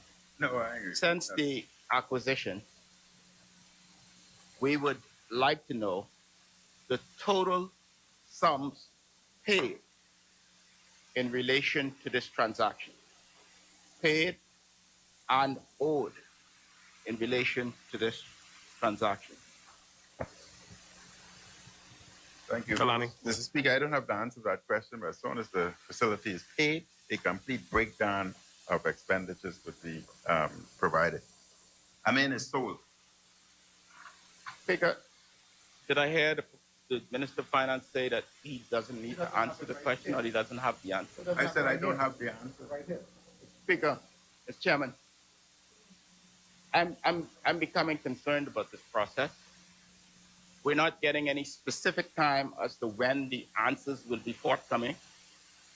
The issues are laid out in the lines of the budget. We would anticipate that on something so important that the Minister of Finance would have the answers. So I'm asking how much we paid and how much we paid since we acquired the asset. And Mr. Chairman, I would expect the Minister of Finance to have this detail. And if he does not have the detail at hand, I would anticipate on behalf of the Bahamian people that he would give us a specific timeline as to when he will provide the details. We just can't simply say, oh, I don't have the answer, I'm going to send it to you. No, there's still answers outstanding from the last budget exercise. Okay, all right. Chairman. Thank you. So if he can give us specific timeline for his responses, I would be most grateful. I think, Kalani. Mr. Chairman, I would repeat that those figures are not in my head. But as soon as the hotel is finalized, a complete breakdown would be provided to the Bahamian people.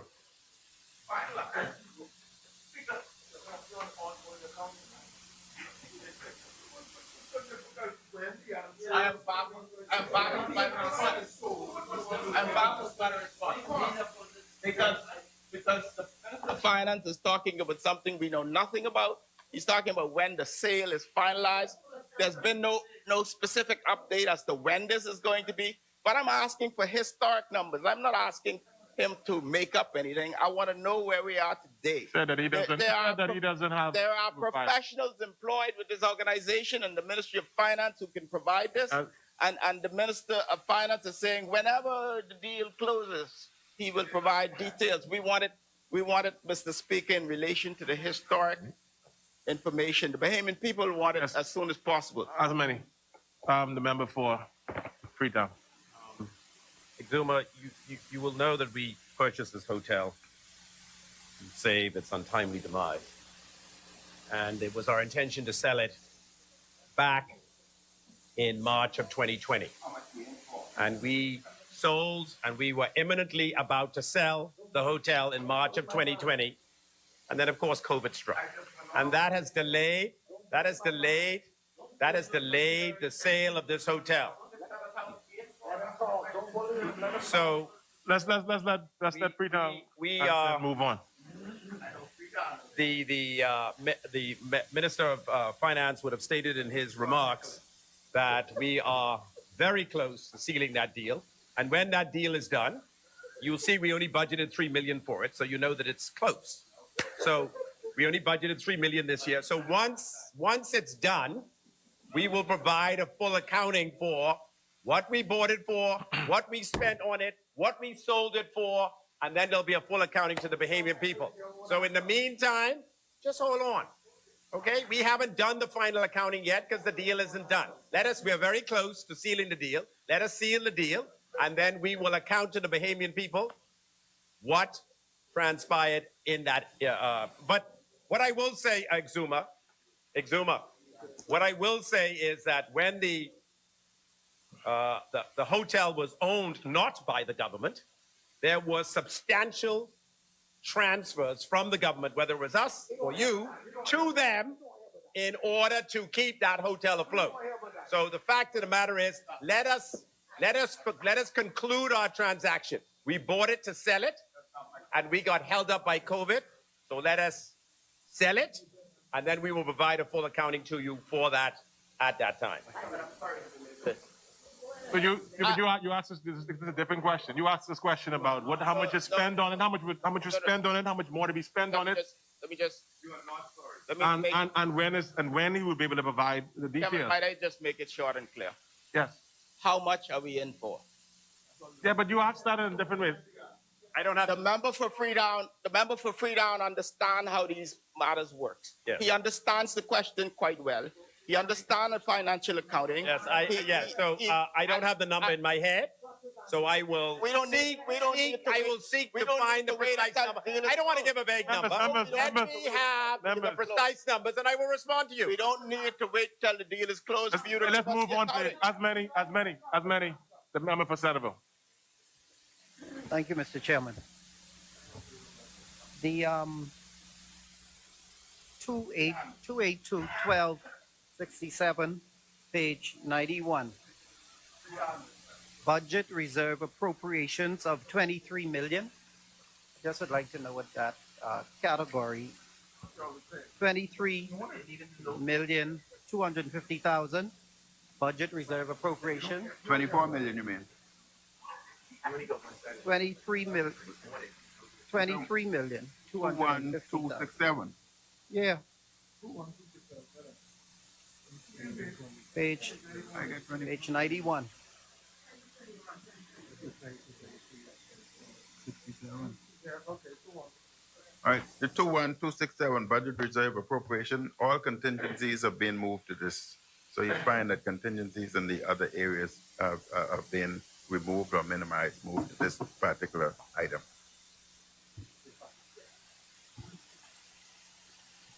Okay, so so all contingencies from throughout the public service is here. Does this include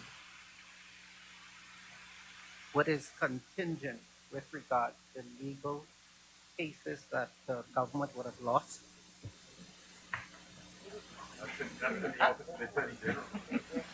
We already went over that. We went over that. That's a global contingency plan. Whatever the government have to pay that wasn't budgeted for, coming out of that.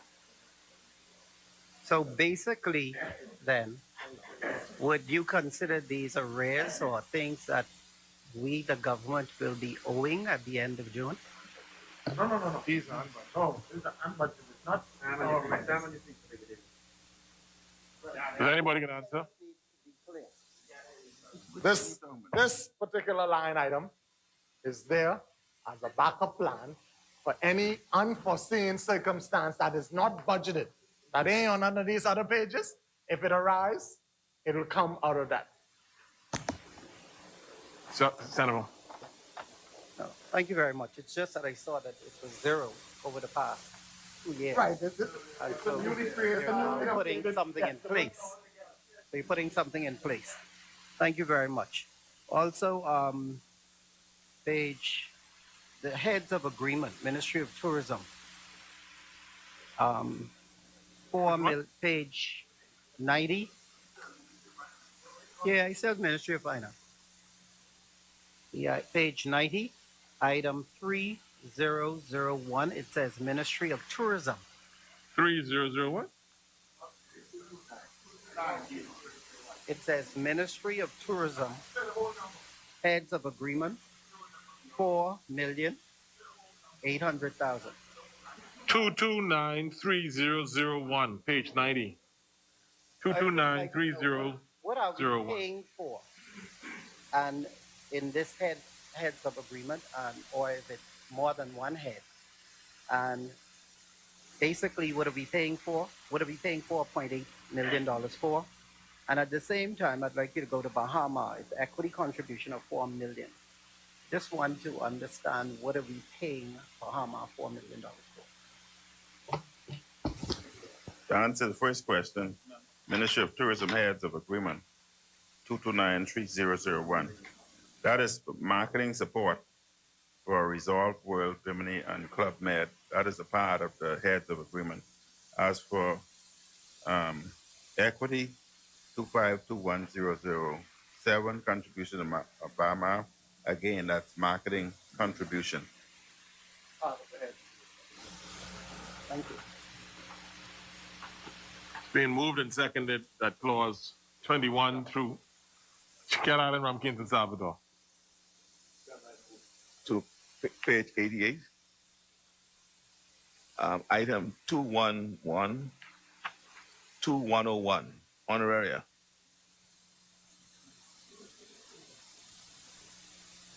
To 101. In 2019, in 2020, we paid 81,000. That's for 82,000 in honorarium. And then for this year, we paid 54,700. But now we are budgeting 225,000. Quite a hefty jump, and that's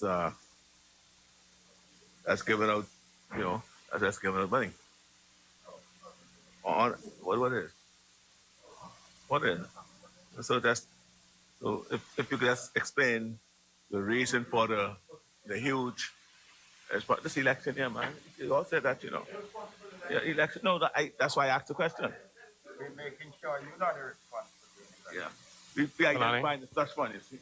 Mr. Chairman, the members are asking about the honorarium 2101, and that money is to be paid to those eligible staff. As you know, Ministry of Finance have been improving its staff complement, accountants, economists, etc. And individuals who are eligible are paid out of this.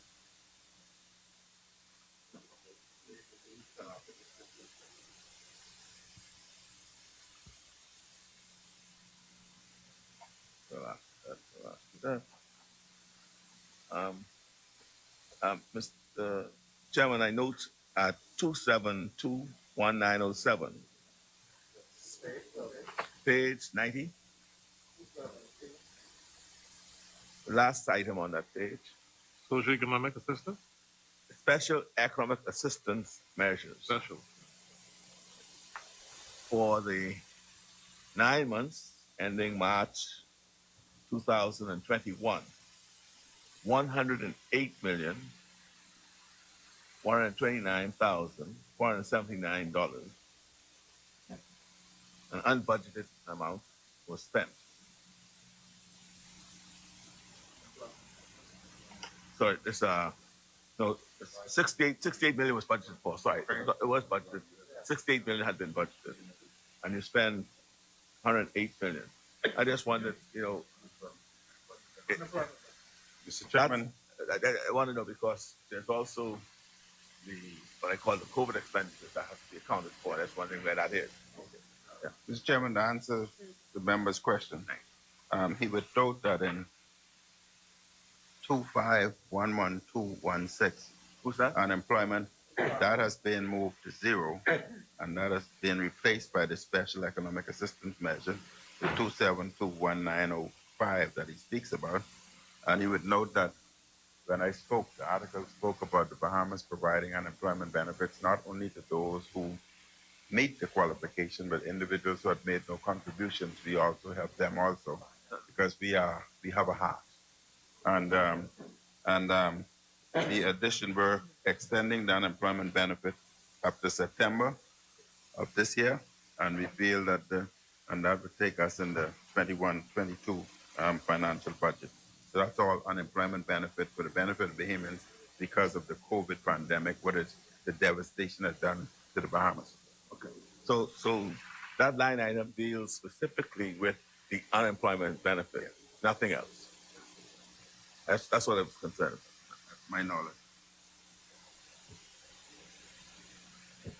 Okay. I'm a little confused because I hear about the. Fast forward to the point. I hear that. I hear. Fast forward to the point. You have any rum and coke? You have any rum and coke? Mr. Chairman, just to expand so the member to understand better. As you know, the Bahamas is opening up and, individuals are returning to work. Tourism is starting to increase and employment is now increasing. As a result of that, the monies that were allotted 68 million previously, you would note that it's been reduced to 30 million. And the reasons are Bahamas is now starting to open its economy.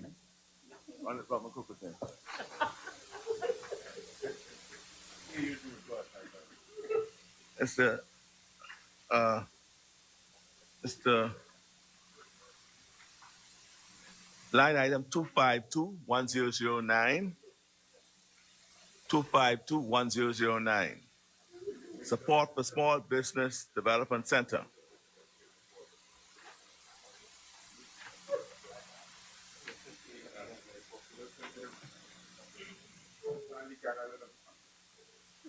Uh, I see that only one. This is the Support for Small Business Development Center, and this this is touted as one of your major accomplishments. And the amount, I think sometimes I've been hearing figures up to 64 million, etc. But I only see that 1.7 million was expended between July and March. 2521009. 90, page 90. Page 90. So, if only 1.7 million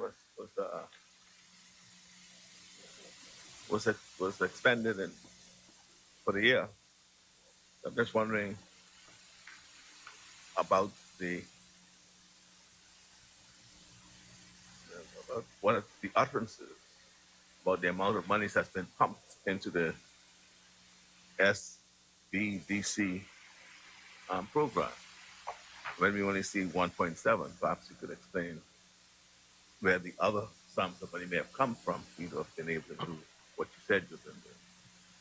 There are other sums of money for small business provided in one of the other heads. I don't remember which head at this particular point in time, but I'll find that head for you. Other monies are provided there.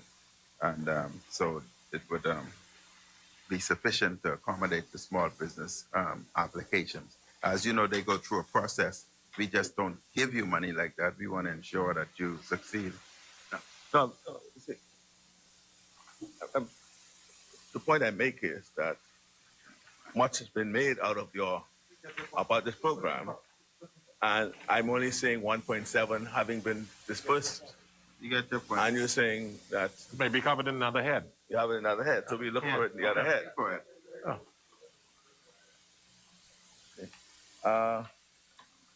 I'm also curious. Another pet peeve of your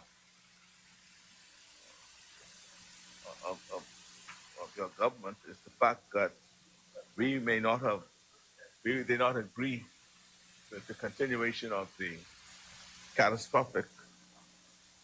Caribbean Catastrophic Risk Insurance Facility. It appears that you all have done the same thing. You all stopped paying them, eh? No, we pay. Huh? We pay. Not according to the book. We pay. Go to 283-1104. You in finance? Yeah. Page 91. 91. 283-1104. No, nothing has been paid. And before if you're going to talk about this, I'd like, we've had now this massive hurricane. We all speak about Dorian. Dorian has passed through the most devastating hurricane to have passed through our waters and our land. I trust, and we talk about the loss in the billions. We've taken out this insurance. I want you to please advise us about what premiums you've been paid to date since you renewed the contract and what benefits you've received having claimed since then. And perhaps you could confirm, as well whether we did not pay more premiums than we received in benefit from it today. I know, man. So I ask questions because I know, you know. Speaking to my recollection, we had not paid more in than we had received. We're current, and the increase reflects the increase in the insurance. Pardon me? The increase that you see here, previously 22.7 million, now 3.2. That that reflects the increase of the insurance premium. But what I can recollect is that the monies that we had paid in, we had received more than that we had paid in. Okay, well, I wish that you could confirm, boss. Will you kindly provide then us with the amount of the premiums paid to date since you re-engaged insurance, right? And then if you can advise us of how much you received following claims made against that insurance. I could tell you that you will find that you paid more premiums for this insurance than you received having claimed against it. No, I don't argue. I tell you what the Mr. Speaker, Mr. Speaker, Mr. Speaker, insurance as it states, insurance. You pay health insurance regularly, but you don't get sick, so you get nothing back. Do you want to get sick just so that you can pay more than you can receive more than you paid in?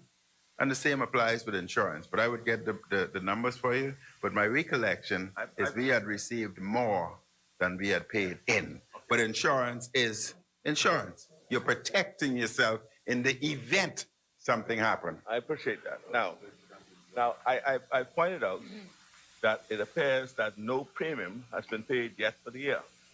And listen, Carry on, Cat Island, carry on. Cat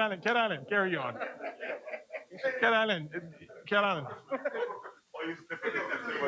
don't want you to make that mistake you made that day. I don't make that mistake. You're cool now.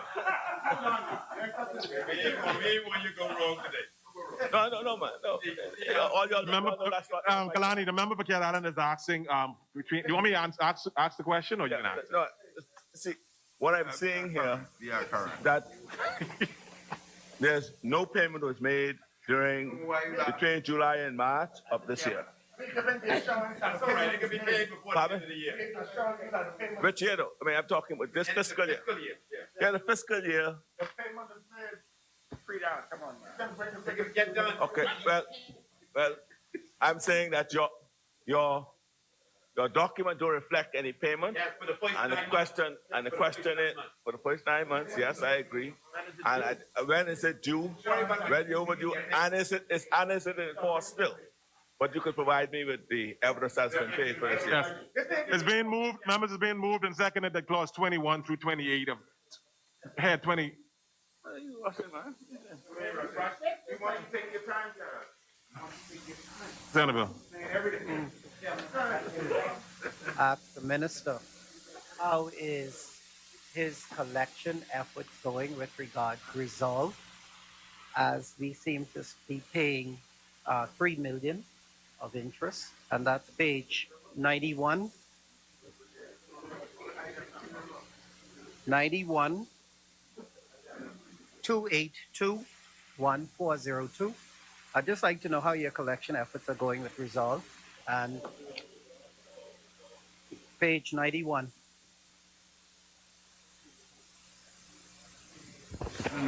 Yeah, but why are we paying? That's why I'm asking, how are your collection efforts? I don't know. No, I asked in the minister.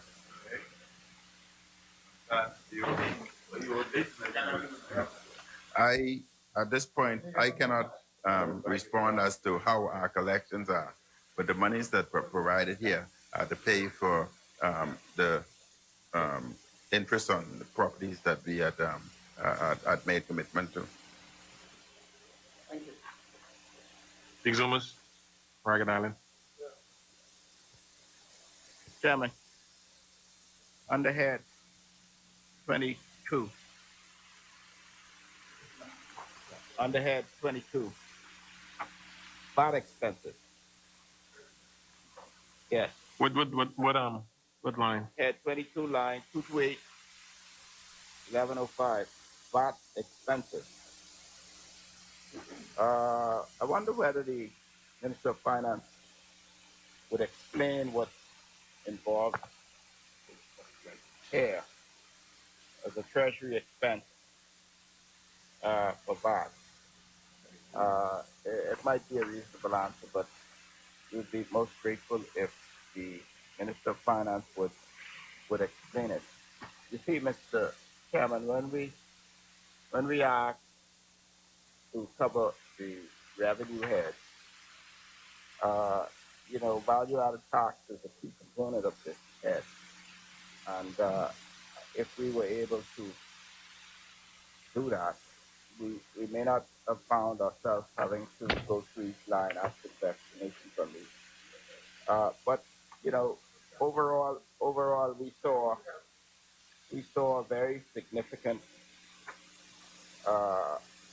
increases in what's anticipated as VAT revenue. And in many instances, we thought it was unreasonable. So we just want the minister to explain for the purpose of this exercise, line 2281105. VAT expenses, 2281105. The increase represents the amount required for financial year 21-22, and the amount also represents statutory value-added tax paid by government agencies for the procurement of supplies and services.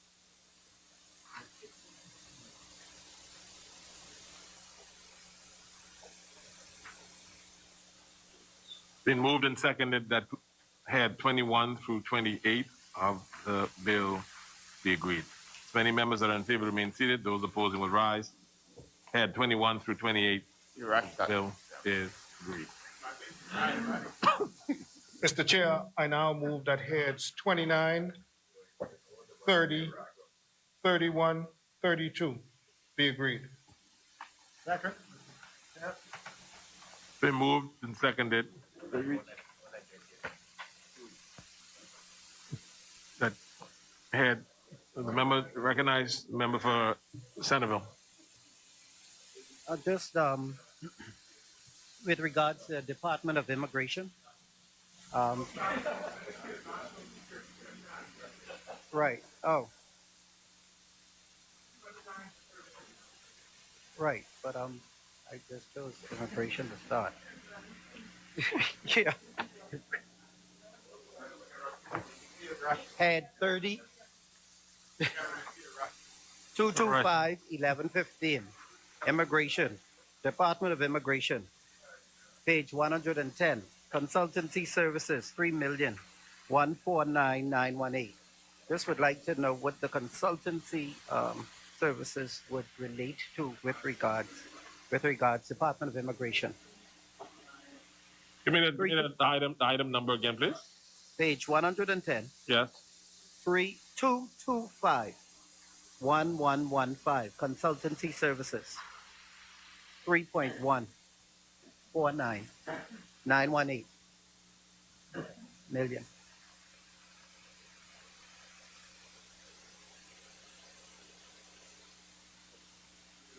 The members are acting on consultancy service 225-1115. Allocation provides for the Immigration Integrated Management System, IIMS, and final payment schedule to the Canadian banknote for September 2021. Payment deferred during financial year 2021. What is it? What is it?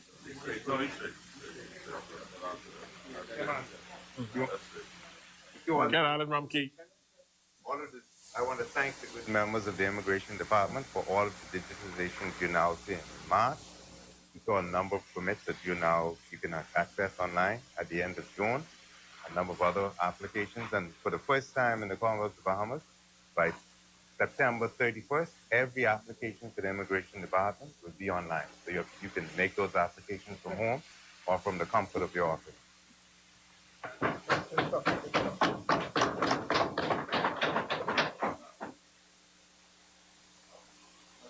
National security. I'm just curious. We're dealing with the 29. National security. 107 225 1111 225 1111. I mean, I'm just trying to, I'm wondering what a national security, they can contract security services?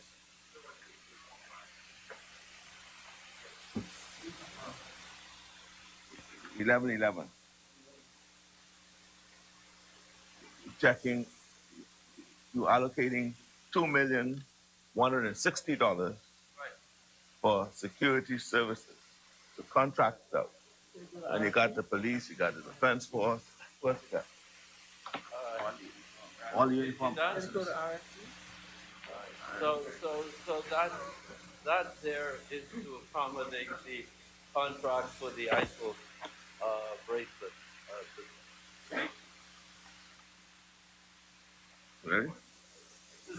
To support the police and the Bahamas Department of Corrections.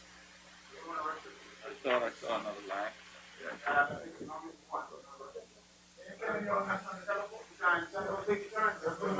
Members for Exhuman, Ragged Island.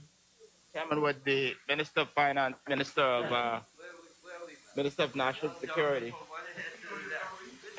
explain.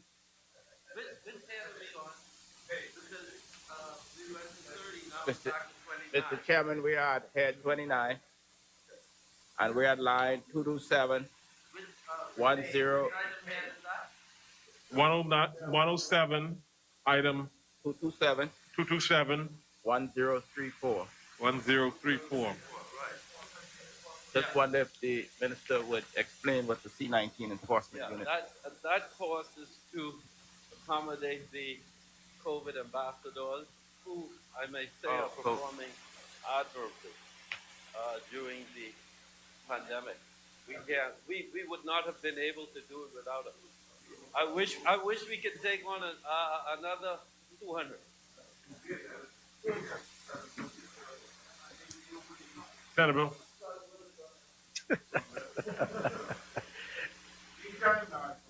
National security. Page 108. Page 108, 2271018. The Citizen Security and Justice Program, I think that's that line item. If you could just give me some clarification or some status report with regards to how that went and how that is going.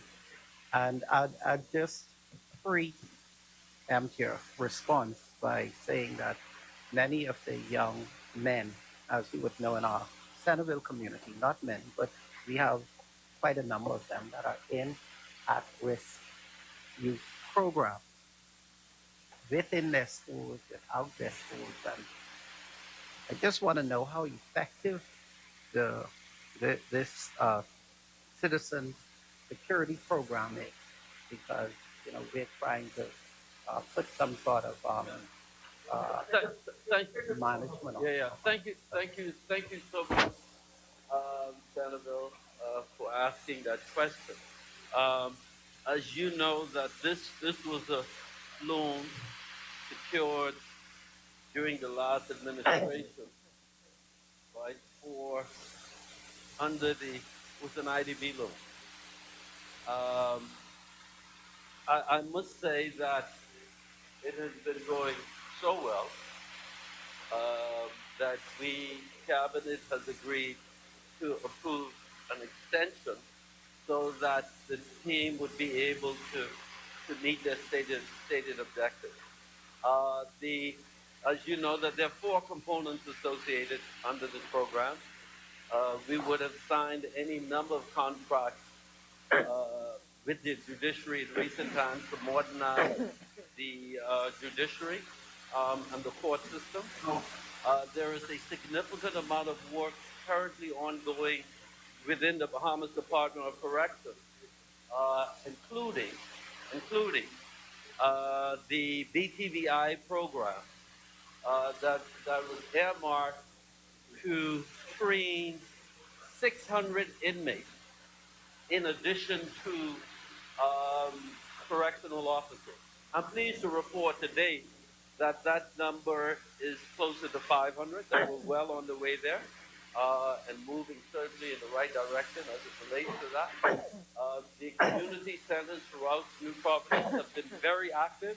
The Edmund Moxie, the Foxhill Community Center, they are multi-use centers that have been used to train any number of persons, young men in particular and women, throughout this nation.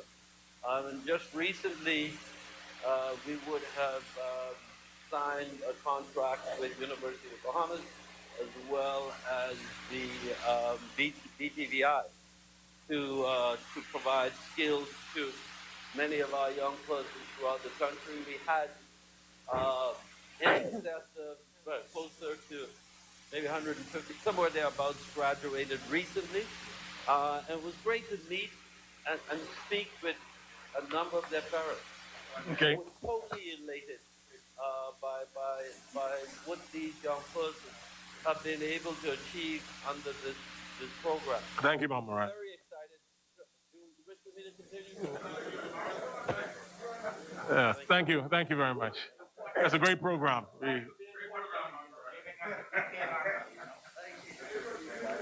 Angliston? Yes, thank you. I thank the member for Mount Moriah for that exposition on the program. And as he indicated, it was something that began under the prior administration who executed. Whatever direction you go, we'll be right there with you. Okay? So what I was saying is that, Mr. Chairman, that at the time, it was to include a community center in Angliston. I've raised that before, and the memo went on another tack.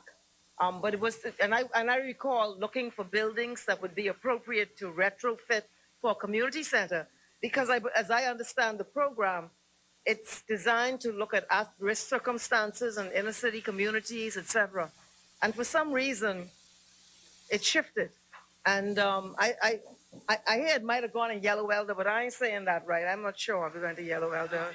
No, let me just finish. No.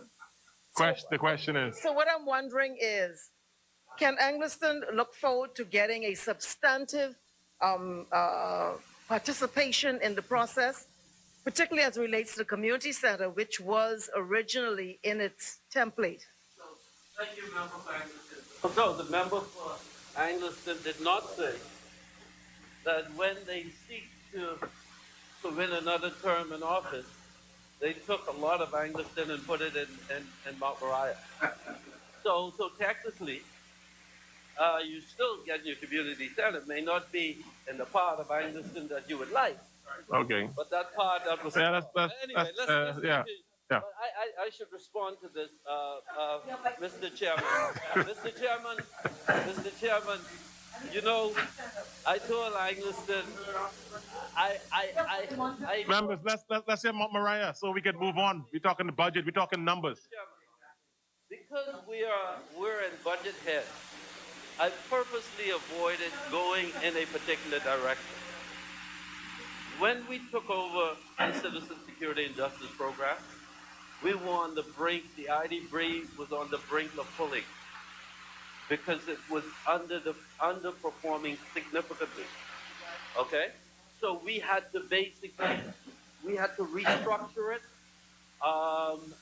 and we had to really meet with IDB to get them to believe that we could deliver on this program. Yeah.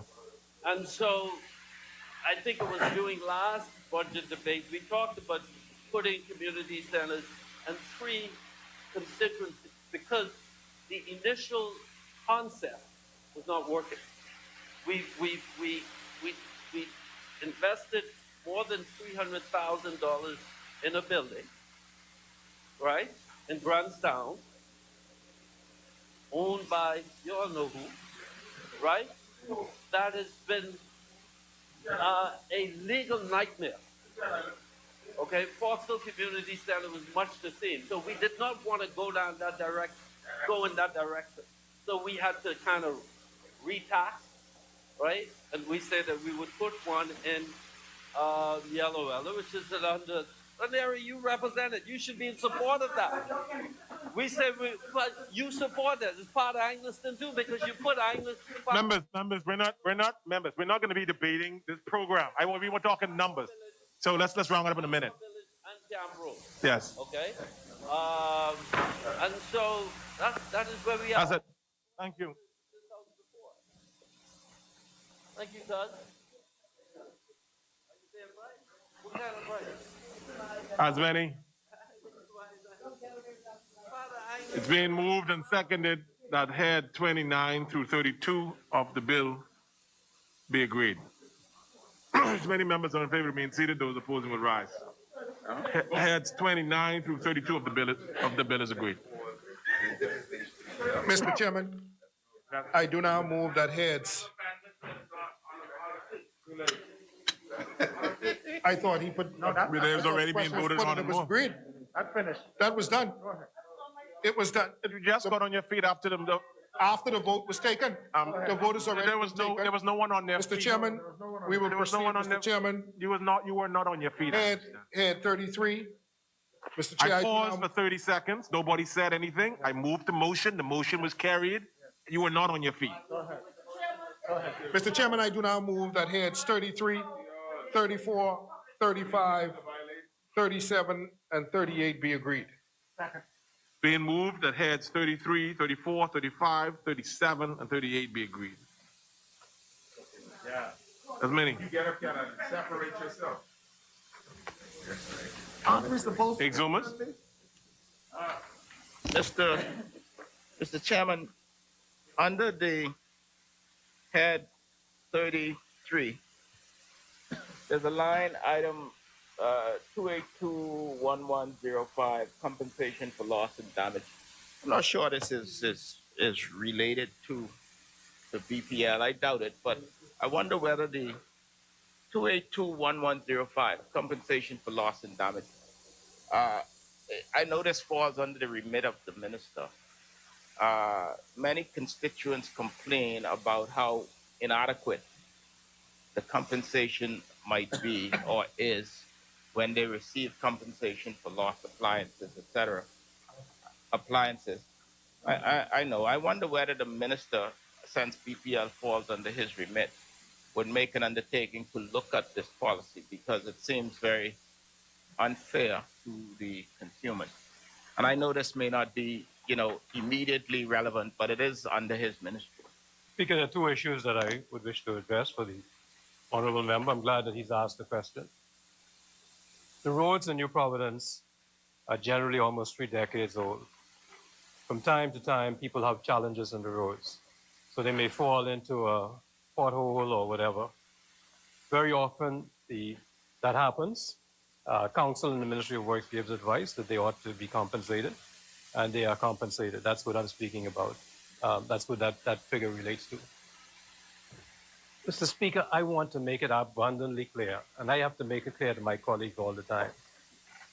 BPL was founded by an act which made it an independent entity. It's now run by a board.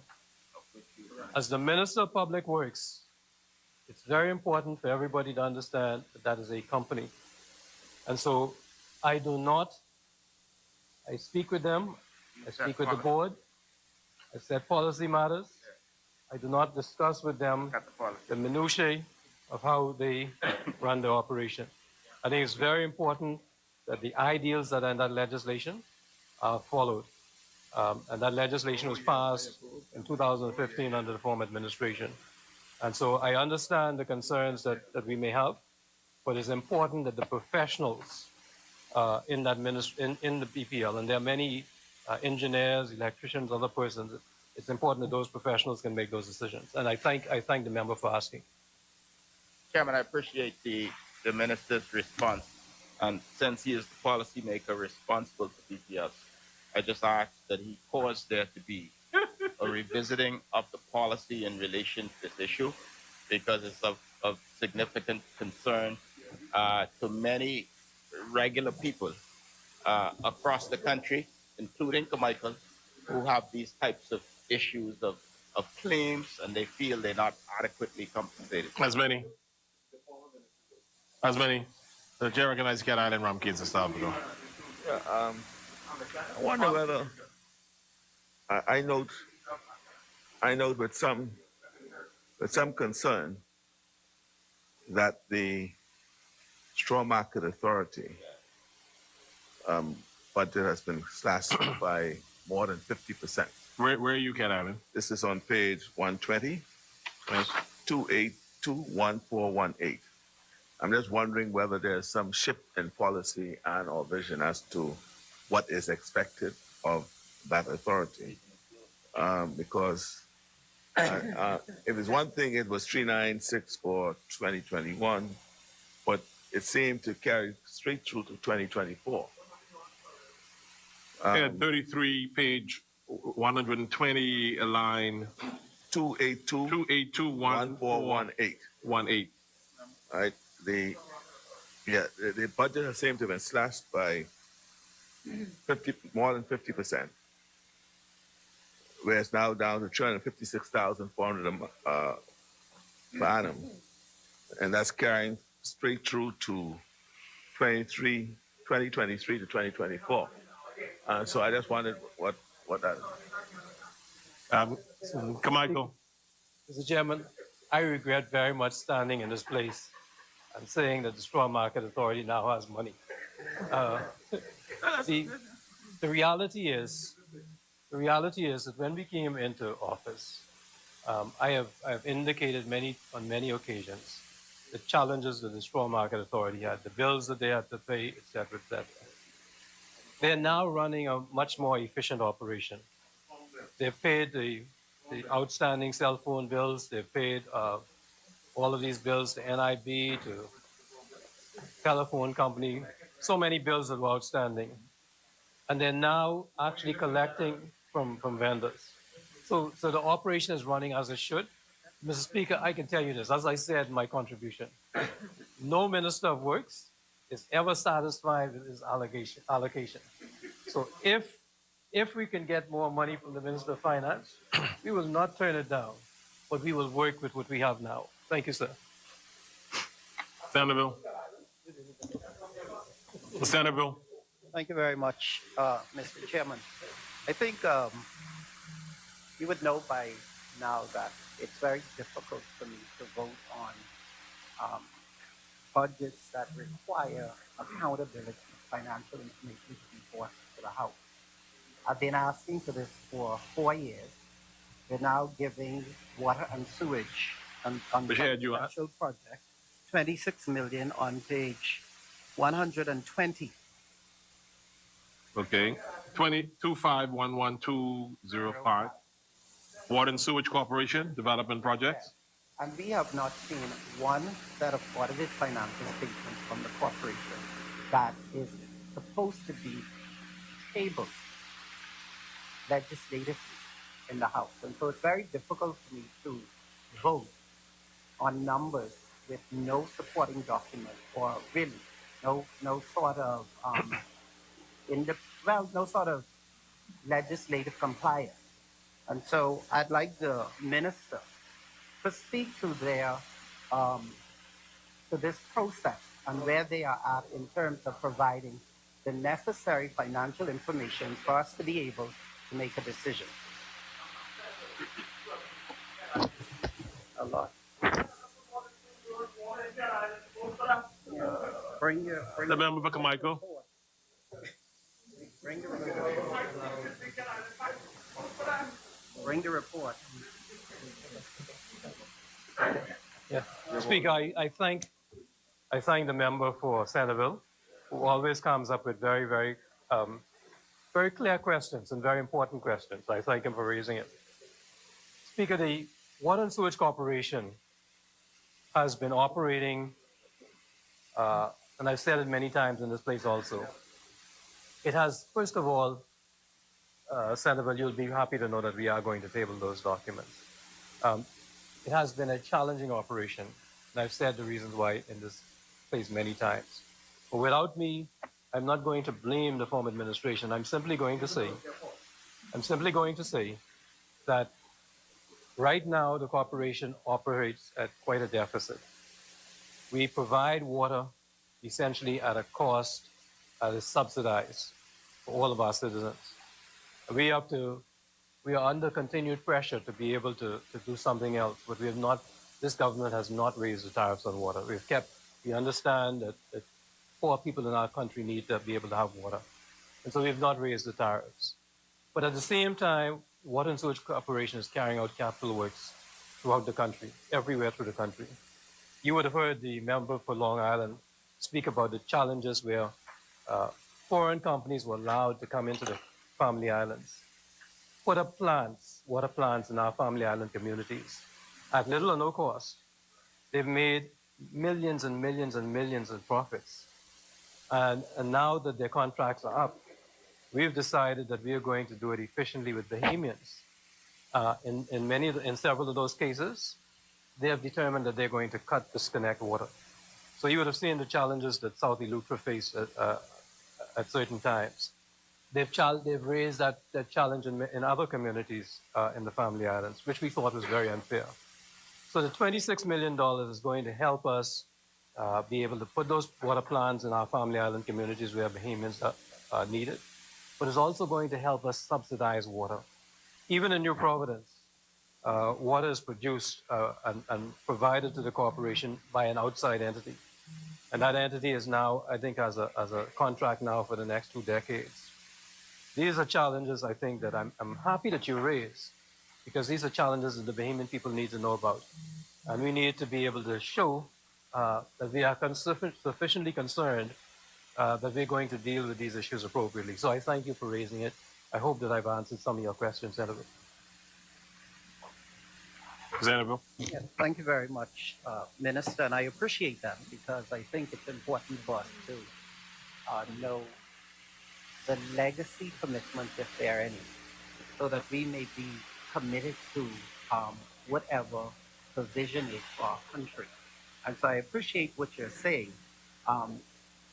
However, this is what reporting would give us if we had the audited report, that we able to see more of what we're doing financially, how we're getting along, and of course, whatever subsequent events that may have affected whatever the progress is that they may have, or the concerns they may have. Thank you.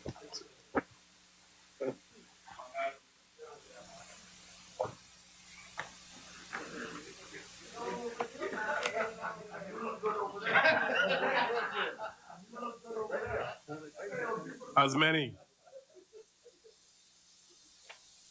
Been moved and seconded that.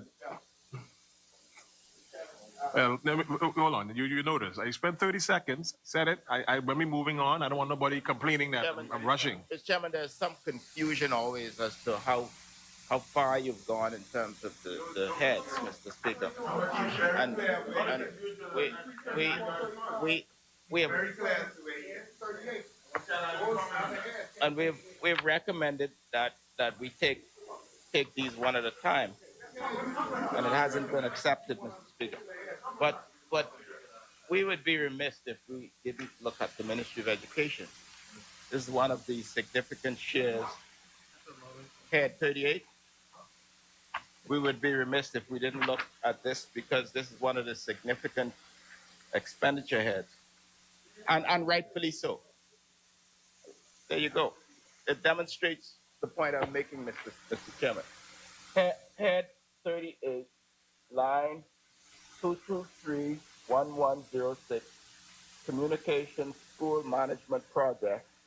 I note a total of $5.5 million over 2020, 2021, and in the upcoming budget, page 128.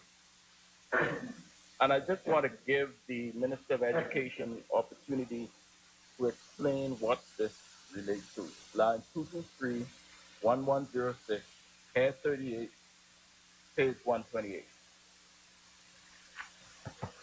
Thanks a lot, Zomo. As members know, we have been on a digitization exercise in the ministry for the past just about 2.5 years. And as you would have heard in my presentation, we are well on our way to that process being completed. hopefully by the end of this fiscal year. These sums, some $4.025 million, represents the various contractual obligations that we have with a variety of vendors, including BTC and Alive, One-on-One, which provides our learning management system, Cloud Carib, which also provides our registry, which is very important, and Cable Bahamas. In addition, it also provides the sustenance for the various services that are provided by our vendors in terms of the provision of the digitization exercise.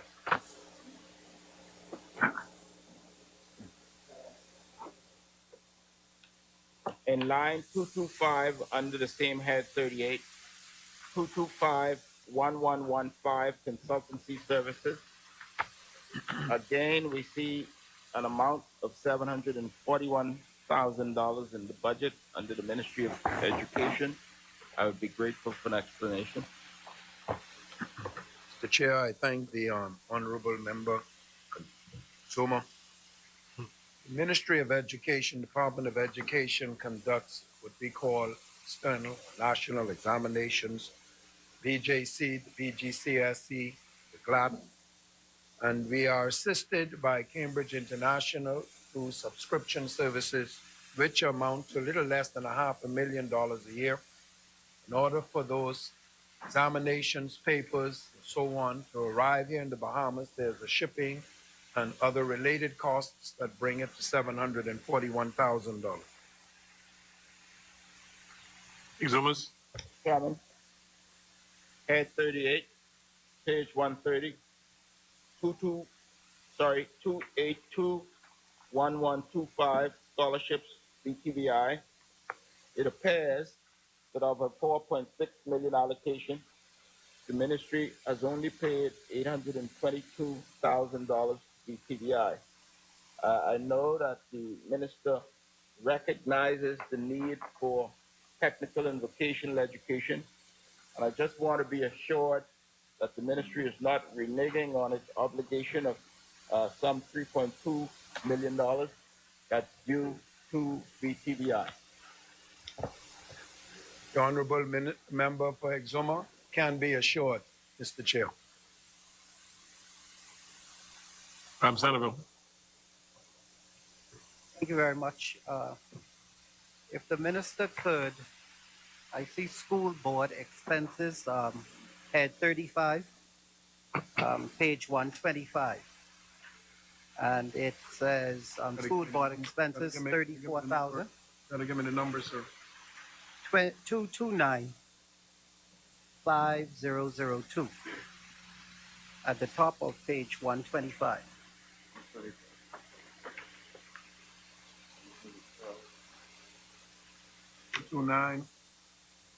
229-5002. Why is school board expenses just 34,000? I thought we have quite a number of school boards. So I just want to make sure that. Well, sir, thank you very much for your question. May I please be advised as to what you may be specifically be referring? My 229-5002 calls for the establishment of preschool.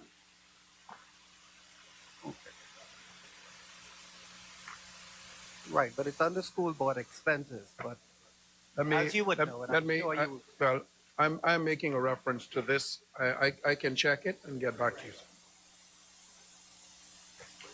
Thank you very much. I'd like us, Mr. Chairman, to go to page 130, which is head 38. And we're looking at the University of the Bahamas, as well as BTVI, and the allocations there too. And over the past 4 years, we've been allocating almost 50 million to one and about 16 to 20 million to the other. And in those approvals, we have been asking for the financial reports and the financial information of those institutions in order to make a decent decision with regards to approval. And so I'd like to know what is the status on your auditor's reports or the financial information of these institutions that we've been, I would say, more than $300 million over the past 4 years with no reporting information.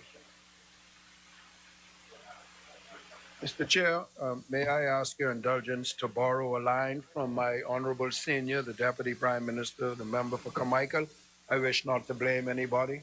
The books have been in a horrendous state, and they are now being regularized to provide those documentation. I appreciate the response by the minister, Mr. Chairman. But on that, I would like you to itemize the heads that we are voting on now, because Senate will not be voting for the Ministry of Education's budget as a result of not having the financial information to this House over the past 5 years. Exhumers and Ragged Island. There are two issues that impact directly my constituents of Exuma and Ragged Island. Firstly, line 2821126, Family Island Student Scholarship. I'm wondering why zero has been paid against a budget of $72,000. 2821126. Scholarship, Family Island, at the very bottom of page 125. 2821126. Head 35, page 125, line 2821126. Scholarships, Family Island students. Pairs, but nothing has been paid, notwithstanding there has been a budget allocation for it. Again, honorable member, I will find out for you and get right back to you. Exhumers? As the minister's added, I would also ask him in relation to line 2721104, the National Lunch Program. Mr. Speaker, children across the country of meager means rely on the National Lunch Program. And it is my understanding that small vendors, entrepreneurs, sometimes from the trunk of their car, provide these lunches. But I note a significant underpayment as it relates to this line item. 5.2 million allocated, 1.2 million paid. Whilst I haven't received recent complaints in this line, I just want to assurance that this is up to date. And whilst there has been virtual schooling, Mr. Chairman, it would seem natural to me that the students who needed lunch in a face-to-face environment would have still needed lunch in a virtual environment. So I'm wondering whether the minister would speak to what appears to be a significant underpayment in this line. And thanks a lot, honorable member. I think it was spoken to from the floor that we didn't have school. But nevertheless, $1.5 million has been provided for those students who we recognize to have significant need, and they were provided with vouchers so that they could continue to receive levels of sustenance now that school has begun in earnest. Earlier this year, where we had face-to-face or in some instances hybrid, that lunch program now has been essentially revitalized to its normal circumstances. But I can assure the honorable member that those persons who are on the National Lunch Program, both formally and informally by the Ministry of Education, are being duly served and provided for. Thank you, South Beach. As many. It's been moved and seconded that heads 33 through 38 of the bill be accepted. As many members that are in favor remain seated. The member for Centerville. I am not, we are not, and when I say we, Centerville, because of a lack of reporting to the House, will not be voting for the Ministry of Education. Okay. Hold on a second. That's the mayor say Centerville? Yes.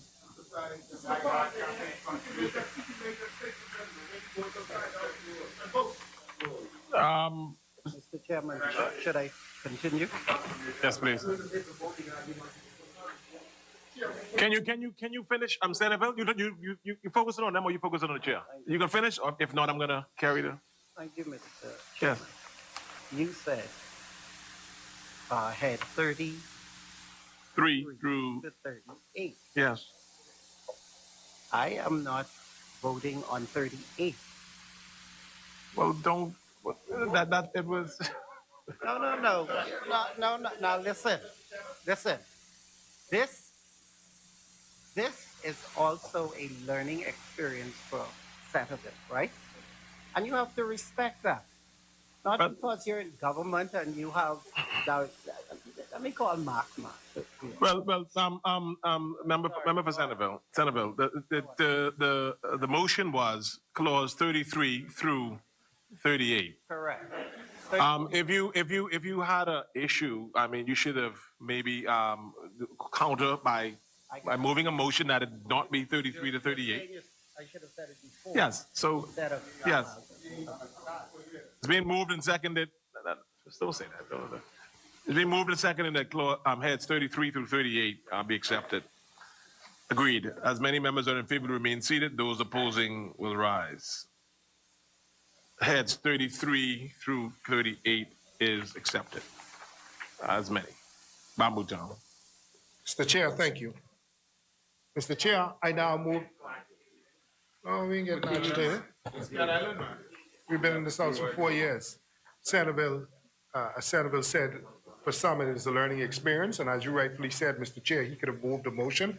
Then after having done so, he can push his chair back and abstain if he had a point, an issue of the vote. Your leader been in government for 20. Now, Mr. Chair, I do now move that heads 40, 43, 44, 45, 47, and 48 be agreed. Second.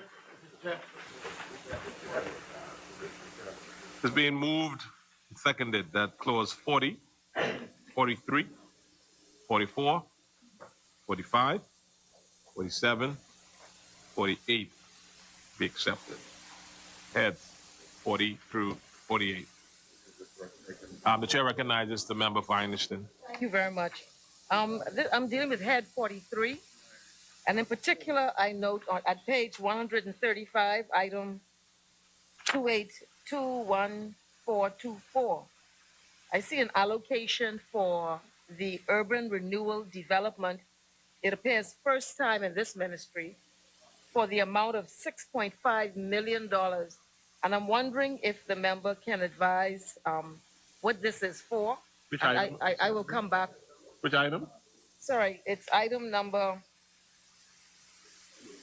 28211424, Urban Renewal Development, page 135. That there is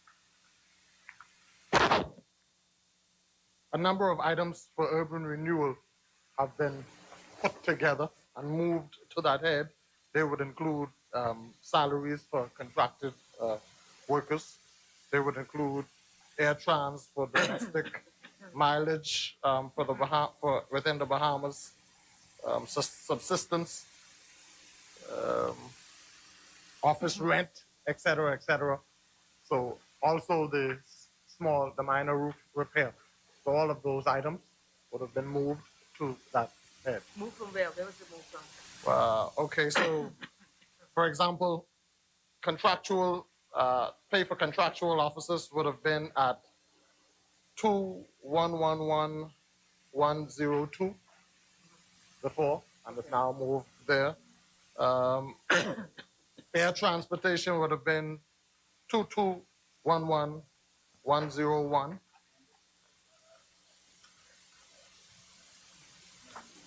Well, you ain't got to trust it, but what is your? My concern is that you're saying this figure of 6 million, 6.5 million is a consolidation of different items. Yes. You've not indicated how these funds are allocated, certain amount for what, and what certain amount for another thing. We don't know if it's been increased. And I certainly would have a grave concern in Angleton. Let me just finish, please. That you have these huge allocations. We don't know what it is for in an election year. And particularly having gone 4 years with a minimal small house repair program, and truthfully, the urban renewal program was just sporadically engaged in events. And so I would be very concerned to know what this amount is for specifically, and whether it's an increase over something else. We're not even able, the way this is stipulated, we are not able to properly assess what you are in fact doing here. We can't make a comparative analysis because you're saying it's for this thing over here and this thing over there. And so I have a major concern about this amount in urban renewal. Yes, the operational cost for urban renewal last year was $5 million. Right. You accept that? I don't know. Okay. It was $5 million. It's not here, but It was $5 million. 5 million plus the 1.2 for the minor roof repair is 6.2. Okay. In addition to that, I'm saying to you, we've added items like mileage for center managers. No, it's not a new allocation. It's just 5 million was operational costs, salaries, and items related thereto. No, it is. It is, except if you don't want to see it. If you want to attach something untoward to it, but it is. 5 million. Yeah, it's election year. Untoward, but we're in a budget exercise. Right. And you have brought numbers that we're not able to properly assess. Okay. To judge. Okay. In an election, no one can. It's just a figure you put there. It's not broken down. You've said some things here. Okay. But it's not done in this document, which is the budget document. Okay. And my concern is that in an election year, I'm just concerned about it when I am not able to independently assess what is happening here in this figure. Okay. Good. Yeah, Senator. Now. This is general. No, I Social services. I need to be sure that Angleton is satisfied. She's moved on. She's moved on. The 1.2 million for small house repair, we haven't. I feel that in Angleton, I must tell you, and the housing, and may I say to the minister, the housing conditions in many of these homes in inner city communities is really an urgent thing, particularly in this rainy weather. People are living in moldy conditions. And so, I would recommend, I don't know how the funds are being allocated, but I have a concern that Angleton ain't getting its share because I ain't see it or feel it. But I would be happy, though, that's just a commentary. If you would point to me the allocations, Are you going to say something, New Southern Shores? Because I think you already. I think on 3 occasions you showed the substitution or Thanks, Mr. Chairman. You are so helpful in this. Because it's almost the same question, and I'm expecting the same answer. I can do without the chairman in this proceeding. If Angleton would allow So me. helpful. Angleton, I know. Repeating the same. Members are repeating. If you ask the question in Spanish, you answer it in French, and you answer it in German, and it's the same question. It's the same question. We should have commentary like that. I'm not having commentary. We're having. Yeah, that's okay. I'm not as smart as you, Marathon. We all know the whole nation knows that. No, what I'm saying to this, right, Mr. Chairman, you're presiding over it, but we're having a back and forth. The members cooperating. Listen, man, what you say, rum and coke? What you say, rum and coke and what? What can Tony? Peter Nygaard. So Southern, Yes, sir. Mr. Chairman. Page, Member, page one second, No, no, Senator. no, no. Just 1 second, Senator. No, no. Southern Shores. Angleston, I have the greatest respect for you, and I'm going to say something at the risk of angering my own colleagues. Angleston, you are the only member of parliament that I have accompanied in your constituency. Because Angleston, it is disingenuous, Angleston. Eggleston, stick up. 4 years. 4 years. No, this tells you what I'm dealing with. 4 years, there was a house. I thank you. No, Angleston. And I accompanied you to that house, but Angleston, I have done houses. Urban Renewal has done houses in Angleston. Now, whether you are aware of them, but it isn't fair to say that we haven't done. And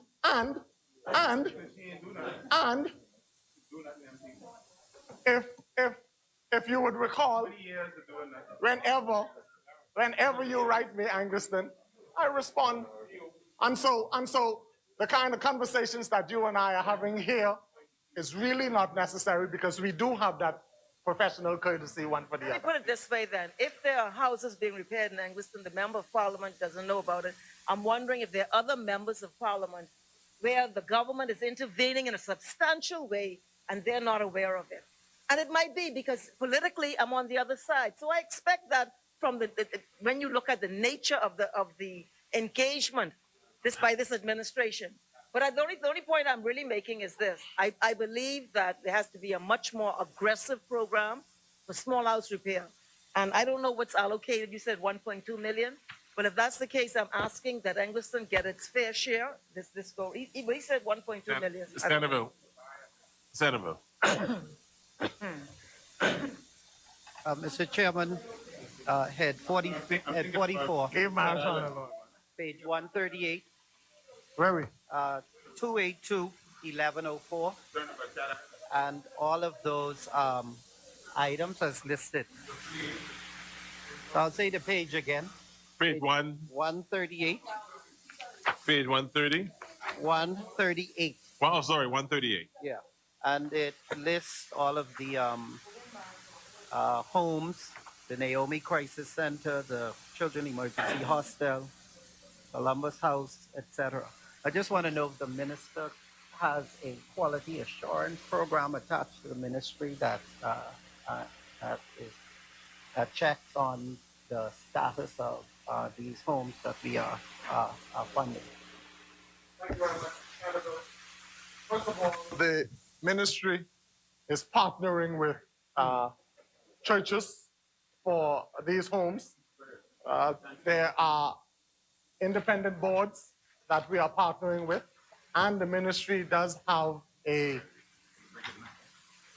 board, a statutory board that is appointed to check to ensure that they meet the necessary requirements for their various licensing.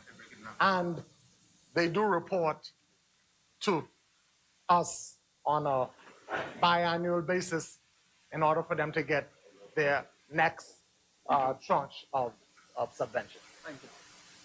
Let Carolyn talk. That's Benny. Carolyn from Keynes and Salvador.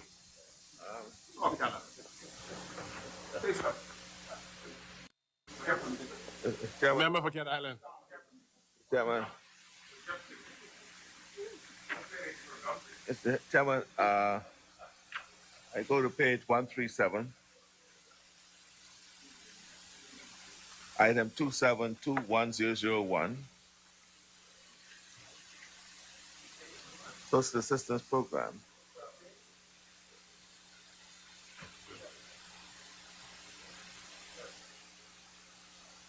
Social assistance benefits? Yes.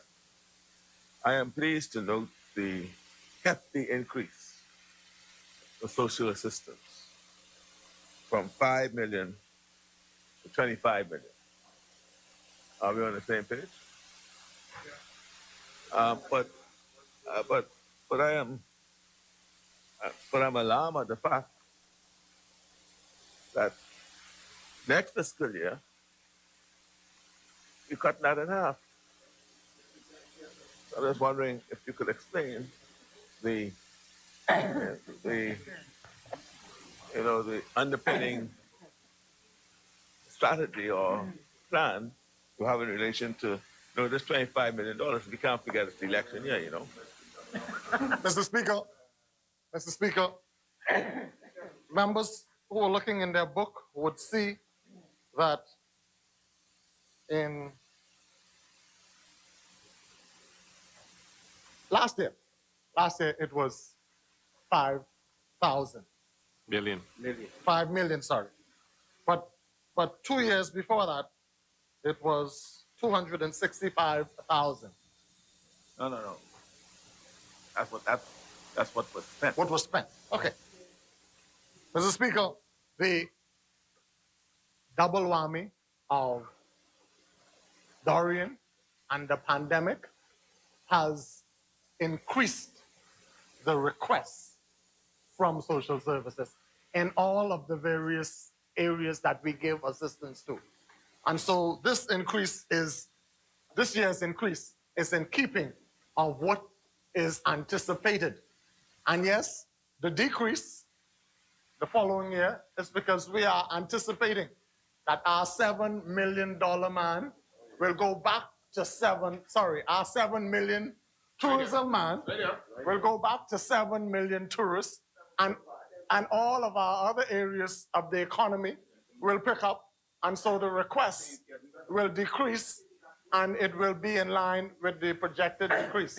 So there's nothing sinister there, Kerai.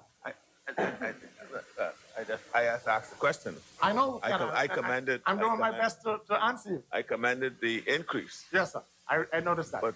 And since you have tied it to the fact that it's related to the crisis expenditure, then could you explain why there's no expenditure noted for the 9 months past when you had 5 million as an approved estimate for this fiscal year?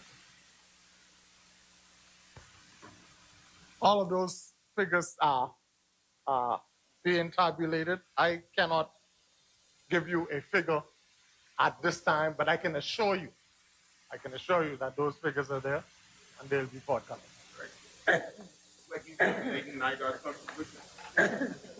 Exumas of Ragged Island. Head 47. Same concept. Self-starter program. I didn't want the minister to feel left out. With the self-starter program, page 144,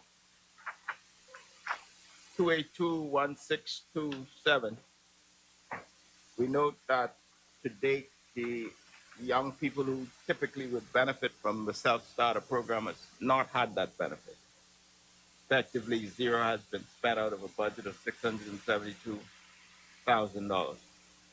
Wondering whether the minister has abandoned the self-starter program, and if he has not abandoned such program, whether he would give assurances that this program, when it continues, will not be Grand Bahama and Nassau centric, but it will also benefit the people of the Family Islands as well. Member for Central Grand Bahama. Thank you very much, Mr. Chairman, and to the good member for asking the question.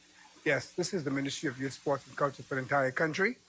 The program has not been abandoned. And yes, of course, the team, we are putting together programs that will cover the entire Bahamas. So it's not just for Grand Bahama and Nassau. Yes, you'll be hearing from me, as well as the other members. Southern Shores. Just by way of update, and for Angliston, my information is to date we've repaired 24 houses in Angliston, but as usual, Angliston, I'm prepared to have a side conversation with you on these matters. Walk with her again. Walk with her. You know what's interesting, Mr. Chairman? There are 24 houses. I don't know which houses they are, but I have brought to the attention of the government so many houses. You know, I'm on the ground more than urban renewal or any one of your operatives.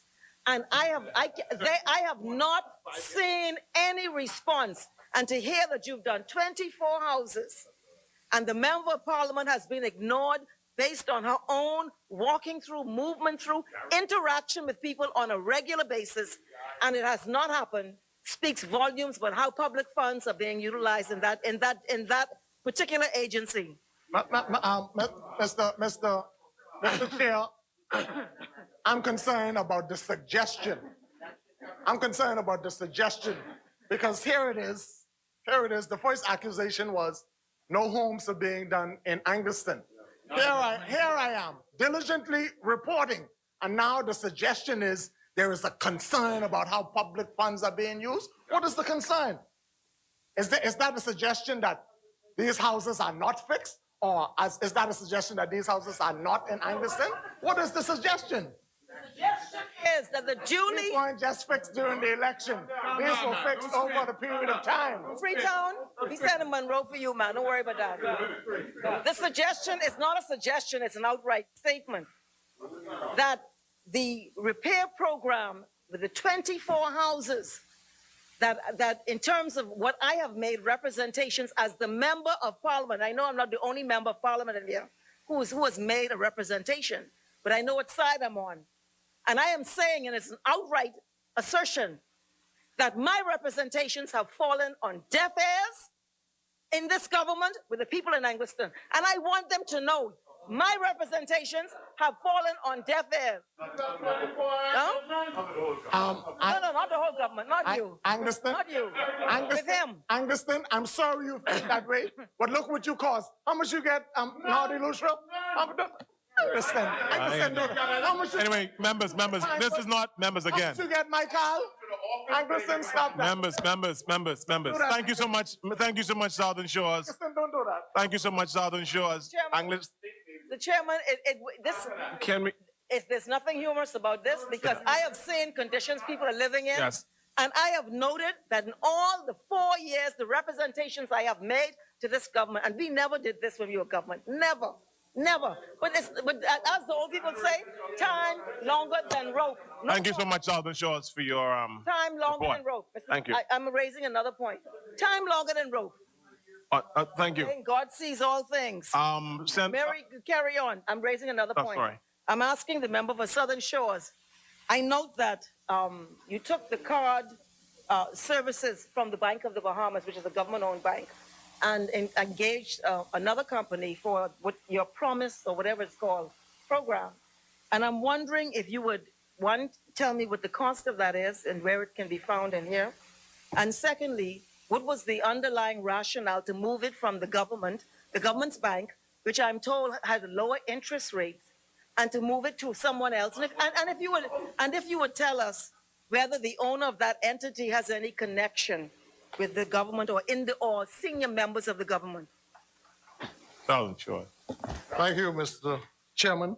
First of all, I was not involved in any of the negotiations, so I can't tell you who the owners of the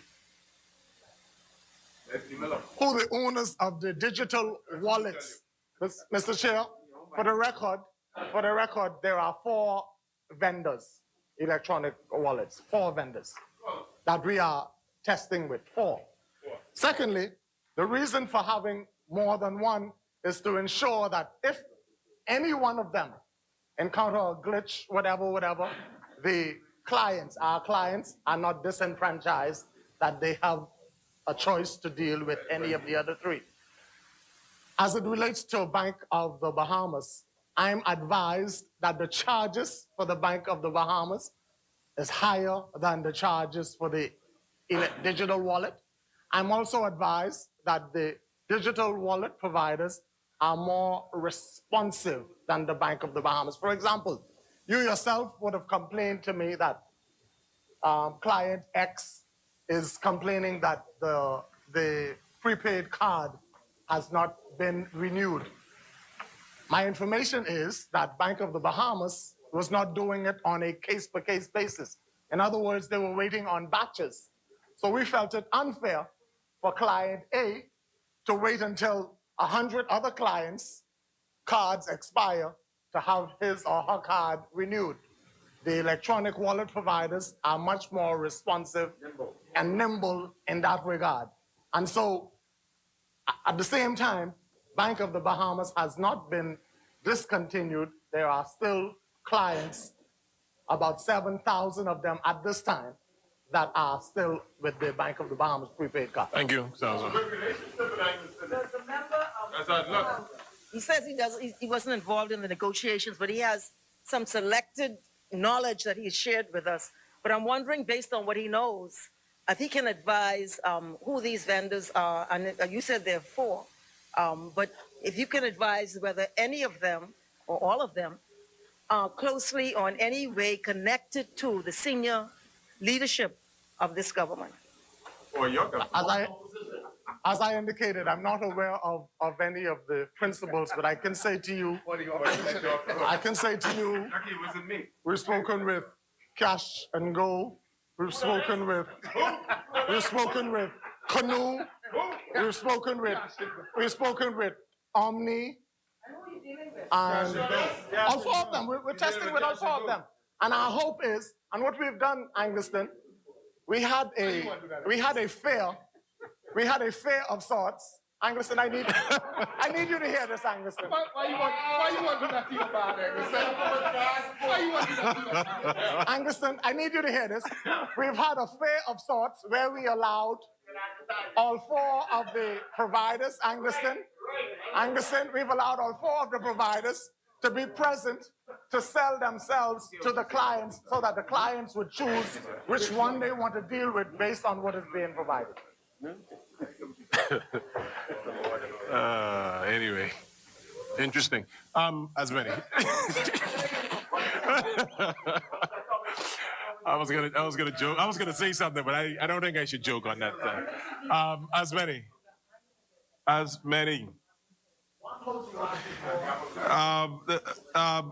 It's being moved and seconded that heads 40 through 48 of the bill be agreed.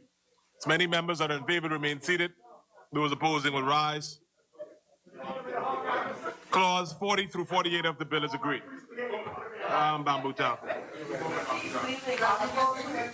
I can tell times where to go. Thank you, Mr. Chair. Mr. Chair, I do now move that heads 49, 51, 53, 54, 55, 56, 57, and 58 be agreed. Been moved and seconded that heads 49, 51, 53, 54, 55, 56, 57, and 58 be agreed. The chair recognizes the member for Exumas and Ragged Island. Mr. Chairman, page 148, head 49, line 262, 1193. There's an allocation in the budget of 141,627, and the 262-1193, it's WTO development, FTAA/WTO development. Page 148, head 262-1193, FTAA/WTO developments. I wonder whether the minister responsible would explain what is intended by this allocation. There has been much controversy as to whether we are acceding to WTO, and we see an allocation in the budget that's new. In fact, in 2019 it was 67,000. Now it's 142,000. I wonder if this is a signal by the government by this administration that it's moving or re-engaging with the WTO in terms of the Bahamas acceding thereto. Member for Yamakra. Thank you. Thank you very much, member for Exuma. Just to take you a bit down memory lane, when the whole question of accession to the WTO was discussed, and we had Mr. Shivago Lang and others who was our chief negotiator. Even most close neighbor to the north, indicated to us that we could have only have been aspirational in our attempt to accede to the WTO with all of the mechanisms that you would have had, we have to put in place. We note that after that discussion about the WTO, there's any number of legislation that would take us on or take us further in terms of intellectual property and competition law that we're looking at and drafting. So no, there's no intention at this time, but you know, and as Cat Island sits next to you, that this has been this is not a recent vintage. And even the past administration have had discussions about it, but there's no intention to go. Because we're still, as I have indicated to you, there's pardon me? No, we've not re-engaged. Because we've set up a committee, a regional committee. There's still the individual who's trying to advise us on the entire process. And as I said, there are benefits in terms of the legislative regime that we were looking at that we're still working on. Thank you, Yamakura. How's the many? Senator.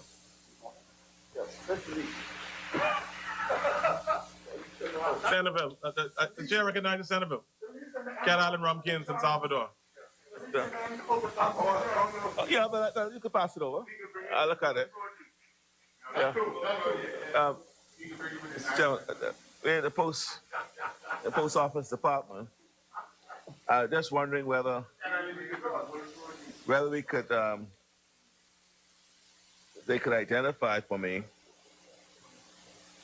the rent that's being paid, where the allocation is for the rent for the lease or the post office at the town center mall. From all accounts, from what was said in the discussion here, it is much more than the 55,000 we see allocated. So I just because we recall the square footage, and we recall what it claimed to be the amount. Yeah.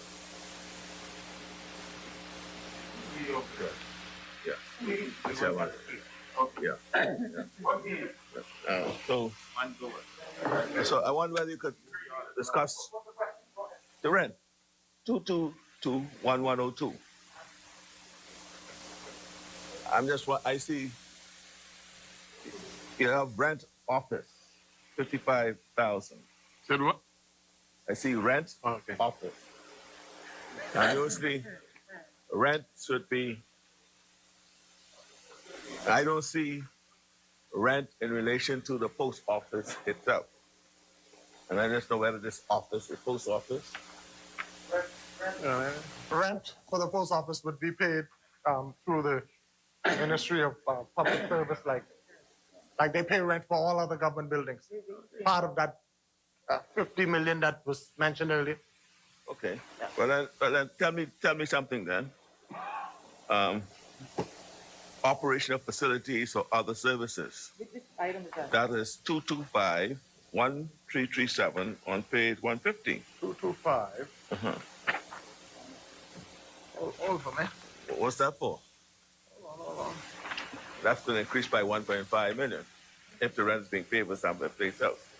225. 1337. Operation of facilities. Operations of facilities or other services.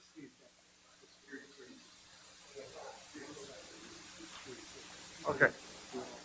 I'm being advised that that increase is to reflect the need for security services. There's been vandalism. There's been vagrants. There have been persons being robbed on their way to and from the post offices. That's global for all the post offices, not just one. I know your focus is on one building, but this speaks to all post offices throughout the Bahamas. Yeah, but ordinarily, see, what is confusing there is that under every other head, You have a line item for security services. Okay. Why don't you have a line item here for security services? And that's what happened in all other heads. So why is it that you don't have a separate line here? Operations and facilities, that's the heading. That's where it's put. Huh? That's where it's put, operations and facilities. I hear that, you know. Okay. All I'm asking is why under this head, under post office, you don't have a line item called security services when you have it in all other Great question. in all other heads. Yeah. I'm able to give some general answers. Ask your colleagues to ask the actual substantive minister in the other place. He can give the details, but that is my advice. I can only give my advice. Oh, okay. Well, I can only tell you what I know. The member for I'll seek to get the answers for you. I'll seek to get the answers for you. Thank you. I think the member indicated that the rents were in a global location. The member for Carolina, Rumpke, and San Salvador alluded to the fact that there is a lease arrangement. If you recall, we had an extraordinary procedure in this parliament. He did allude to that. Because a verbal lease with the Adventist group, like 30 million or something like that, right? That's what you're talking about? Some I verbal understand. lease that are- wow. Anyway, as I was saying, he alluded to the lease. Now, as you recall, we had an extraordinary procedure in here because the building, the person there was a sitting cabinet minister who had shares in the building. Yes. And we had a special procedure in this parliament. Yes. Yes. And we asked, we asked that the lease be laid because it's transparent. In fact, it's in your interest to do that. Otherwise, you leave speculation. Yes. And so I'm wondering when we can expect this transparent and accountable government who passed all this legislation, which they pushed back down the road through the corner, et cetera, when we can expect that you will lay in this parliament the lease for the main people. There was a conflict of interest in the matter. We had to come here under the Constitution. Members, Anglican, there was no, Anglican. There was no conflict of, hold on. One second, Southern Shore. There was no conflict of interest? There was no conflict of interest in the matter. There was allegations of conflict of interest. No, the conflict of interest is this. There was no conflict of. No, the conflict is this. Can you carry on? We're not debating that issue anymore. We're not debating that, and I'm going to move that the reference of there being a conflict of interest by the member for Anglican be struck from the records. Carry on. Let me Anglican finish it. There was no conflict of interest. You can strike it from the record. Yes. You can rephrase that, but there was no conflict I of will interest. say this. You had a sitting cabinet minister who had a financial interest in that deal. It had to come to this cabinet, to this parliament under the Constitution. And we dealt with it. Is that okay? You accept that? Yes, and we dealt with it. Yes. Yes, it was an extraordinary procedure because it's not something that is desirable in governance. That is why there's a special provision in the Constitution. So what I am saying to the member for Southern Shores who's answering for the post office, I'm asking him, when can we expect the lease to be laid so that we can have an end to the speculation as to what the deal was or is? That's what I'm asking. Yield him to what? Any member for government is going to answer, or the member for Southern Shore?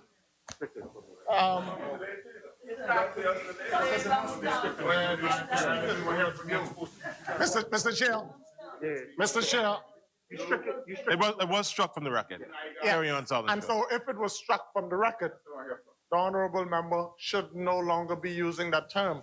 Because Mr. Speaker, Mr. Speaker, the honorable member would appreciate that she alluded No, to... I struck it from the record a few minutes, seconds ago.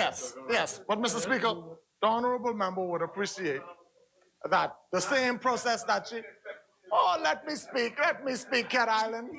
When Cat Island won't hear from you, you can't say nothing. When Cat Island won't hear, but the airport mum's the word. So allow me, Cat Island. The same process, Mr. Speaker, that the honorable member for Angleston alluded to as a provision of the Constitution is the same process that allowed some other persons who no one is attempting to castigate in here to be able to do what they've done. Mr. Speaker, the matter was brought to the House. The House made a decision.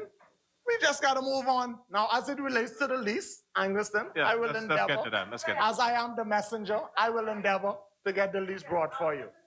I never castigated anything. I said there was a special provision. And in fact, unlike other matters that in the history of this parliament, I believe, this was the only time when it was not unanimous in this parliament. In prior circumstances, it has been unanimous. This one was not unanimous. Listen, members. I don't want to hear English. It was not unanimous. Southern Shores. It was Exuma, controversial. please. You had government members voting against it. We're not, one or two or three. we're not litigating that issue again. We're not debating that anymore. You asked the member for Southern Shores if the lease is going to get tabled. He said he would ensure that it's tabled. Chairman, I'm responding to his comments with other people. All right. Respond, but you're deciding that you're going back into this whole thing about the lease agreement. I'm just saying that Yes. unlike in other cases, Southern Shores, can I hear Angliston, please? unlike in other cases, And Exuma, please.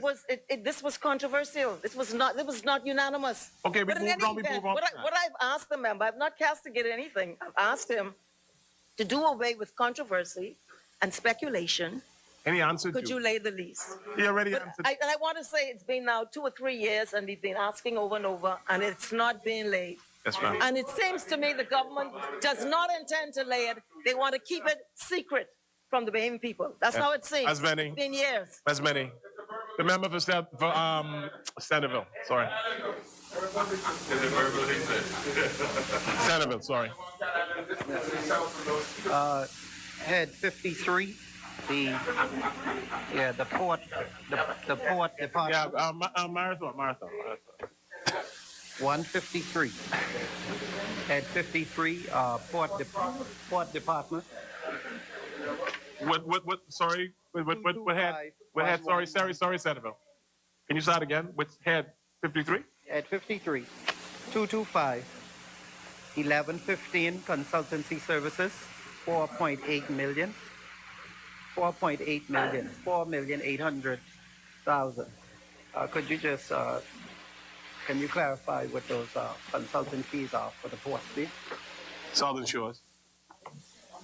Advise that is cost, that is an amount necessary to facilitate the costs associated with the existing contracts of tugboat services. Tugboat services that bring the cruise ships in and out. Yeah. And so, yeah.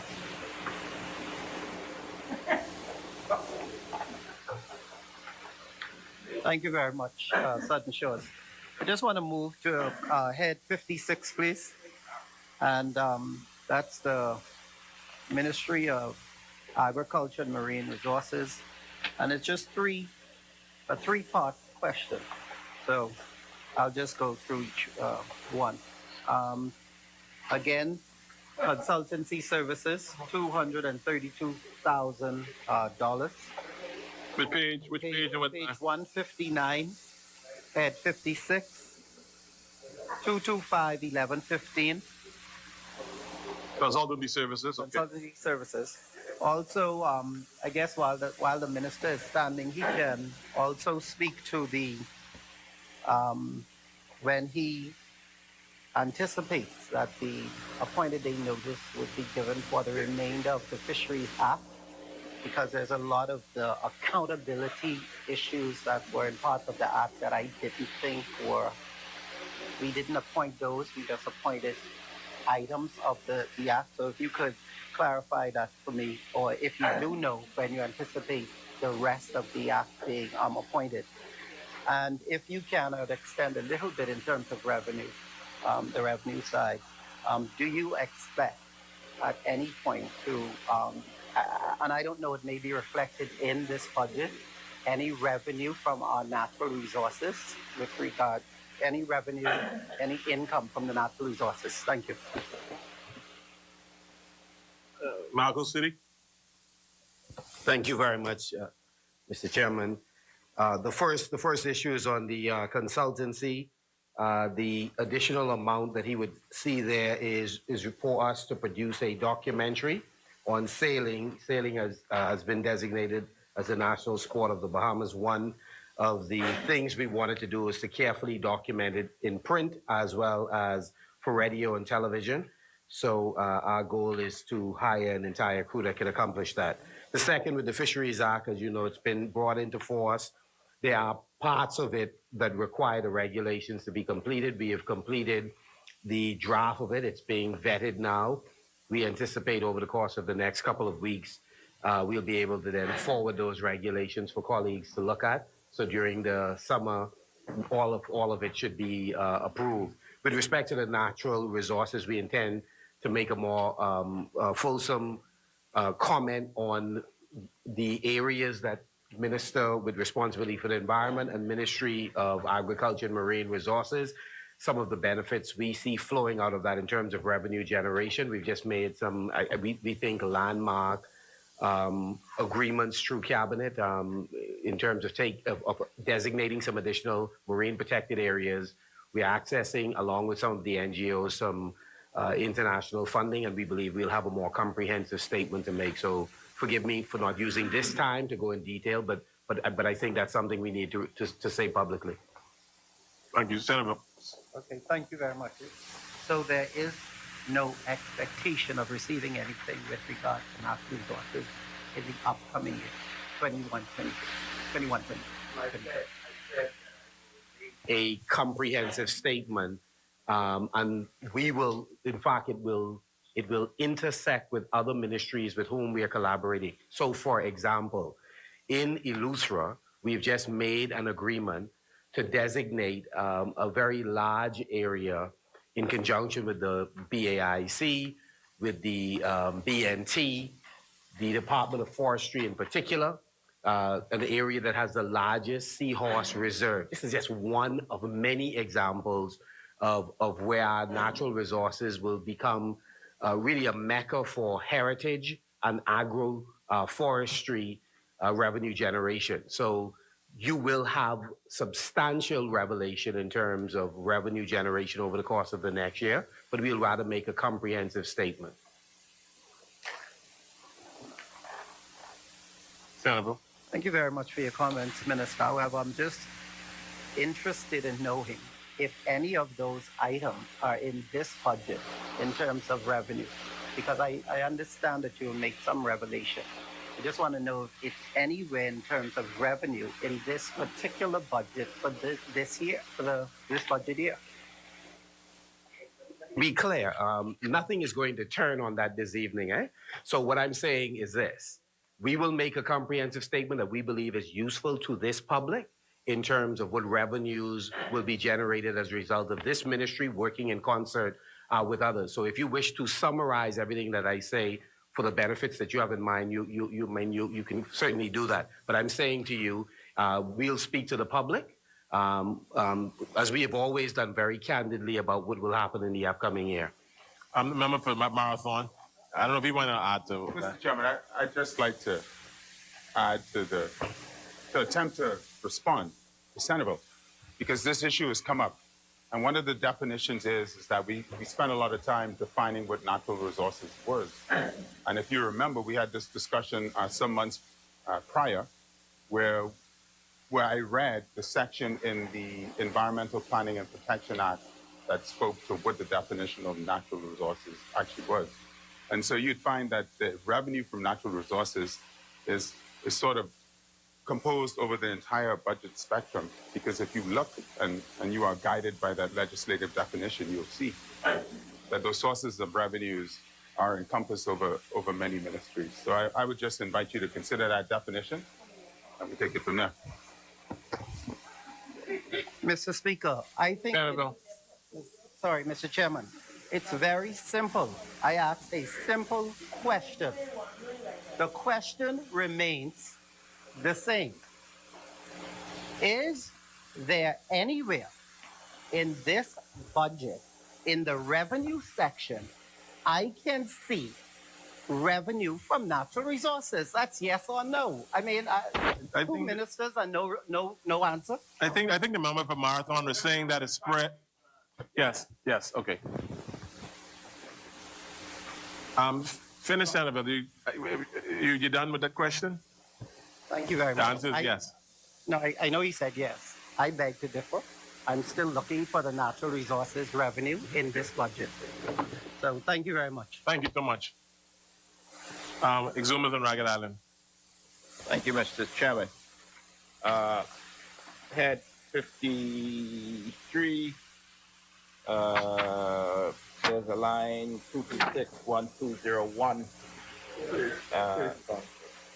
Court Department, page 153, head 53, page 153, line 2261201. I'm not certain that this line is relevant to the point, but it's the only place I could have looked to try to identify whether there's any provisions in this budget for votes for the Port Department. Coincidentally, Mr. Chairman, I glanced ahead also at the capital budget, and the budget is zero.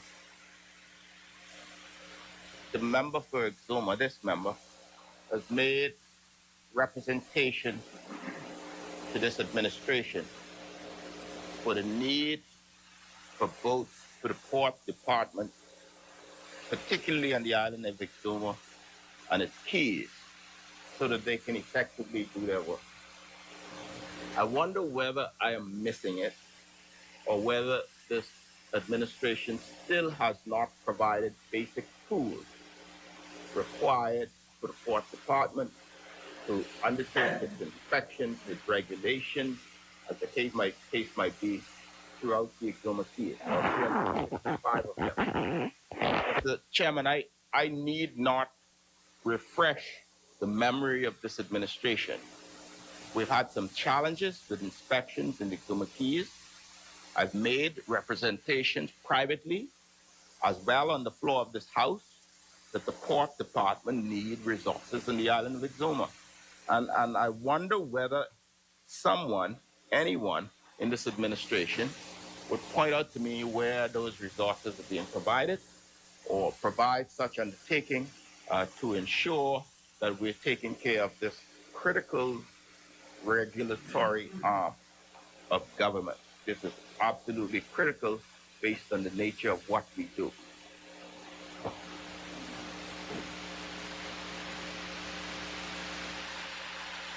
Mr. Shores. For you, I share your concern, and I will undertake to get a response for you. But I really don't have it for you at this time. Where resources? That's Benny. Angliston. Yes, for the member for Marco City, I've heard comments out there in the public domain that there is no vehicle for canine control. You know, there are a lot of stray dogs all over the place, and it's a safety issue as well as everything else. And I'm wondering if you can advise when you expect your ministry to acquire a vehicle to deal with this issue of canine control. From Marco City.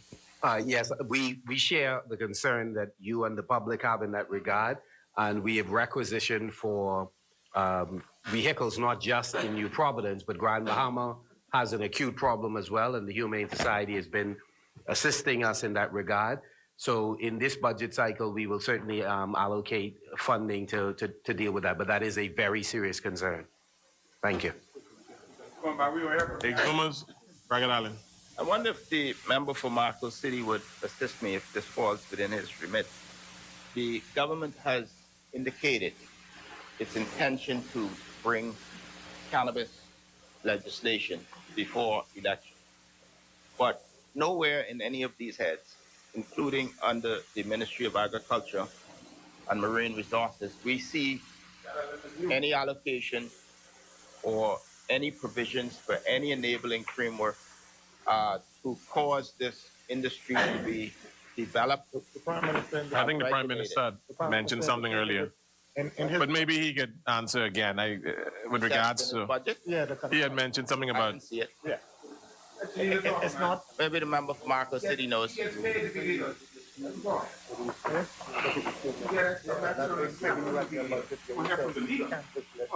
This don't come under you.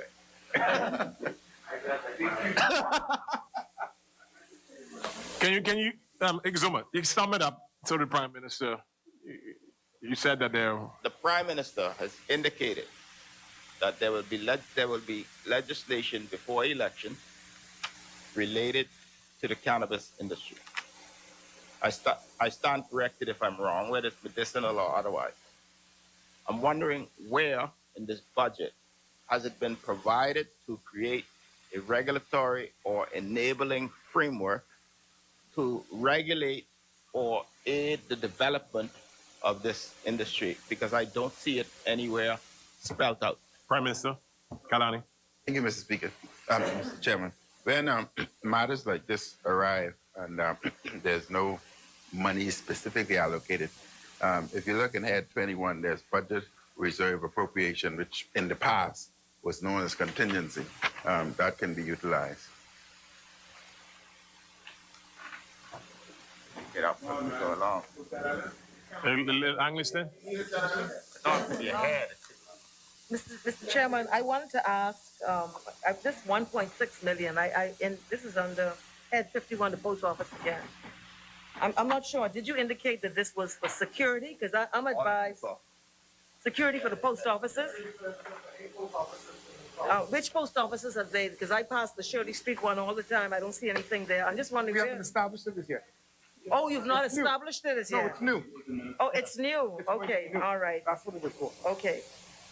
In that case, then, I want to ask, I'm told that up to 2 weeks ago, the mails had been accumulating in a manner in which was shocking, I'm told, from stakeholders who work in the environment. And I'm wondering if you can advise, what was it? You have a new post office building. You spent millions or whatever it was. We don't know because we haven't seen the lease. I'm wondering what would have led to the incapacity of the post office to cause for the disbursement or dispatch of mails for an extended period of time, leading to a huge backlog. Can you advise what would have led to that? First of all, I'm not aware of such. No, you wouldn't be because you're not the minister.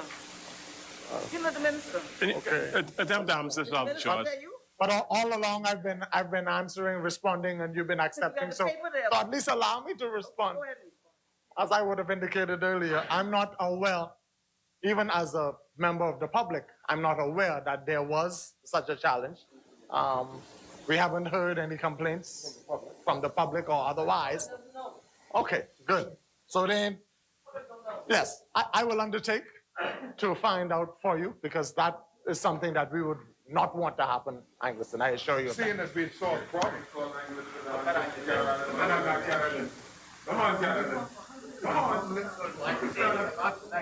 Being moved and seconded. Angliston. What the member advised whether of this 1.6 million, because I looked at the prior allocation, was 153,469. This is 1.6. Can he advise whether any portion of this relates to the town center more? No, I can't say. Well, it's the post office there, isn't it? I mean, yeah. Yes, there's a post office there, but I can't say specifically. Right. I'm just wondering whether public funds are being used to secure the town center more. That's what I'm asking. As many. As many. Being moved and seconded that heads 59 through 58 of the bill be accepted.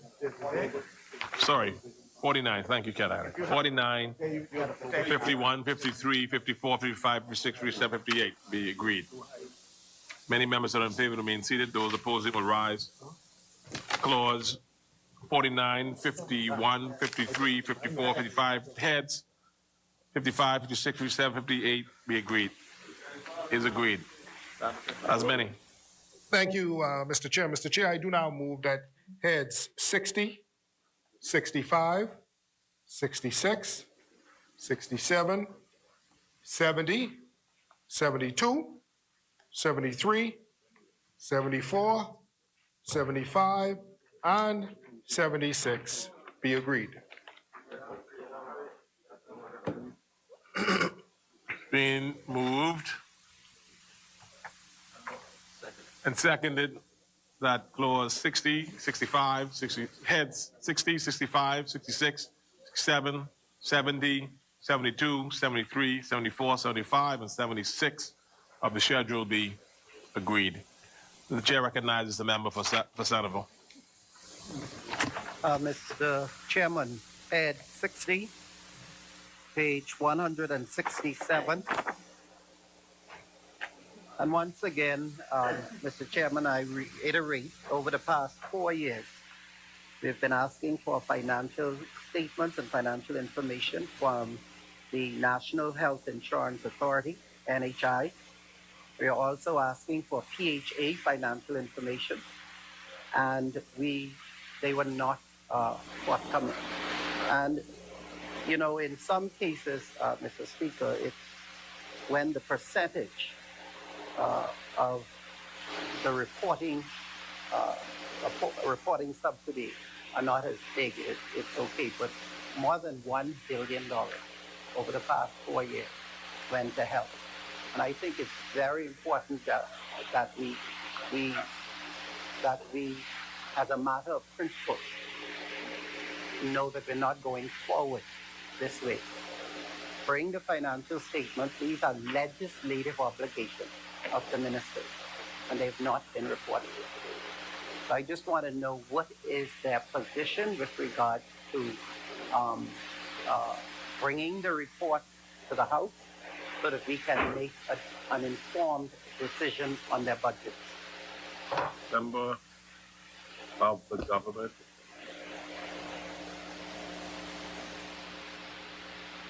Babutown. In certain circumstances, Mr. Chair, we have been able to provide financial reports on NHI. We are compiling those with PHA. As a matter of fact, Mr. Chair, I recently, just a few months ago, tabled this report on NHI. It's a financial report on NHI for 2020. So we have been seeking to bring both NHI and PHA up to date in regards to the financial reporting that is necessary for the House. The clerk will assist the member for Centerville with a copy. For 2000, that's the year, up to the year 2000? 2020, sorry. I believe that there's also a report from PHA here as well. And we're seeking... There's a report from PHA that the clerk will assist you with, Centerville. Okay, thank you very much. I'm instructed. Thank you very much, Minister. But up until today, as far as I am aware, now, I don't know when they were presented, and well, the thing, Minister, is it's very good that it's here now.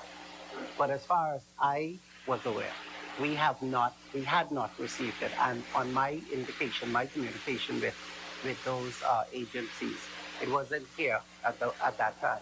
So thank you very much for the report. I mean, I wouldn't be able to review it, obviously, to vote on still on these numbers, but I appreciate that it was made. Thank you. Thank you.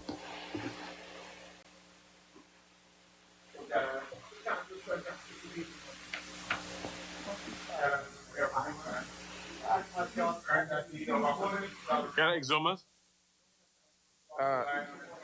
Mr. Chairman,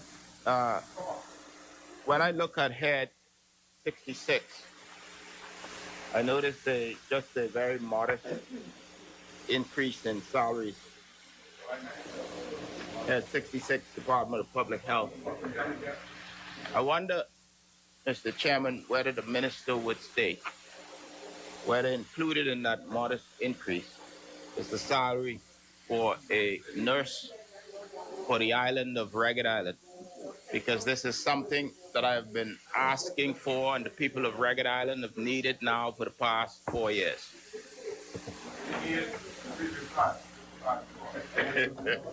I thank the member for Exuma for the question, Mr. Chair.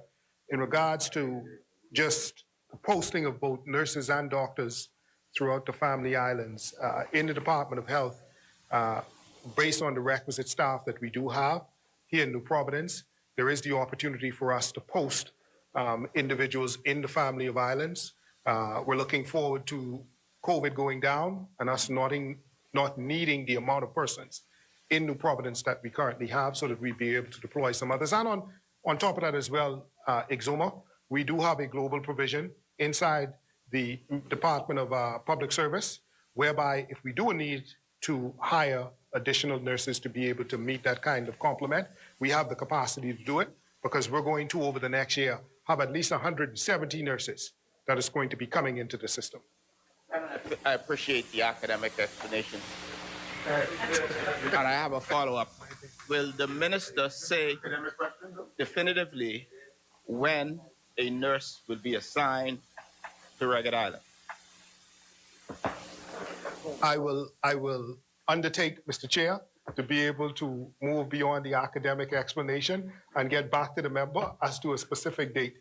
Chairman, this has been a query now for 4 years. You want to be leader, you should be interested in the whole Bahamas. Why you just one? The Minister for Health kicking the can down the road as if he does not have the answer to the question, or it's not a priority for him. It's appearing as if he doesn't have a handle on his ministry, Mr. Chairman. Because this is a straightforward question that's been asked over and repeatedly, and he does not have an answer for it, Mr. Chairman. Yeah. Chairman, I wonder whether the minister can speak to the need for additional resources at the mini hospital in Exuma, and whether there's any provision for additional professional staff to make this facility more functional, fully functional, Mr. Chairman. Again, I only see modest increases. And I hear all the talk about, healthcare facilities, etc. But we need resources. We have equipment, but no one to operate them. The Prime Minister visited this facility along with me, perhaps 3 years ago, and he promised Dr. Jewell, Mr. and Mrs. Dr. Jewell, that he understood that they were overworked, and he would provide additional doctors and resources to fix this issue. And he promised the people of Exuma over and over that he would provide resources to make this facility fully functional, and yet we do not see the budget allocation. And I'm asking the minister, member for Bamboo Town, if he would speak to this issue, because in the Department of Health, where I believe this facility falls, I do not see any appreciable increase to provide for providing resources to this much needed facility that can be a medical hub for the South and Central Bahamas. Member Kalani. Speaker, the member would have heard us repeatedly said there's a shortage of health personnel, not only in the Bahamas, but throughout the world, nurses, etc. The member want to be leader in this country, and rather than looking at the global picture, he's very insular. So let's look at the global picture. We have a shortage of nursing personnel in our country. We have facilities within the global budget for staffing falls under public service. We also recognize, and I've said it repeatedly, that it is impossible for the Bahamas to provide all the facilities and the bells and whistles that it needs for health and education. And that was why we made extra provisions for telemedicine, so that we can move along that road. And we had introduced telemedicine in 2008, and they dismantled it and destroyed it. So now we have to start it all over again, and we have the provisions and the funding within the budget to move forward with it. We recognize there's a problem. Mr. Chairman, I know you think the miracles Mr. Chairman, I note the condescending diatribe of the previous speaker, Oh, you member was from quite Kalani. condescending when you said about my Mr. Chairman, ministry. my question is, when will there be a nurse in Ragged Island? And when will the Exuma Mini Clinic have the requisite resources that it requires? This is not a new problem, Mr. Chairman. And governance require planning, Mr. Speaker. All right. And I wonder when these resources will be provided, Mr. Chairman. The member for Kalani. I answered this. So the member for Kalani answered it again. Maybe not the answer you wanted. He referenced that it's somewhere in the social. So you don't have a plan for it? Public service. I told the member we will. As many. I'm the member for Cat Island, Ramkey, and San Salvador. Plan. Again, no plan. We plan to have you removed the election. Good luck with that. You better get a better plan than that. I think it's time for you to pay attention to Marathon. He needs your attention. Marathon needs your attention. Cat Island, Ramkey, and the kids recognizing Cat Island, Ramkey, and San Salvador. He doesn't need my attention. He needs your attention. Speaker, I'm just finding... Marathon, let me hear Cat Island. Again, at page 165, Ministry of Health, I see a new line item there, honoraria, for $3 million. And then what's interesting is that it is only allocated for this 2021, 2022 fiscal year, and not anymore. We just hope, we know it's an election year. Is there any more other reason? Mahmoud. As I would have indicated during my debate contribution, and it's been something that has been bantered around by the side opposite, the government made a decision in April of last year, a commitment, as Southern Shores has said, to those in the health sector, that at that point in time, when there was great uncertainty as to the circumstances surrounding COVID, and there were some who was somewhat tepid in moving in and assisting with COVID, the government sought to incentivize them in two ways. One, we said whoever succumbed or died in the process of assisting with COVID management, the government would give each individual $100,000, their beneficiaries. On top of that, we said that we would be willing to pay for those who stepped forward in that moment, who said, "Here am I, Lord, send me," that we would be willing to give up to $5,000, from $1 up to $5,000. The cabinet of the Bahamas made that decision, and Mr. Chairman, that is what is represented by that $3 million. We are keeping the promise we made to the healthcare individuals. That is what that line item is. Thank you, Mahmoud. Cat Island. Well, I hear the minister's explanation there, and I just so since that is the case, then perhaps he could also give then an explanation for the line item that's called provision for COVID-19 contingencies. That is now at page 167 at line item 228-1185, provision for COVID-19 contingencies. Again, that is an item that is new, and you have a sum of 10 million. We understand the circumstances of it. It's just that these, we see all these numbers all over the place. And don't forget,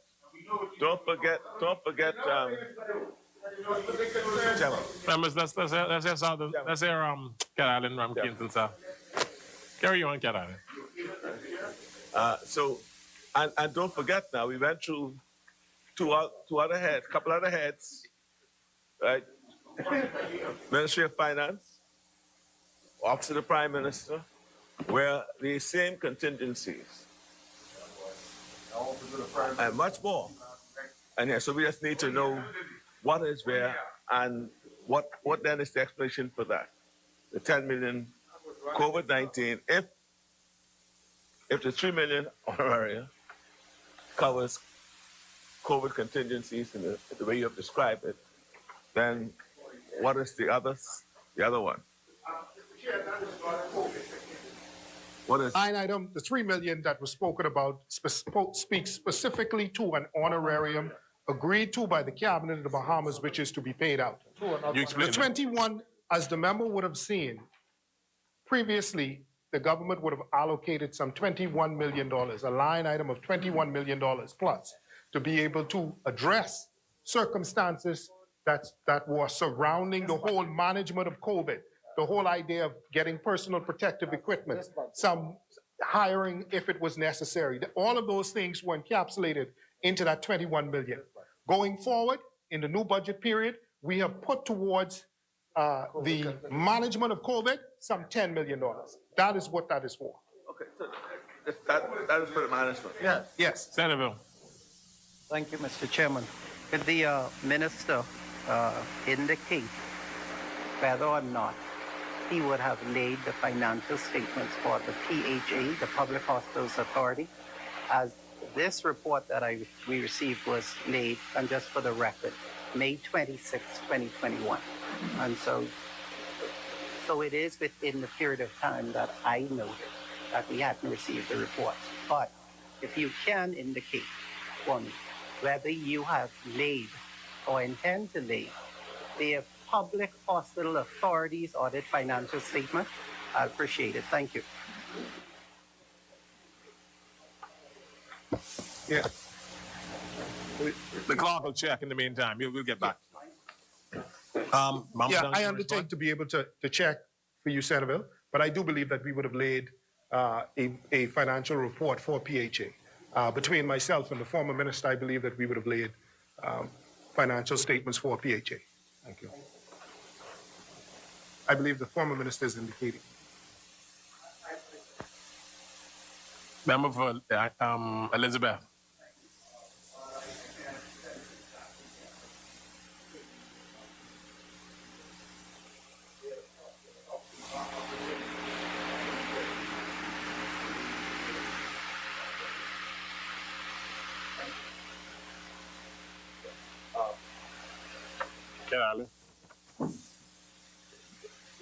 Mr. Chairman, we see, as we are pointing out, we notice the amount of money is being set aside in respect to matters relating to the management of COVID, those issues that an incident surrounding the COVID, the virus.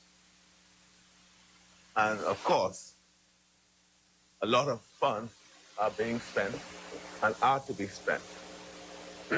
And we still await the competent authorities' detailed report on how those funds were spent, with whom they were spent, and the purpose for the spending.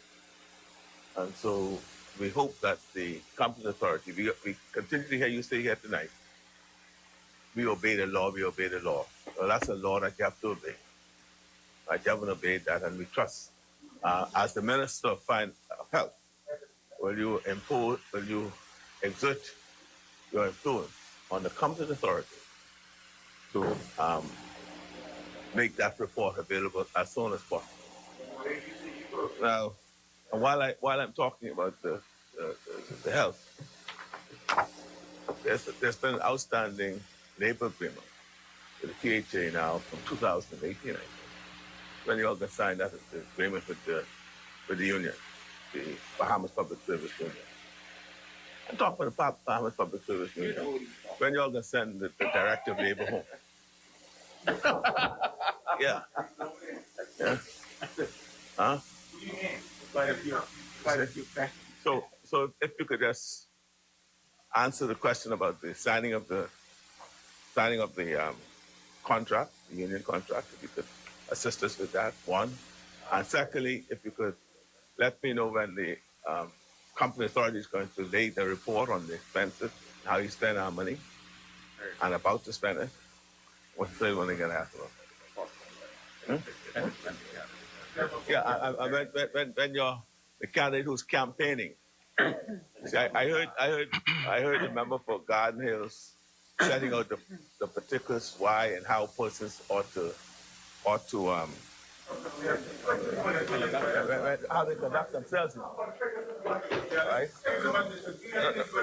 No, he's being paid. No, the budget. No, I might be approving. No, he's being paid from this budget. You know, he's employed and being paid from the budget. Right? So that is it. Right? So, Mr. Speaker, he's campaigning, wearing the government car, using the government car, and the red. I mean, that's the piece in your. That's your three questions, Cat Allen. Bamboo John.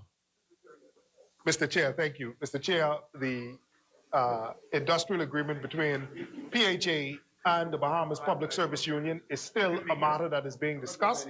Once there is agreement on both sides, we'll be able to sit down and sign. On the other matters, we will get back to the member in due course. Yeah. As many. Come clean on Bubba and Tucky. Big Zoomers and Ragged Island.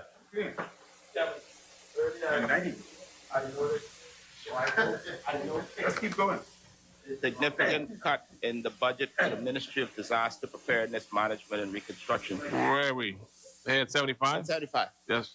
I wonder whether the minister responsible would state whether, in her view, we are ready to face the hurricane season, given the significant cut in the budget in this ministry.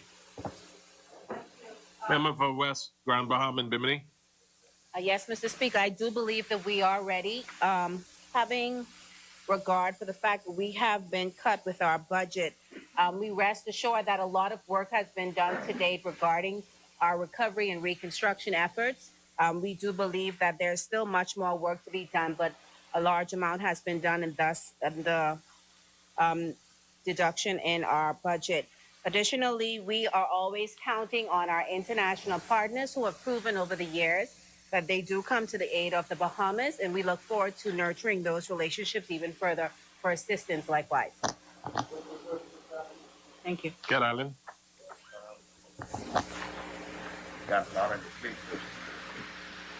Mr. Chairman, 170.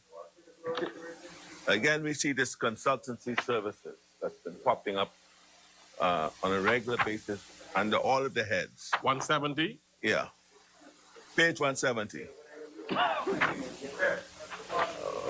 Item number, Cat Island, please. Item number 225 1115. 1115. Okay. Yes. We see here a consultancy amount of $19,779,000. Wow. It's close to $20 million allocation. All right. So we're trying to understand what that's about, consultancy services. And if we could have an idea of what these services are all about in the Department of Environmental Health. Yes. On page 170, 225-1115, consultancy services. Page 170. Page 170. Marathon. Thank you, member for Cat Island, Rumkey, and San Salvador. I see you really appreciate me. After all, our families aren't from Cat Island. We may be distant cousins. I'm going to make some further inquiries on this particular item you've requested, and I'll come back and make full disclosure at the same time. No. If I didn't know his circumstance, I'll go on after him. I can leave him alone. But The comment or explanation, Cat Island, Rumkey, and San Salvador, is that the allocation will provide for existing contract obligations for garbage collection services in New Providence and the Family Islands.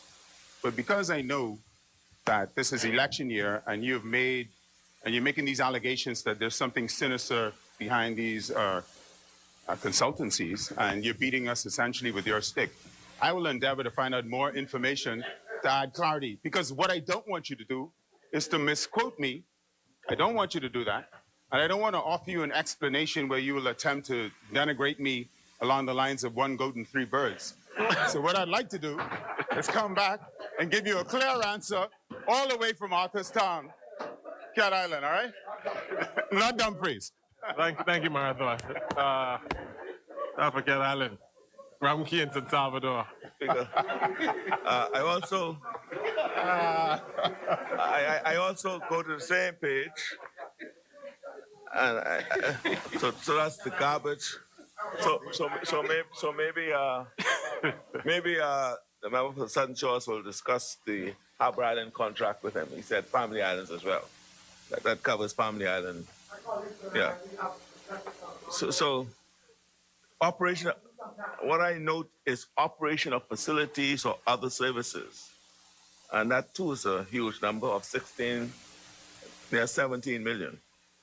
I wonder if they could tell us what facilities and what other services may be embraced by that 17 million.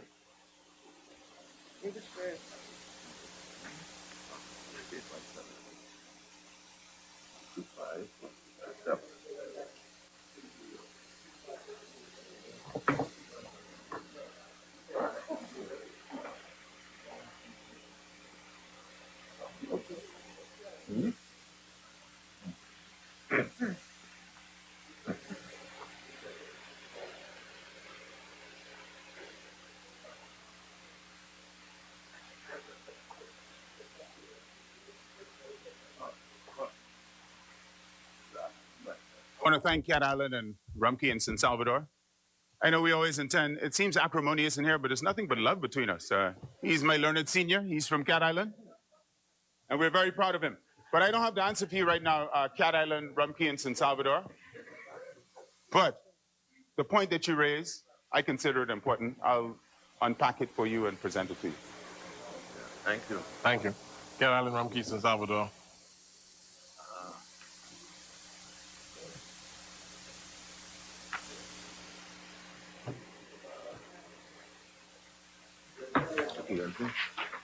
Cat Island.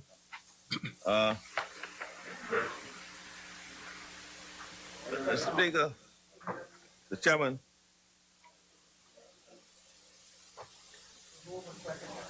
I want to go to page 174. It's tourism and aviation.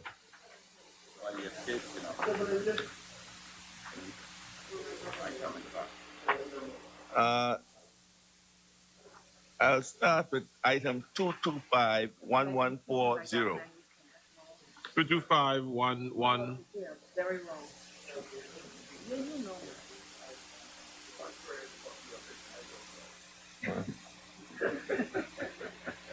know. 225-1140. 1140, okay. Tourism health visa expense. Publish political activities. You know, because he's the minister. It is estimated that the expense under this line or head will be $37 million. I said one. Meaning that's what the government will be paying out. Listen, I don't play much. I don't play. Members, can we hear Cat Island, please? Please. Now, in the revenue head,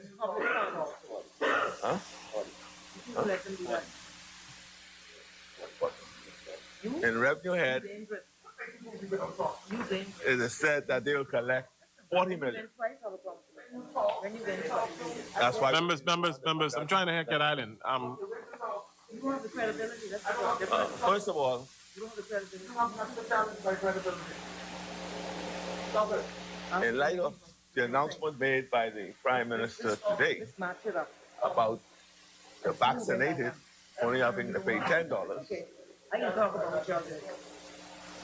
how does that now impact the 37 million? Because that is for the next Now fiscal I year. know who.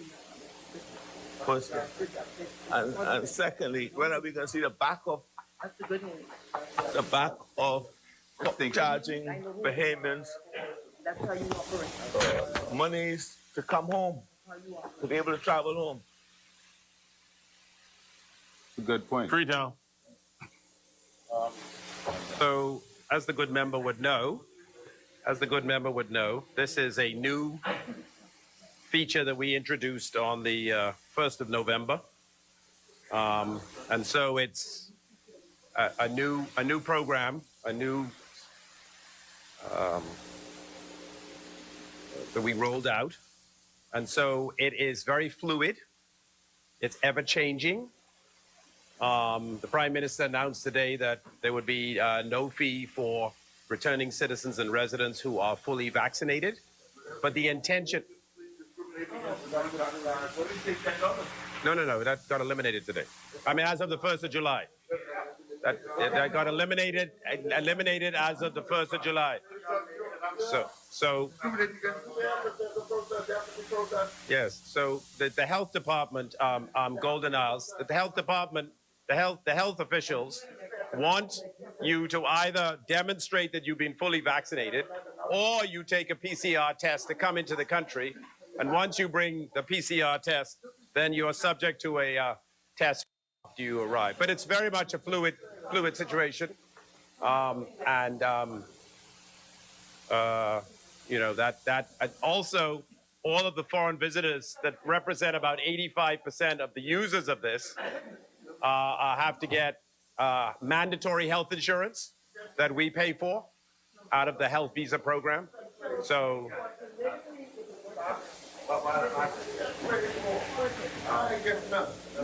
you could probably, I'm trying to understand, you know, as I said, it appears that the income from this revenue for next year is projected at 40 million. Then we have, and your expenses will be 37.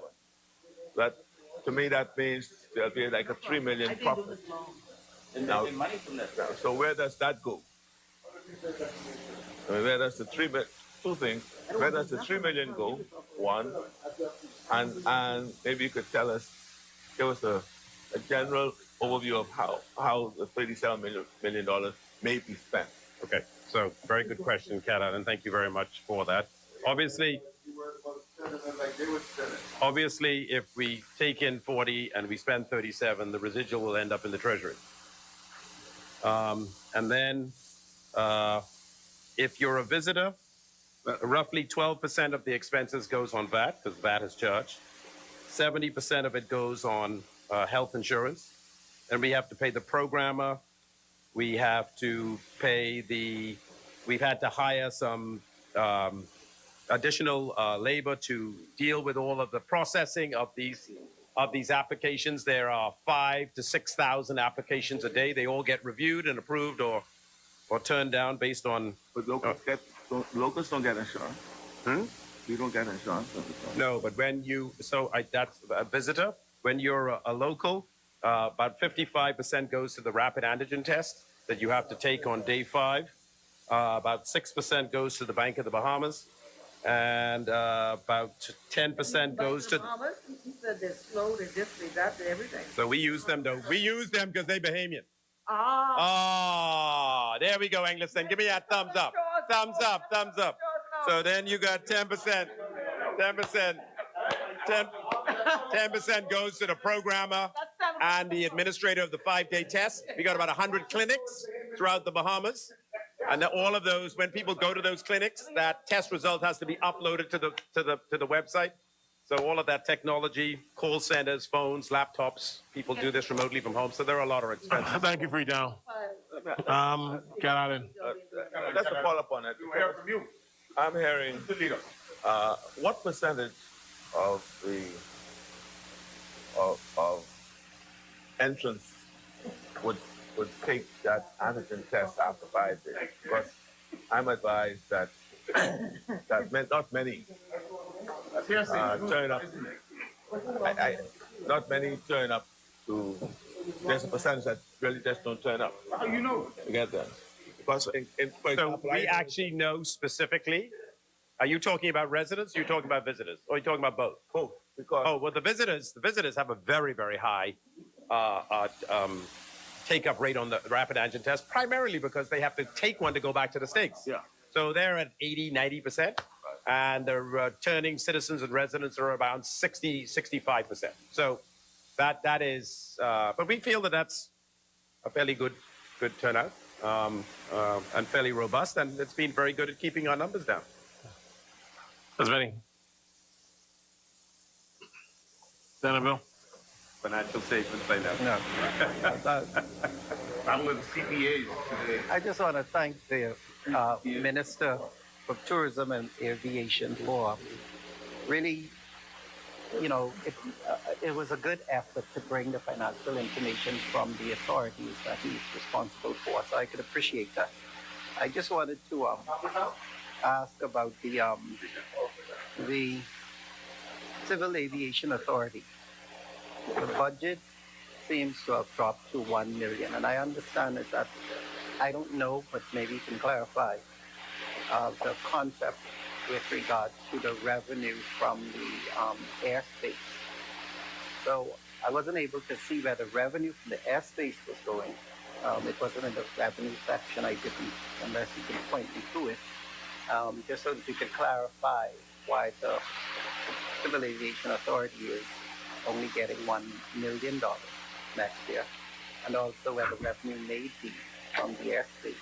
And last point, then I'll answer three of them. The insurance premium with regard to government personnel. I had asked earlier the Minister for Public Service if those the insurance premium of the 74 million covered the tourism personnel. So maybe you can, shed some light on the 3.2 million that's budgeted for the insurance premium for government personnel under the Ministry of Tourism and Aviation. So to your first question regarding why the budget for the Civil Aviation Authority has gone down from 15 to 16 million down to 1 million. And you'll also notice that we created a new authority called the Bahamas Air Navigation Service Authority, and that was allocated $1 million. We are projecting that we will receive overflight fees, and the reason why you do not see that in the revenue section of the budget book is that those monies are not allowed to go into the consolidated fund. They can only be used to cover the cost of the provision of air navigation services. That's the mandate upon which they are paid. So they will go into an SPV, and then that money will be used to fund two things. One would be the air traffic controllers, i.e. the Bahamas Air Navigation Services Authority, and the second will be the Civil Aviation Authority. So they can only be used for those specific purposes. And so that's why it'll go into an SPV, and then it'll be funded. It will fund those two specific agencies from that. No, you cannot. It can only be used for the provision of air navigation services and the regulation of the industry. The funds that the consolidated would have allotted. Yes, so that's why we've defunded this in essence, and that money can go in. So we were spending, 16 million? That money can now be used, doesn't get spent from the consolidated fund and can be used to provide a nurse in Ragged Island. Exumas. I want to thank the Minister of Tourism for looking out. But I do have a question in relation to... Oh, sorry. Before you start, I didn't answer his second question, which was on the health insurance premiums. The Ministry of Tourism has its own health insurance plan.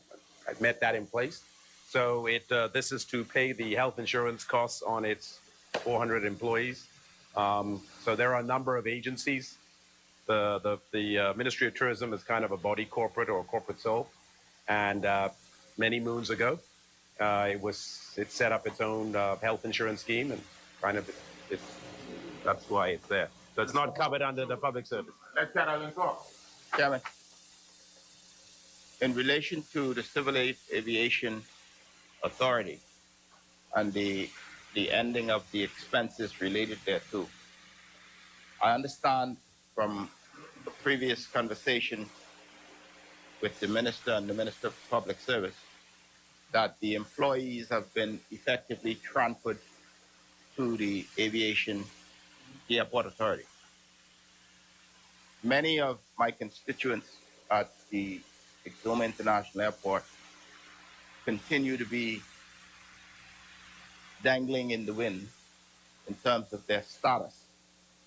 I've been given assurances by the member for Garden Hills and the member for Freetown that this matter is going to be addressed.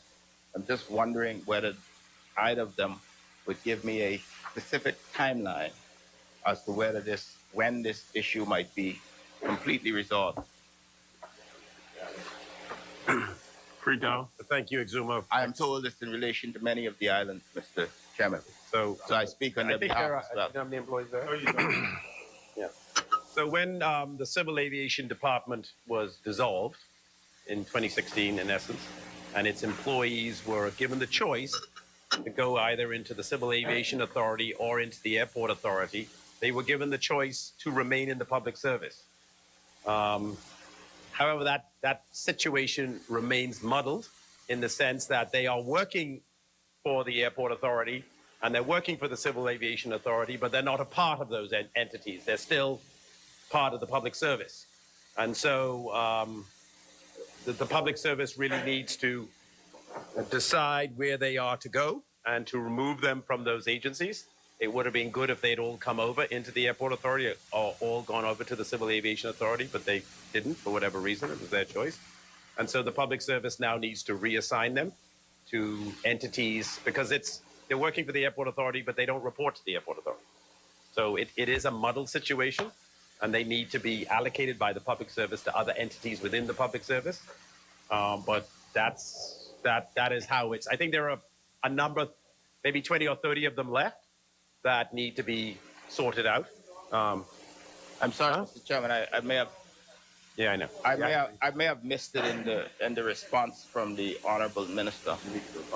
The question really was, when will the matter be resolved? This has been long outstanding, and whilst for us it might be academic, for the employees as simple as getting a job letter for their personal financial management, it's a significant cause for concern.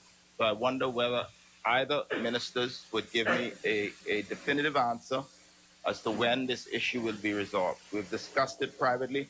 I'm now raising it on the floor of the House to ensure that it gets the adequate attention of the ministers. Yeah. Well, let's let God Hills get a job at it. Yes, thank the member for Exuma. Exuma, as you're aware, these individuals were given a choice. That process has taken some time. And sometimes it's also related to whether or not the extent to which a person wants to explore the new field or the options they have. All of those matters, though, will be resolved during this budget year. That's your answer. Mr. Speaker, it'll be resolved during the budget year.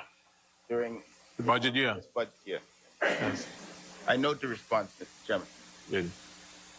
In relation to Head 75, there is a significant, small numbers generally, but 167% increase in consultancy services. Since this appears to be a pattern of behavior in this budget, I wonder whether the minister would explain why there's 167% increase in consultancy services. 225-11115. 225-1115, page 189 in the book. I know you're looking somewhere else. Yes, Mr. Speaker, member for Exuma. In its initial stages, the Ministry of Disaster Preparedness, Management, and Reconstruction wishes to ensure that we are structured properly, and in doing so, we continue to collaborate with international partners that consist of the University of the West Indies as well as the UNDP, United Nations Development Project. So we wish to have short-term consultants to basically assist us in bringing together and in bringing into implementation a disaster recovery policy. And so what you will see is that the consultancy line item has been increased due to the fact that we will be encouraging collaboration and persons in the region as well as internationally to assist us in bringing forth a disaster recovery policy.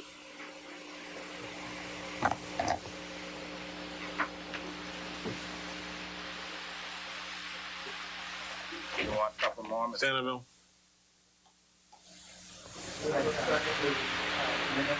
To the chair, is there anywhere in the budget or the revenue side that we would see the donations that this that NEMA or this ministry would receive? West, Grand Bahama, Bimini. It is not, yes, it's not necessarily given here in our line items or this, but we do know that for the most part, an audit is currently underway with all of our operations, and that will be made available to the public. As many. Being moved. The chair recognizes Centerville.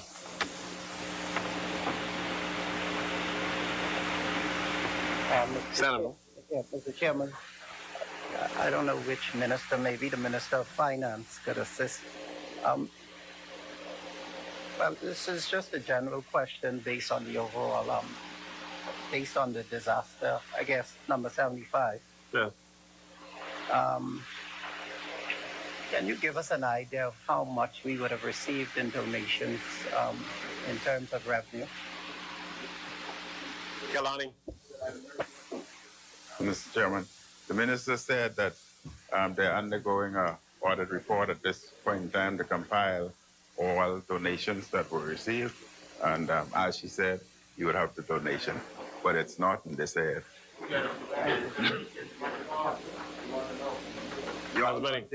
Being moved and seconded that clause, the head 60, 65, 66, 67, 70, 72, 73, 74, 75, and 76 of the bill be agreed. As many members that are in favor remain seated. Those opposing will rise. Heads 60, 65, 66, 67, 70, 72, 73, 74, and 75, and 76 of the bill is agreed. Bamboo Town. Thank you so much, Mr. Chair. Mr. Chair, I do now move that the bill in its entirety be agreed. It's being moved and seconded that the bill in its entirety be agreed. As many members that are in favor remain. We have first. Hold on. It's being. So we got to go to the Capitol. You got to go to the Capitol bill.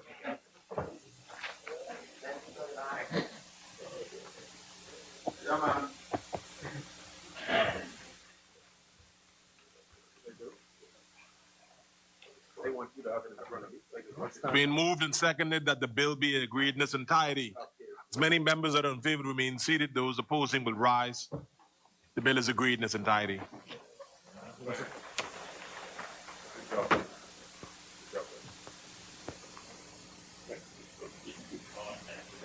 Mr. Chair, we have Southern Shores. Mr. Speaker, I move that the Appropriation Capital Development 2021-22 Bill 2021, a bill for an act for the appropriation of the sum of $372,423,052 for and towards the defraying the expense of the government of the Commonwealth of the Bahamas for capital development for the financial year ending 30th June 2022. Second. Move that be agreed. I move that the long title be agreed. Do I have a seconder? Second.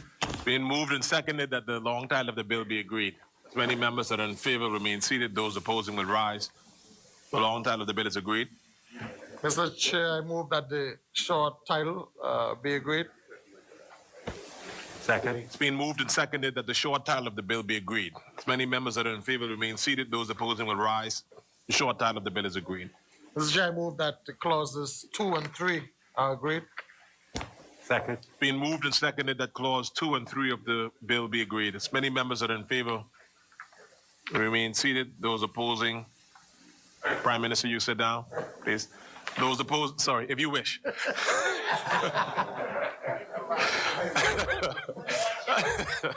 If you wish. Those opposing, rise. The bill is, clause 2 and 3 of the bill is agreed. Sorry, you can move. You can move. Yeah, he goes and shares Mr. Chair, I move that I move to the schedule and that heads 7 through 23 be agreed. Second. They moved and seconded that the schedule at the head 7 through 23 be agreed. As many members that are in favor remain seated. Those opposing would rise. We're in schedule head 7 through 23. 13, 21, and 23. We'll do all, okay? Listen, if you want to do all, we could do one. That's fine with us. Chair recognizes Sanderville. I just wanted some clarification, Mr. Chairman, on the 107 million that's been allocated to the Ministry of Finance for capital expenditure. Just wanted to know what that would be for.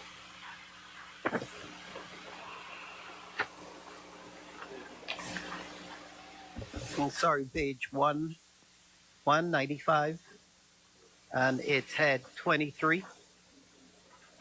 Oh, 20. Sorry. 23 is custom. Head 21. 21. He's asking what is it called?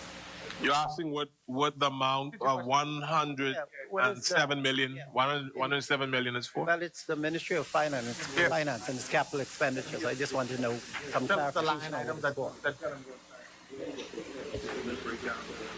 Yeah, go to head 21. Go to head 21, page 199.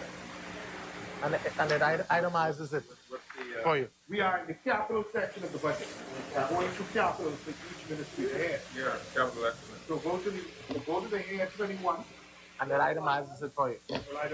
Okay, thank you very much. But I'd say like the minister to, in what is in his head, he could clarify Don't do that. what the 107 million is for. Minister, Bambutang, if you want to rise and put it on the record, the member for Southern Shores to rise and put it on the record. I think that's an abuse. It's there in black and white. I think that's an abuse. That isn't necessary. Cat Island, Rumkins, and Salvador. Chairman, the Ministry of Finance, and we've heard a lot of promises of what all is going to be done.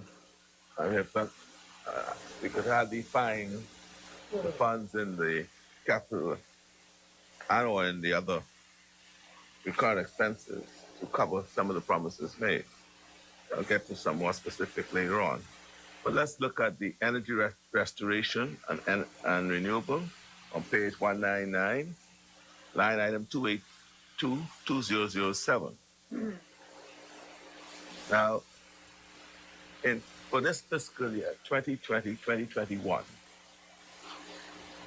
the government had allocated $84,419,000. That's $84 million.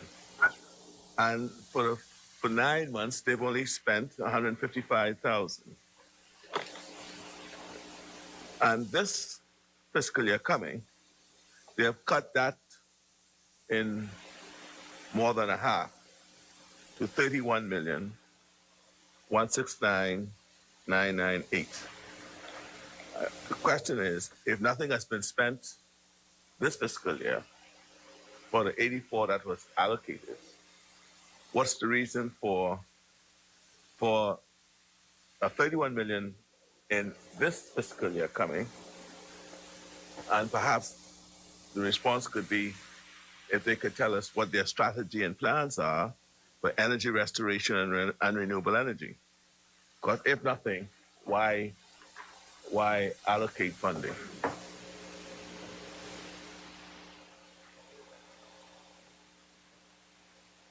Kalani.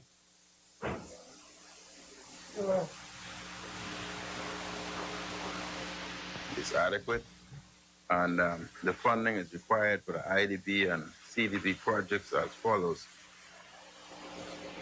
7,736,658 for New Providence and Family Island solarization projects. What, sorry? Solar? 7,736,658 for New Providence and Family Island solarization projects. 13,391,398 is for restoration of Abaco. 3,686,341 restoration of Grand Bahama. And 1,055,571 administration and operational expenses. That is 987,238, and legislative framework 68,333, and 5 million for street lighting project. Do you feel that's adequate? I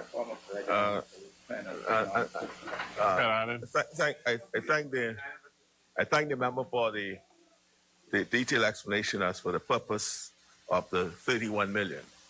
No doubt that may have been captured in 84 million. And the question that I ask is any reason why only $155,000 was spent in this fiscal year? Did they just abandon those projects? And all the member for Carmichael. Speaker, I thank the member for Cat Island for raising these issues. This money is IDP funding, and the process that we're going through in order to tender work, be able to get the approvals, requisite approvals, etc., is a long and prolonged process. It has taken quite some time. We believe that we have now been able to tender some of the work. We get the no objections from IDB, and then we take them to the next stage so that we are able to appropriately get the approvals that are required. Thank you, Carmichael. Cat Island, Ramkey, and South. Thank you, member. In respect to the responses, the next line item, public-private partnership. We've heard a lot about that the government's sort of paradigm shift to engaging more public-private financing in their capital works. And much has been said about it.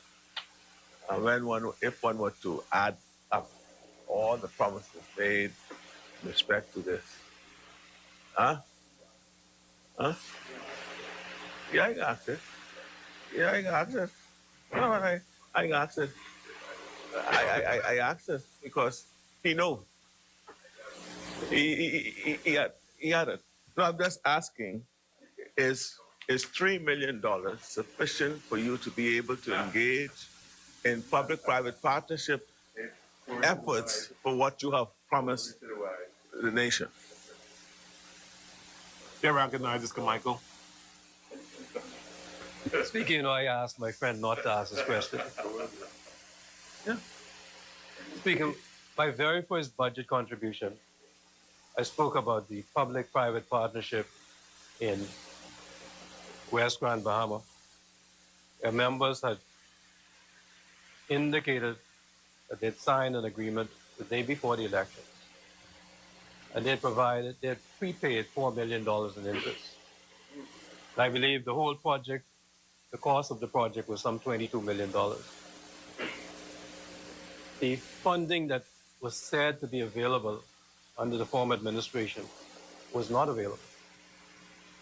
The cost of the project was not what they indicated it would be, the $22 million. And so the cost has ballooned exponentially.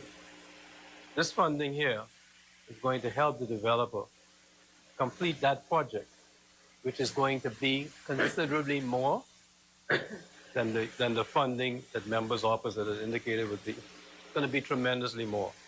But we are a caring and kind government, and we want to be able to finish that project. And so we put the funding there. Salvador Rumkey and Cat Island. I thank the member for the explanation. So the next question I do ask, though, is that to advance your own projects, have you made any allocation? Because the private-public partnership is just that, a partnership between the government and another entity. And very often, the government may have to come up with some seed money. May not be that much. I'm just wondering whether, because this is what I want to see how you're going to achieve some of the promises you made. Which one? Any of the public-private partnership arrangements we're going to have, unless we're going to find them under the different heads. Thank you, Cat Island, for asking the question. The Speaker, the Deputy, we are also negotiating in terms of public-private a new direction, as we recognize that a lot of Bahamians has lots of cash within the banks, and we're in discussion with quite a number of individuals and companies that would do the particular work. And just as it's done with international institutions, we receive a 2-3-year grace period, after which we would commence the repayment at a low interest rate, because at present there are many individuals who are only receiving on their monies 0.5% interest, and this is an opportunity where they can help their country. No payment for about 2-3 years, after which you could commence the payment plan spread over long duration. Low. You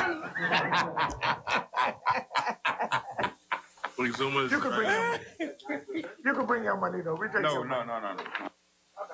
The line under head 21, the Ministry of Finance, line development of Junkanoo, the $2 million that's been allocated.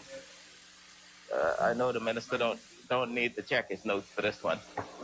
I'm wondering whether there is any provisions made for Family Island Junkanoo. I know based on everything that's been said before, it appears that this provision is very Nassau-centric, and it's $2 million, and I'm wondering whether Exuma and the other Family Islands will benefit as a result of this Junkanoo allocation. Kalani. Yeah. Mr. Speaker, we are called the Commonwealth of the Bahamas. It's not Nassau, and therefore everything is globally. However, we spoke about the Junkanoo village, which is completely different. However, we look after all islands within the Bahamas. So yes, Exuma in modification.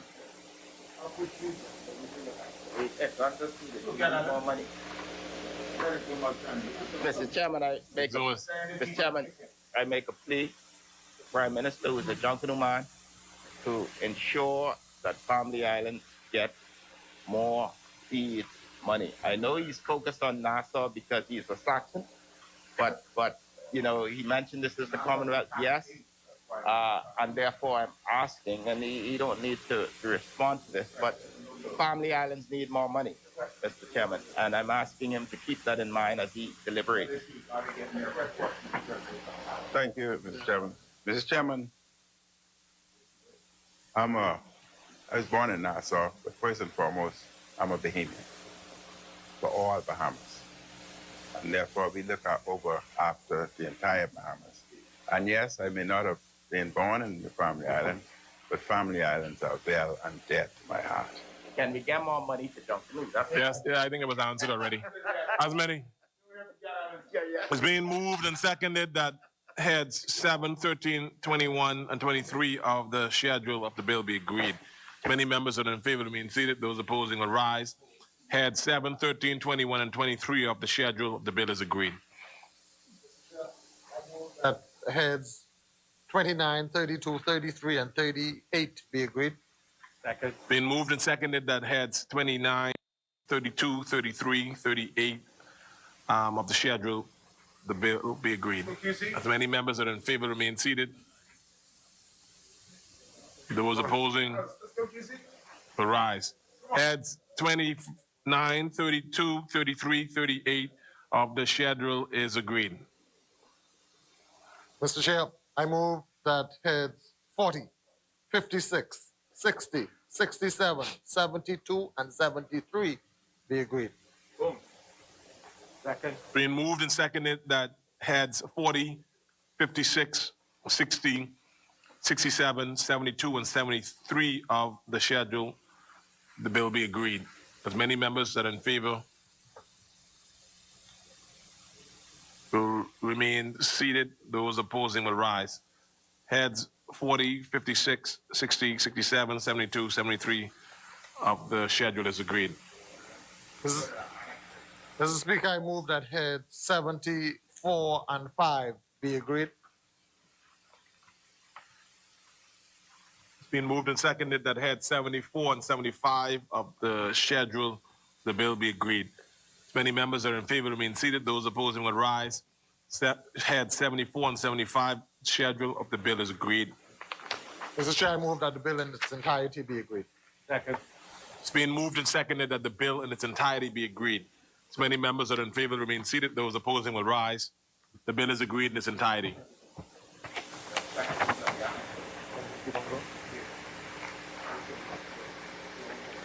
Mr. Speaker, I move that the Access to Affordable Homes Amendment Bill 2021, a bill for an act to amend the Access to Affordable Home Act. Second. Been moved and seconded that the long title of the bill be agreed. Many members that are in favor remain seated. Those opposing will rise. This is the Access to Affordable Homes Amendment Bill 2021.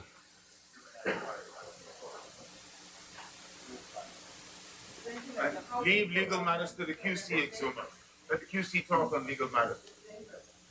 You talk on county. Amy Lynn. Let's go, QC. That's time.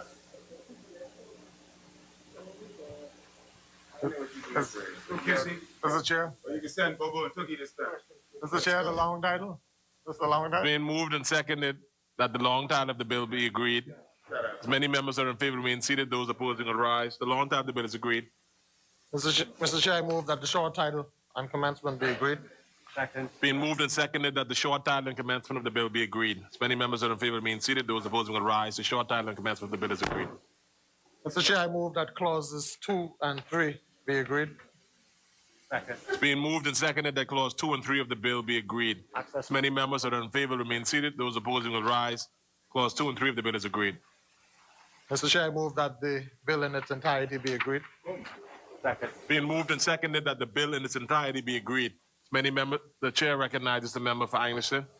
I'm just looking at the amendments of the Principal Act, which is what we're dealing with, and section clause 6 which speaks bill are we for the talking to? consideration and This is approval. access to affordable. Which bill are you talking about? Isn't that what we're talking about? No, that's agreed.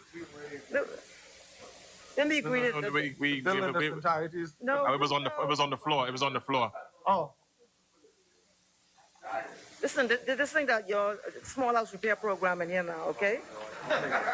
Mr. Chairman, yeah, I noticed that in the amendment of the Principal Act that it says that the minister shall prescribe criteria for approval of applications. And then secondly, it says that it gives the minister discretion and that the minister shall be, that where the minister refuses an application, the applicant shall be notified of the reasons in writing. And I'm wondering what is anticipated about this. If the criteria is, I mean, I can't imagine what is the criteria. I mean, a salary, is it going to be professionals? I'm trying to figure out what is the criteria going to be now for housing in this country and who it will include or not include. Because, you know, we had policy positions before now, and it's shifted. It's gone in a different direction. And so I'm wondering what is anticipated in the criteria that will be put in place for this, and also the the fact that the minister, when he refuses an application, has to be notified, has to give the reasons in writing. I'm just wondering what is anticipated about this. This seems to be a shift from the current housing program, which was a lot more, it appears to be more universal, I hope. And sorry? Okay, I don't know. I mean, there's been many houses.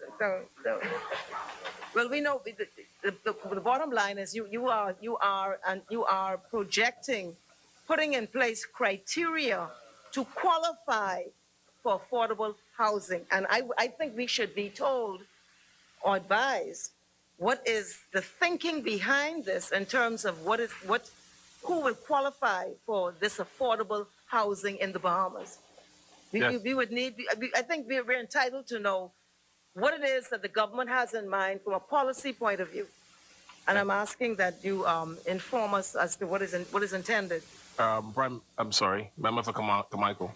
Speaker, I want to thank the member for Angleston for asking a question. It's important to all of us. Sorry, Cat Island. Remember the government. Carry on, Carmichael. No, I'm not going to mistake I'm not going to mistake Angleston the way you did, you know.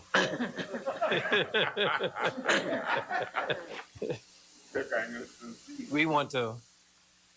The member for Angleston, it's going to be very important for fundamental fairness for the government to prescribe criteria so that persons will know in advance what they ought to meet.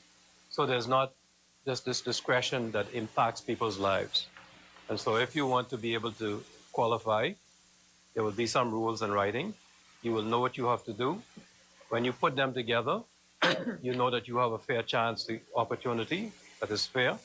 And if you come before a minister, nobody's going to be able to turn you down unless you get this, an explanation in writing, which means that you can actually apply for judicial review because you've met the criteria.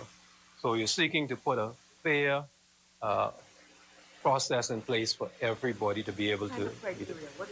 The professionals, I'll tell you, the professionals are now developing it. And once they've developed it, then they will bring it to the government. But this is not a political process. We want to be able to open the process up to Bahamians, have it very fair, and be able to look at it Not and like say, the housing thing. Not like that. Not like that one. Thank you. Thank you very much, sir. Thank you, Carmichael. It's been moved and seconded that the bill be agreed in its entirety. As many members are in favor of being seated, those opposing will rise. The bill is agreed in its entirety. Southern Shores. I know it's Business License Amendment Bill 2021. Mr. Chair, I move that the long title, A Bill for an Act to Amend the Business License Act, be agreed. Second. It's been moved and seconded that the long title of the bill be agreed. As many members are in favor remain seated, those opposing will rise. Long title of the bill is agreed. Mr. Speaker, I move that the short title and commencement be agreed. Second. It's been moved and seconded that the short title and commencement of the bill be agreed. As many members are in favor remain seated, those opposing will rise. A bill for an act to amend the Business License Act. Mr. Chair, I move that clause 2 of the bill be agreed. Second. Being moved and seconded that clause 2 of the bill be agreed. As many members are in favor remain seated, those opposing will rise. Clause 2 of the bill is agreed. Mr. Chair, I move that the bill in its entirety be agreed. Second. It's being moved and seconded that the bill in its entirety, the member for Cat Island is recognized. I note with interest this amendment to the Business License Act, and I just wondered whether the government sought any advice on whether or not they may not be, whether this is not tantamount to, just for the want of a better word that comes to mind now, tortious interference in relationship between landlord and tenant, where you are obliging a tenant to pay his rent to the government in preference to paying it to the landlord because the landlord is indebted to the government. And it seemed to be an odd approach to collecting real property tax But the right? revenue not being unit back straight. And whereas in respect to, for example, the obligations on banks in respect to mortgages, Yeah. the banks have more than just, they have, my word, a proprietary interest in the property in question because they hold a legal estate. And so, yes, you could obligate them, I think, to pay the real property tax in the event the homeowner doesn't pay. In this instance, we're talking about a relationship of landlord and tenant. And I just wondered whether advice was sought. I didn't give it much thought myself, but on the face of it, instinctively, it tells me that this spells some trouble. And I just wondered whether that was considered. Michael? I want to thank the member for Cat Island for exercising us on what he views as a critical legal issue. Mr. Speaker, the first legal charge on any property would be the charge to the government with respect to taxation. And so when we look at somebody who has an obligation to the government with respect to real property tax, the government is essentially following along the lines, very similar lines to what members opposite did when they were in power. Create an atmosphere where those who are not paying their taxes cannot find a way out of the obligation by taking advantage of innocent third parties. And so if I'm a tenant of your property and you are not living up to your tax obligation, then it is the government has to find methods to be able to collect that taxation. And that's all this does. It ensures that that tenant is not liable on a lease, on an obligation, when he surrenders those funds to the government, so that we can continue with these same social services that we all want so badly. We all want to be able to have urban renewal come in and do some houses in our constituency and a number of other social services that we all like. I didn't get 24. I'm gonna be on the Minister for Social Services, but that's the thinking behind it, Cat Island. That one cannot be relieved of his tax burden by accepting funds from an innocent third party. That innocent third party can in fact pay those funds into the government to settle a tax obligation. Thank you, Michael. It's been moved and seconded that the bill be agreed in its entirety. Many members that are in favor remain seated. Those opposing will rise. The bill is agreed in its entirety. Mr. Chair, the City of Nassau Revitalization Amendment Bill. Move that the long title be agreed. The City of Nassau Revitalization Amendment Bill 2021. Second. Being moved and seconded that the long title of the bill be agreed. As many members that are in favor remain seated. Those opposing will rise. The long title of the bill is agreed. Mr. Chair, I move that the short title and commencement be agreed. Second. It's been moved and seconded that the short title and commencement of the bill be agreed. As many members that are in favor remain seated. Those opposing will rise. The short title and commencement of the bill is agreed. Mr. Chair, I move that the clause 2 be agreed. Second. It's been moved and seconded that clause 2 of the bill be agreed. As many members that are in favor remain seated. Those opposing will rise. Clause 2 of the bill is agreed. Mr. Chair, I move that the bill in its entirety be agreed. Second. It's been moved and seconded that the bill in its entirety be agreed. As many members that are in favor remain seated. Those opposing will rise. The bill is agreed in its entirety. Customs Management Amendment Bill 2021. A bill for an act to amend the Customs Management Act. This is a long title. Move that it be agreed. Second. It's been moved and seconded that the long title of the bill be agreed. As many members that are in favor remain seated. Those opposing will rise. The long title of the bill is agreed. Mr. Chair, I move that the short title and commencement be agreed. Second. It's been moved and seconded that the short title and commencement of the bill be agreed. As many members that are in favor remain seated. Those opposing will rise. The short title and commencement of the bill is agreed. Mr. Chair, I move that clause 2 of the bill be agreed. Second. It's been moved and seconded that clause 2 of the bill be agreed.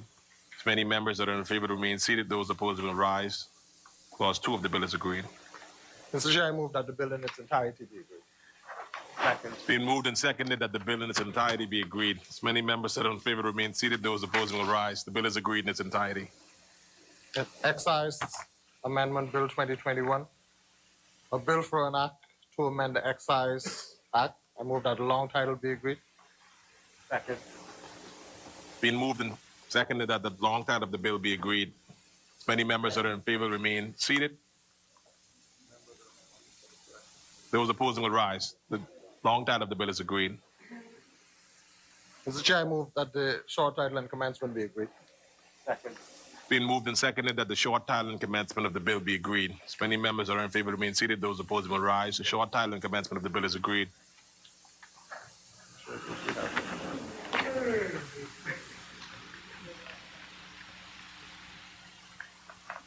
Yes.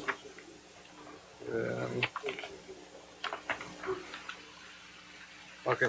Mr. Chair, I move that the first schedule be agreed. Second. Been moved and seconded that this first schedule of the bill be agreed. As many members that are in favor remain seated. Those opposing will rise. The first schedule of the bill is agreed. Mr. Chair, I move that the second schedule be agreed. This is sorry. This is the excise amendment bill. Yes, it has two schedules. Being moved and seconded that the second, this have sections. Look at it again. Second Amendment to of the second schedule to the principal act. So the section, So that's, they're just clauses. yeah, there's clauses. Clauses 2 and 3 in that case. Yes. Correction, clauses 2 and 3. Being moved and seconded that clause 2 and 3 of the bill be agreed. As many members are in favor of being seated, those opposing will rise. Clause 2 and 3 of the bill is agreed. Thank you, Carolyn. Move that the bill in its entirety be agreed. Second. Being moved and seconded that the bill in its entirety be agreed. As many members are in favor of being seated, those opposing will rise. The bill is agreed in its entirety. Family Island Development Encouragement Amendment Bill 2021. Mr. Chair, I move that the long title, a bill for an act to amend the Family Island Development Encouragement Act be agreed. Second. Being moved and seconded that the long title of the bill be agreed. As many members are in favor remain seated, those opposing will rise. The long title of the bill is agreed. Mr. Chair, I move that the short title and commencement be agreed. Second. Being moved and seconded that the short title and commencement of the bill be agreed. As many members that are in favor remain seated, those opposing will rise. The short title and commencement of the bill is agreed. Mr. Chair, I move that clauses 2 through 4 be agreed. Second. Being moved and seconded that clause 2 through 4 of the bill be agreed. As many members that are in favor remain seated, those opposing will rise. Clause 2 through 4 of the bill is agreed. Mr. Chair, I move that the bill in its entirety be agreed. Second. Been moved and seconded that the bill in its entirety be agreed. As many members that are in favor remain seated, those opposing will rise. The bill is agreed in its entirety. Immigration Amendment Bill 2021. Mr. Chair, I move that the long title, a bill for an act to amend the Immigration Act to provide for the grant of economic permanent residence be agreed. Second. Immigration Amendment Bill. Being moved and seconded that the long title of the bill be agreed. As many members that are in favor remain seated, those opposing will rise. The long title of the bill is agreed. Mr. Chair, I move that the short title and commencement be agreed. Second. Being moved and seconded that the short title and commencement of the bill be agreed. As many members that are in favor remain seated, those opposed will rise. The short title and commencement of the bill is agreed. Mr. Chair, I move that clauses 2 and 3 of the bill be agreed. Second. Being moved and seconded that clause 2 and 3 of the bill be agreed. As many members, the chair recognizes the member for Angliston. When I first heard about this bill, I was curious to understand what was the underlying intent of it. Looking through it, it's described as the economic, well, I mean, it speaks of the grant of economic permanent residence. However, it does not set a limit or a ceiling. Sorry, thank you. It speaks about this being an economic permanent residence, for the grant of economic permanent residence, but it does not set a ceiling or limit. It says that, if I can go through it, it says that any person who's not a citizen of the Bahamas or the holder of a permanent residence certificate and who has, 1, purchased a residence in the Bahamas, for such amount as may be prescribed. So even with that, we're not told what is anticipated or intended, unlike prior policy where there was a ceiling, I think it was $250,000 or whatever it was. Or B, I don't know if this is and B or B. It seems to include this, made investments in the Bahamas of such a kind and of such amount as may be so prescribed. Again, we don't have a clue as to what is intended about this with this legislation. And 3, purchased the residence and made investments in the Bahamas and shall reside in the Bahamas for a cumulative period of no less than 90 days. So this is now seeking to grant what they call economic permanent residence, which we already have to some extent where there's an investment in a home. But this now is some other type of regime now, which is not explained or elucidated in the legislation. And I have a concern about this. The other concern I have about this is when you go to the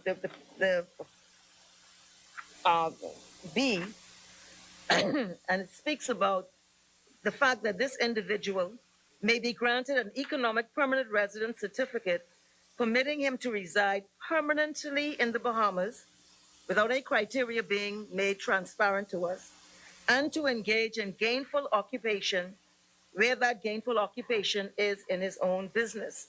The other problem I have with this is the business one that falls within the investment policy? What comes first, the horse or the cart? Because if an individual qualifies because of the investment in a home, that then gives them the right to work in their own business.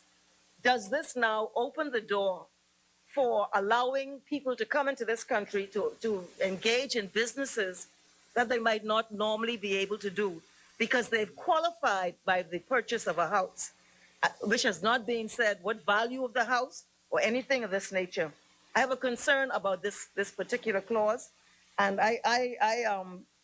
to me personally, I find this type of thing repugnant because I think we should be moving away from this type of thing and not digging our heels in and going deeper, not just going deeper, Mr. Chairman, in a way in which we don't even know what is really intended by this legislation. What is it that is intended? Because we already have policy.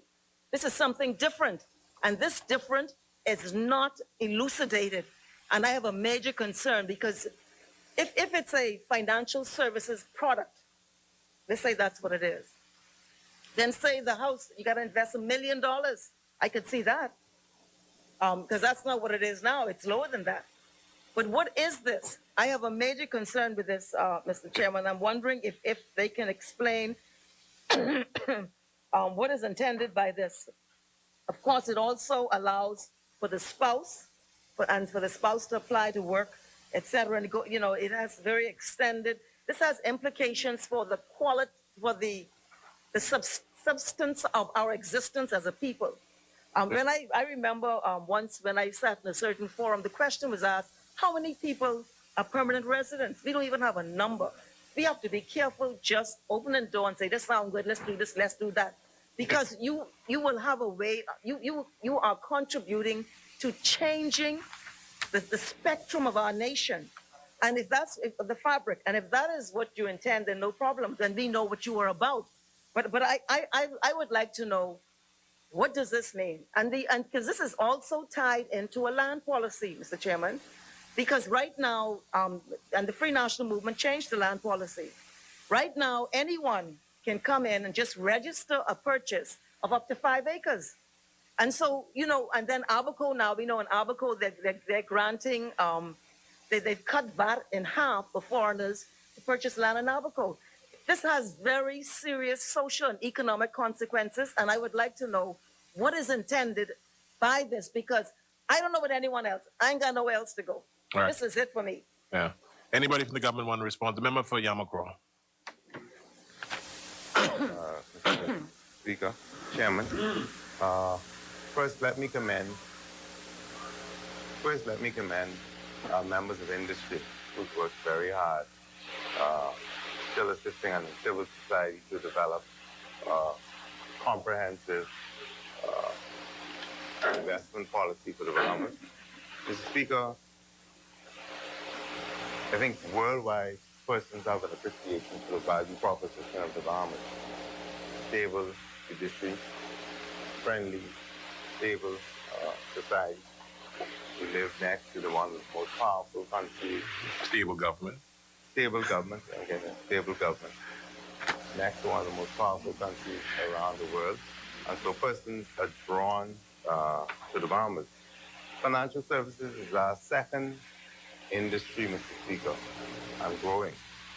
And persons from around the world, there's upheaval in Latin America. You know what's happening in places like Hong Kong, Taiwan. And persons, money and individuals are moving. And we have been selling the Bahamas as a jurisdiction for persons to live, work, play, and invest. There's now in place in the Bahamas economic permanent residency regime. Has been in place for years. Where persons can come to the Bahamas, purchase a home for the sum of $750,000 and qualify for economic permanent residency. Of course, we have to do our due diligence in terms of the regulatory requirements. And once these persons come in, they're allowed to do what an economic permanent resident allows them to do. Now, in certain circumstances where they create businesses, obviously, even if they purchase a home, they can't go into a business, they like to say, and I saw someone today who was very upset, selling real estate. But there's an organization that deals with that. And so there are certain things that still is preserved for Bahamians. Now, in recent vintage, there was a concern to see how we can attract persons to come and still qualify for economic permanent residence, because there are persons who may not want to own a home. Persons may want to come purchase a condo, but once we would have done comparative analysis, like another jurisdiction, you know, you could invest, have a certain amount invested into the economic environment in the country. We will still do due diligence to ensure that the persons are fit and proper persons and they meet the requirements. And once we determine what that amount is, we haven't strictly determined what that amount is. Now, if one was looking at the dailies for the past week or 2 weeks after we laid the bill in the House, you had Mr. His name escapes me at this moment, one of the more prominent QCs, speaking to what would be the amount required. Pardon me? Not Mr. Davis. And a number of other persons speaking to that, because it has the blessings of industry, but most certainly the policy. What would be the amount would be prescribed in regulation, as is now.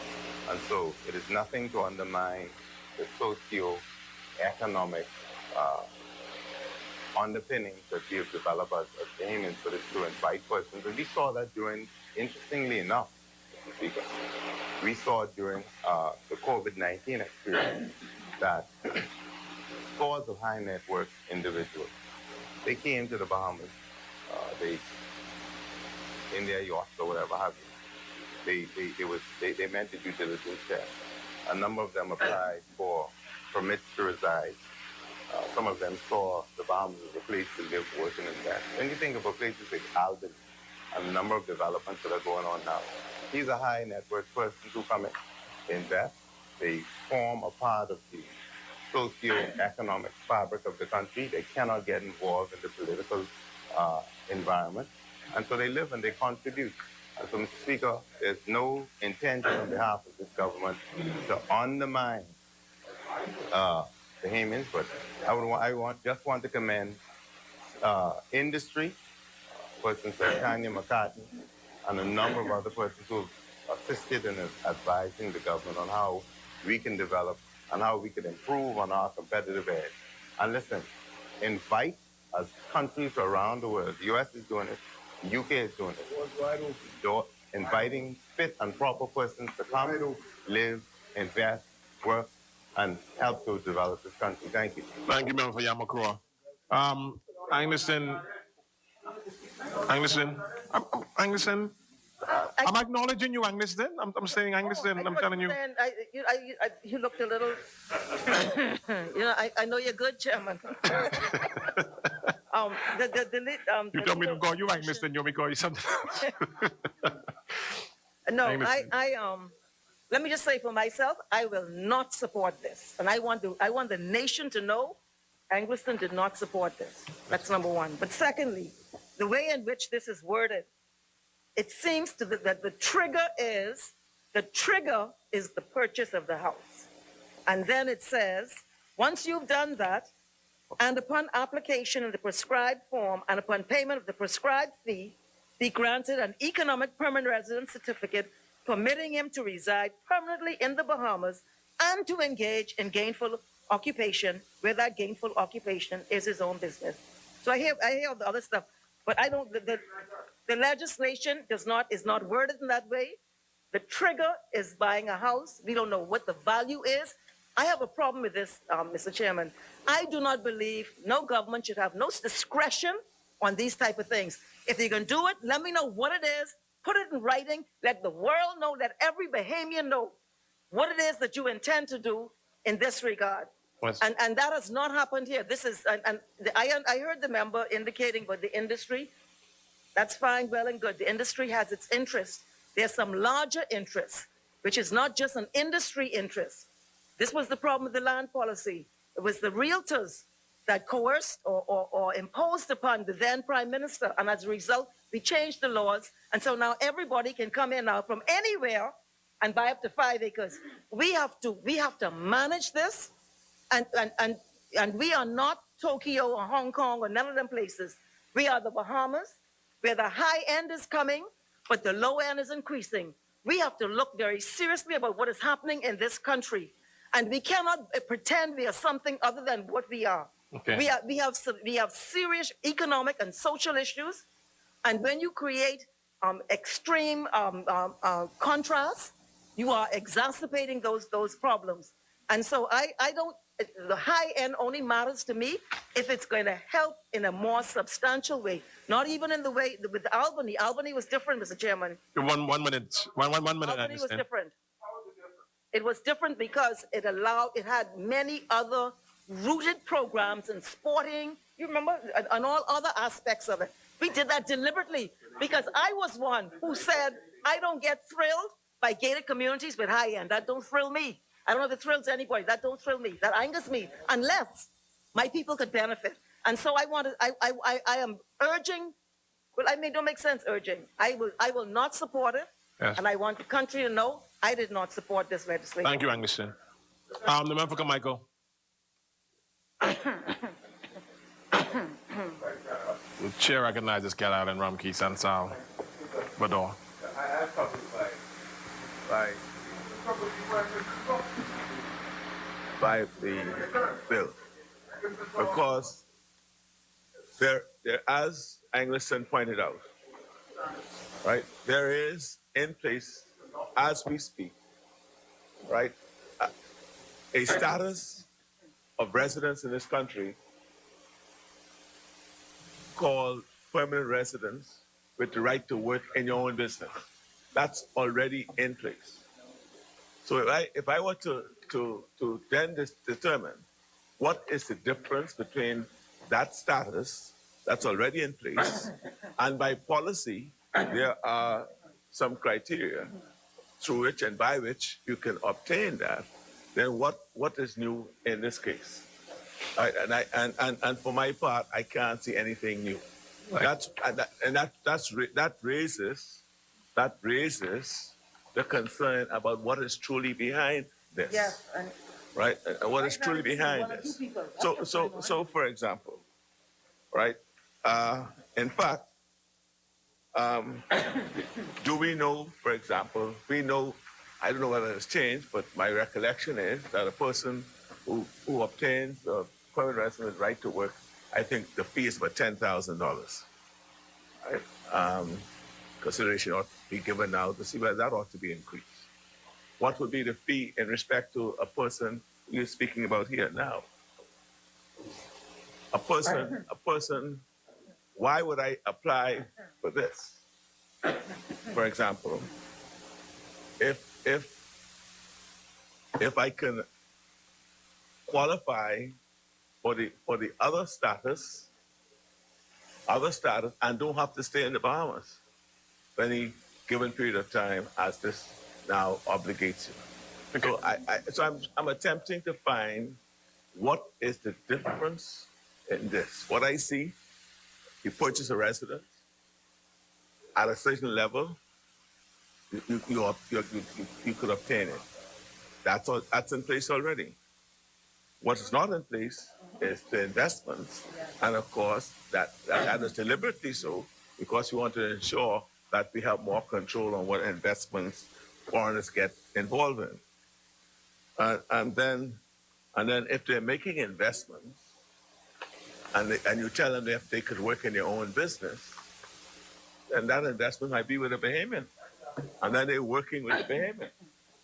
So we need to understand what we are doing, right? We want to understand what is going on now. All right. I invite you to help us to understand what is the thinking behind this. Okay, well, the quick question. How it differs from the only difference I see here, two differences. One, person could invest now and obtain it, and so that concerns me. What are the investments we are talking about? And the other aspect, too, is that it then requires you only have to stay in the Bahamas for 90 days per year. Okay, that's the two questions. I think these were laid during the debate. Yeah, but you're trying to cut me. No, I'm not trying to cut you. These were laid prior to us bringing these heads. I mean, we didn't want to create a whole. I know you have the answer. It's going back into the debate. We could ask questions, but I mean, I'm being generous. 5 minutes, 5 minutes, 5 minutes. And I'm just trying to be able to make sure that we don't start a whole debate when we're at the committee of the whole. I just want to correct something. I said That's correct. realtors who Yeah, you impressed said the upon realtors. the prime minister, the former prime minister, but it was in fact the Grand Bahama Port Authority. That's what it was. Okay. I didn't remember if Michael was about to.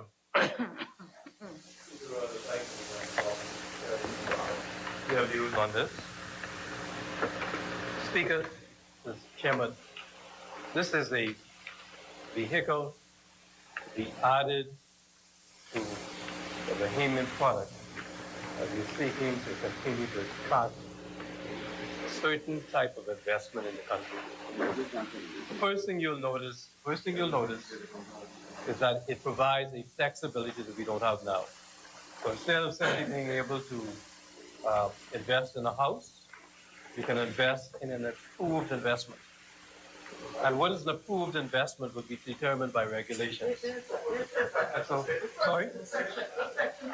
Made investments in the Bahamas of such a kind and in such an amount as may be prescribed. So they will be prescribed by regulations. I got him. Yeah, but Well, it has to be approved. Speaker, a prescribed investment. The government is going to, Kat, I didn't interrupt you, So they don't let you talk when you just have it in one year. Speaker, I didn't interrupt, even though I disagreed with both of them, I didn't interrupt any of them. But it's prescribed, it is going to be prescribed, which you can invest in this country. And this country requires the kind of funding in any number of industries that can be prescribed. That's the first thing, the flexibility. Third, they can purchase a residence and make the investment. So that's an additional aspect of flexibility. Some of the beauty of this legislation, Mr. Speaker, are found in the next section, subsection 2 and 3, 2A, because that section provides checks. You see, under the current legislation, I could come and buy a $750,000 house today. I can get the immigration approvals, and then I can flip the house. I can sell it and maintain what I have. This provision here says that you must maintain ownership of the residence or qualifying investment at a value not less than the value prescribed by the minister in accordance with subsection 1 for a minimum of 10 years. And that requires the stability that this legislation provides. Secondly, every 10 years, you must file a declaration confirming that in all material respects, the information that you provided on your application remains unchanged. So we want to be able to get those people who are going to come to the Bahamas, who are going to invest the amount of money required, and then stay here. Well, stay here spend a certain amount of time in the Bahamas each year, but also after 10 years, they're going to have that investment still in the Bahamas, and they're going to be able to certify that that investment is still in the Bahamas. Those are the provisions of the law that are so important to provide stability for our country, provide security. Mr. Speaker, I've spoken about the issues that provide stability. I have two seniors on the other side who have indicated that they won't support it, but I hope that after explaining this and them considering what I've said, that they will change their minds. Thank you, Mr. Speaker. It's been moved and yes. What I want to point out to the minister is that the current policy is transparent. Everybody knows what it is. This is now telling us that there is going to be, in some later scenario, some flexibility. That's the word that was used. Flexibility. I don't want flexibility for a government. It should be transparent as to who qualifies and who does not qualify. Because today, A may qualify with a lesser amount, and B may not qualify for greater amount.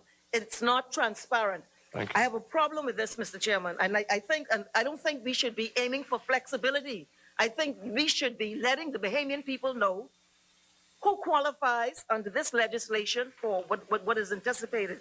Furthermore, when you say the investments of such kind and of such amount as may be prescribed, we have an investment policy. And it has to be at least consistent with the investment policy. And that's what you should put that in here. You should say in here, in accordance with the investment policy, that is in force at the time. Okay, not as prescribed, because that you are now providing an out or a flexibility even on that issue. And so, no, I will not support this, and the record should reflect. Thank you, Anglison. 3 opportunities to speak. So I just want so we can conclude on you. You got 2. Flexibility means flexibility as to the investment, Mr. Speaker. That's what it means. That's all it means. So instead of me saying I can only buy a house, I can come in the Bahamas and I can make an investment in this country that can cause Bahamians to be employed, that can cause development to happen in our country. I have the option now, and you have, and all over the world now, Mr. Speaker, all over the world, countries are realizing that you can become another Silicon Valley. You can create enterprises with funds coming into the country to employ persons. And so the whole idea behind this is to create that flexibility as to the investment itself. That is what our country requires. The clarity will be as prescribed, and the legislation says that. You know, Mr. Speaker, the later we get at night, the more fun this Parliament becomes. I understand that. So, Mr. Speaker. Yes, let's sum it up, Kabika. The wonderful thing about our Parliament is that we can have these disagreements. Yes. We can have policy disagreements. But the government is determined that we're going to start moving ahead now and provide opportunities in this country that Bahamians can profit from. And that is why we're bringing this legislation. Thank you. It's being moved and seconded that clause 2 and 3 of the bill be agreed. As many members are in favor, remain seated. Those opposing will rise. Clause 2 and 3 of the bill is agreed. Mr. Chair, I move that the bill in its entirety be agreed. It's being moved and seconded. Can I have a seconder, please? Second. It's being moved and seconded that the bill in its entirety be agreed. The bill is agreed in its entirety. Mr. Chair, the Provisional Employment Incentive Program Bill 2021, I move that the long title of bill for an act to authorize the provisional credit of value-added tax and business license tax to enable businesses to increase staff employment levels be agreed. Second. It's been moved and seconded that the long title of the bill be agreed. As many members are in favor remain seated. Those opposing will rise. The long title of the bill is agreed. This the provisional employment incentive. program bill, 2021. Mr. Chair, I move that the short title and commencement be agreed. Second. It's been moved and seconded that the short title and commencement of the bill be agreed. As many members that are in favor remain seated. Those opposing will rise. The short title and commencement of the bill is agreed. Mr. Chair, I move that clauses 2 through 8 be agreed. Second. It's been moved and seconded that clause 2 through 8 of the bill be agreed. As many members that are in favor remain seated. Those opposing will rise. Clause 2 through 8 of the bill is agreed. Mr. Chair, I move that the bill in its entirety be agreed. Second. Being moved and seconded that the bill in its entirety be agreed. As many members that are in favor remain seated. Those opposing will rise. The bill is agreed in its entirety. Mr. Chair, the Spirits and Beers Manufacturing Amendment Bill 2021, I move that the long title of bill for an act to amend the Spirits and Beer Manufacturing Act be agreed. It's being moved and seconded that the long title of the bill be agreed. As many members that are in favor remain seated. Those opposing will rise. The long title of the bill is agreed. Mr. Speaker, I move that the short title and commencement be agreed. Second. It's being moved and seconded that the short title and commencement of the bill be agreed. Many members that are in favor remain seated. Those opposed will rise. The short title and commencement of the bill is agreed. Mr. Chair, I move that clauses 2 through 4 of the bill be agreed. Second. It's been moved and seconded that clause 2 through 4 of the bill be agreed. Many members that are in favor remain seated. Those opposed will rise. Clause 2 through 4 of the bill is agreed. Mr. Chair, I move that the bill in its entirety be agreed. Second. It's been moved and seconded that the bill in its entirety be agreed. As many members that are in favor remain seated. Those opposed will rise. The bill is agreed in its entirety. Public Finance Management Amendment Bill 2021, Mr. Chair, I move that the long title, a bill for an act to amend the Public Finance Management Act to empower the Financial Secretary to authorize parties to collect taxes and arrears, be agreed. Second. Being moved and seconded that the long title of the bill be agreed. As many members that are in favor remain seated. Those opposed will rise. The long title of the bill is agreed. Mr. Chair, I move that the short title and commencement be agreed. Second. Being moved and seconded that the short title and the commencement of the bill be agreed. As many members that are in favor remain seated. Those opposing will rise. The short title and commencement of the bill is agreed. Mr. Chair, I move that clauses 2 through 4 be agreed.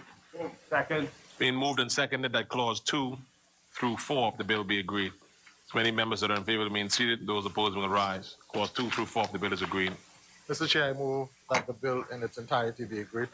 Second. It's been moved and seconded that the bill in its entirety be agreed. As many members that are in favor remain seated. Those opposing will rise. The bill is agreed in its entirety. Mr. Chair, I move that the Real Property Tax Amendment Bill 2021, I move that the long title, a bill for an act to amend the Real Property Tax Act, be agreed. Second. Being moved and seconded that the long title of the bill be agreed. As many members that are in favor of being seated, those opposing will rise. The long title of the bill is agreed. Mr. Chair, I move that the short title and commencement be agreed. Second. Being moved and seconded that the short title and commencement of the bill be agreed. As many members that are in favor remain seated, those opposing will rise. The short title and commencement of the bill is agreed. Mr. Chair, I move that clauses 2 through 5 of the bill be agreed. Second. Being moved and seconded that clause 2 through 5 of the bill be agreed. As many members in favor remain seated, those opposing will rise. Clause 2 through 5 of the bill is agreed. Mr. Chair, I move that the bill in its entirety be agreed. Second. Being moved and seconded that the bill in its entirety be agreed. As many members that are in favor remain seated, those opposing will rise. The bill is agreed in its entirety. Mr. Chair, Tax Appeal Commission Amendment Bill 2021, I move that the long title, a bill for an act to amend the Tax Appeal Commission Act, be agreed. Second. Being moved and seconded that the long title of the bill be agreed. As many members in favor remain seated, those opposing will rise. The long title of the bill is agreed. Mr. Chair, I move that the short title be agreed. Second. Being moved and seconded that the short title of the bill be agreed. As many members that are in favor remain seated, those opposing will rise. The short title and commencement of the bill is agreed. Mr. Chair, I move that clauses 2 and 3 be agreed. Second. Being moved and seconded that clause 2 and 3 of the bill be agreed. As many members that are in favor remain seated, those opposing will rise. Clause 2 and 3 of the bill is agreed. Mr. Chair, I move that the bill in its entirety be agreed.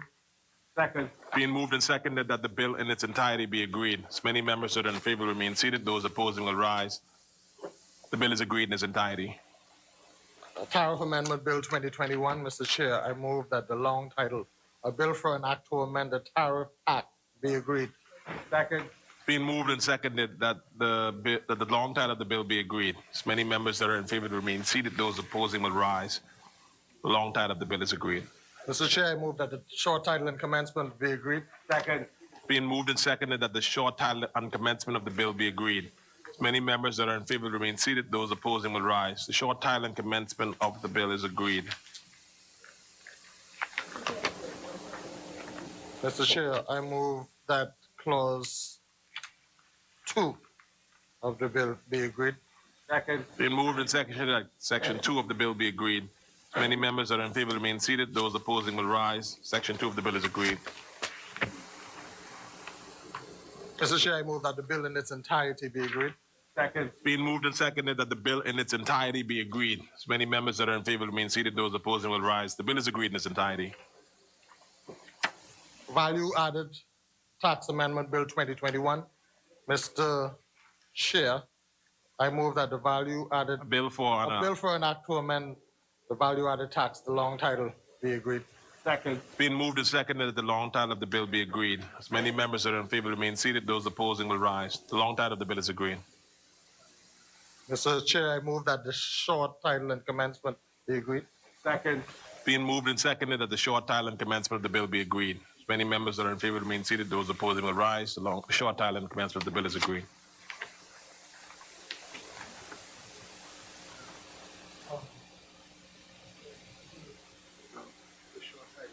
Mr. Chair, I want to backtrack and make an amendment to the short title. Who's going to move the amendment? This is a value added tax amendment bill 2021. We're reverting back to the short title and commencement. As many, the chair recognizes the member for Yamakura. Mr. Speaker, I rise and move the following amendment to clause 1 in the following terms. Yes, Yamakura. In clause 1, delete subclause 2 and substitute the following. 2, subject to the subsection 3, this act shall come into operation on the first day of July 2021. 3, subsection 11 of this act shall come into operation on the first day of August 2021. Second.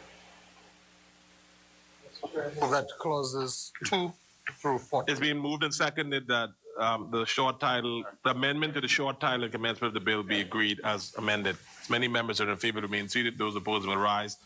The short title and commencement as amended is agreed. Thank you, Mr. Chair. I move that clauses 2 through 14 be agreed. Second. Being moved and seconded that clause 2 through 3 of the bill be agreed. As many members, 2 through 14, of the bill be agreed. As many members are in favor remain seated. Those opposing will rise. Clause 2 through 14 of the bill is agreed. Mr. Chair, I move that the bill in its entirety. No, I will move and then he will counter move the amendment. Getting this together. Mr. Chair, I move that the bill in its entirety be agreed. Second. The chair recognizes the member for Yamakura. Speaker, I rise. Okay. I rise and move the following amendment in the following terms. Insert immediately after clause 14 the following new clause 15 transitional. Any supply of real property that takes place before the commencement of section 11 shall be subject to the provisions of section 11, where the value added tax due and payable for the supply is not paid before the commencement of section 11. Second. It's being moved and seconded that the bill be agreed in its entirety as amended. As many members are in favor remain seated. Those opposing will rise. The bill is agreed in its entirety as amended.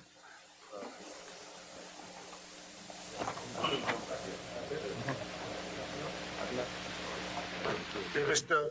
That's all of them? That's all the bills. David? Let's check before we come out of committee of the whole. Yeah, we did the spirits. We did the tariff as well, I believe. We did all of them. That's it? Mr. Deputy, I do now move that the Speaker takes the chair. It's being moved.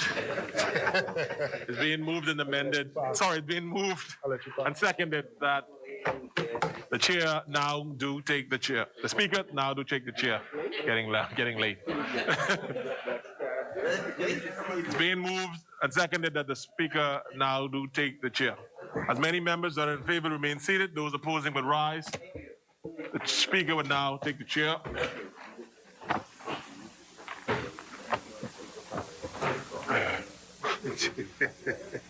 We're going to get those resolutions. David, we need 2 resolutions.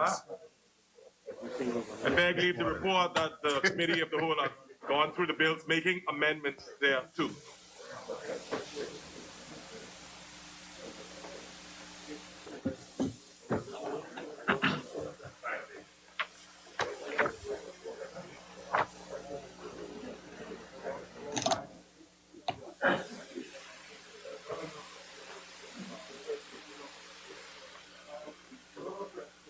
Honorable members, the Deputy Leader and Chairman of the Committee of the Whole House has reported that the Whole House has gone through the compendium of bills, making amendments thereto.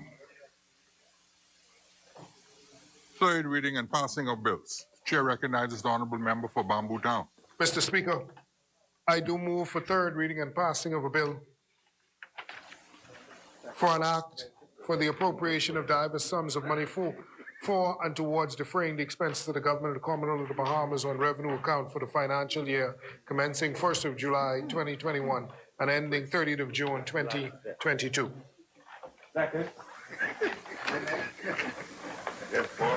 Honorable members, it has been moved and seconded that the following bill be read for a third time and pass. A bill for an act for the appropriation of diverse sums of money for and towards defraying the expense. That is the one you're doing? The expenses? Yes. Expenses of the government of the Commonwealth of the Bahamas on the revenue account for the financial year commencing the 1st of July 2021 and ending on the 30th of June 2022. As many members that are in favor will remain seated, those who oppose will stand. Order that the bill be read for a third time. Of money for and towards defraying the expenses of the government of the Commonwealth of the Bahamas on revenue account for the financial year commencing 1st of July 2021 and ending the 30th of June 2022.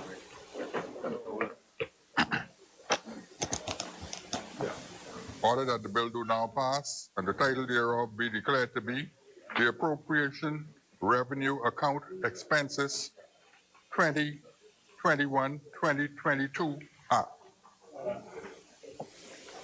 Mr. Speaker, thank you, colleagues, for holding. For the third reading and passing of bills. The Chair recognizes the Honorable Member for Bamboo Town. Thank you, Mr. Speaker. Thank you, colleagues, for holding for the applause. We're going to go through all 18 of the bills, pass all of them. Well, it is 17 now, 16 plus the revenue and capital. Mr. Speaker, I move for third reading and passing of a bill for an act for the appropriation of diverse sums of money for and towards defraying the expenses of the government of the Commonwealth of the Bahamas on revenue account for the financial year commencing 1st of July 2021 and ending the 30th of June 20. Honorable Member, I think that's the same one we just did. It's the same one? Yes. Mr. Speaker, I need to move to the Capitol. Yes. Mr. Speaker, I move for third reading and passing of a bill for an act for the appropriation of the sums of $372,423,052 for and towards defraying the expenses of the government of the Commonwealth of the Bahamas for capital development for the financial year ending 30th of June 2022. Honorable members, it has been moved and seconded that the following bill be read for a third time and pass. A bill for an act for the appropriation of the sum of $372,423,052 for and towards defraying the expenses of the government of the Commonwealth of the Bahamas for capital development for the financial year ending the 30th of June 2022.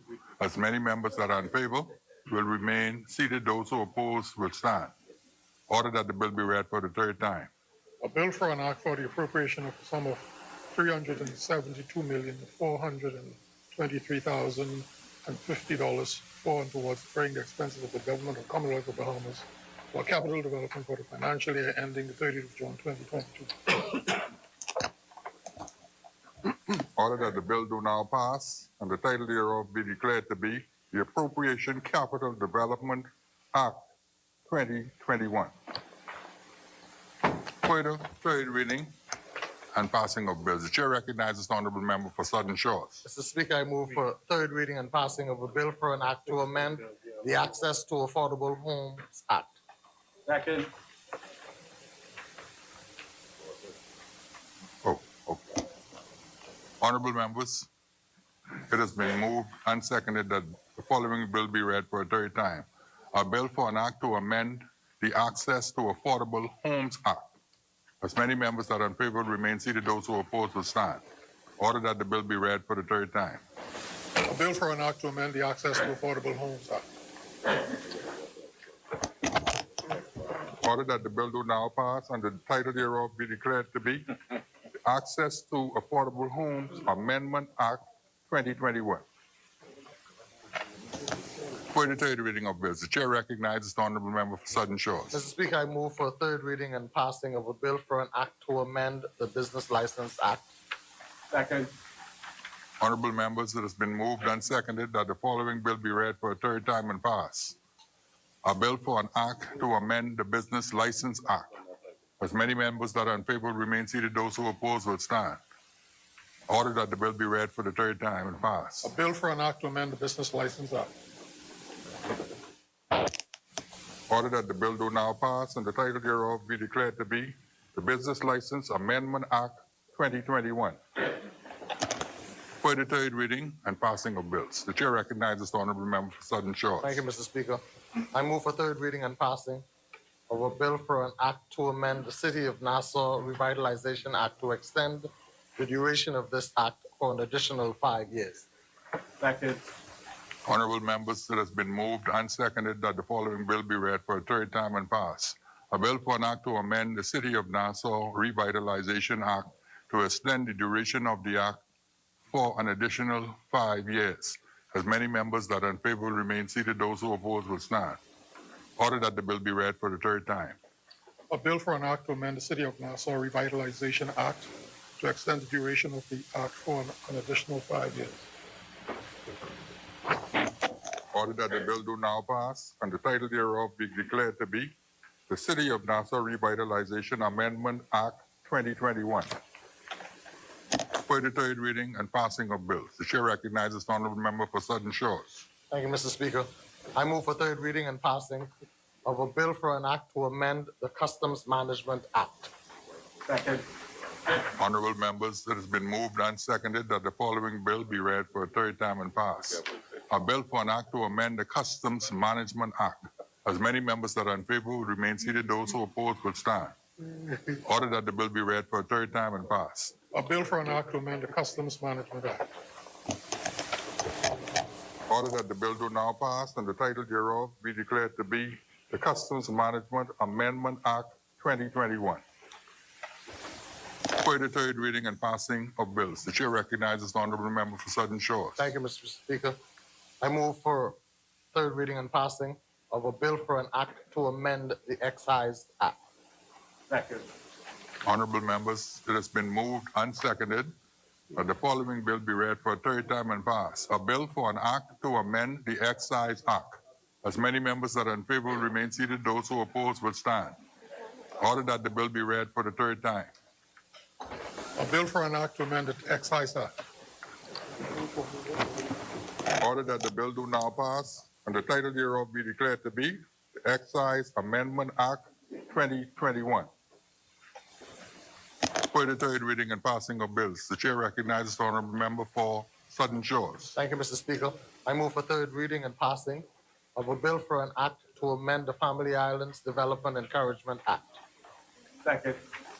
Honorable members, it has been moved and seconded that the following bill be read for a third time and pass.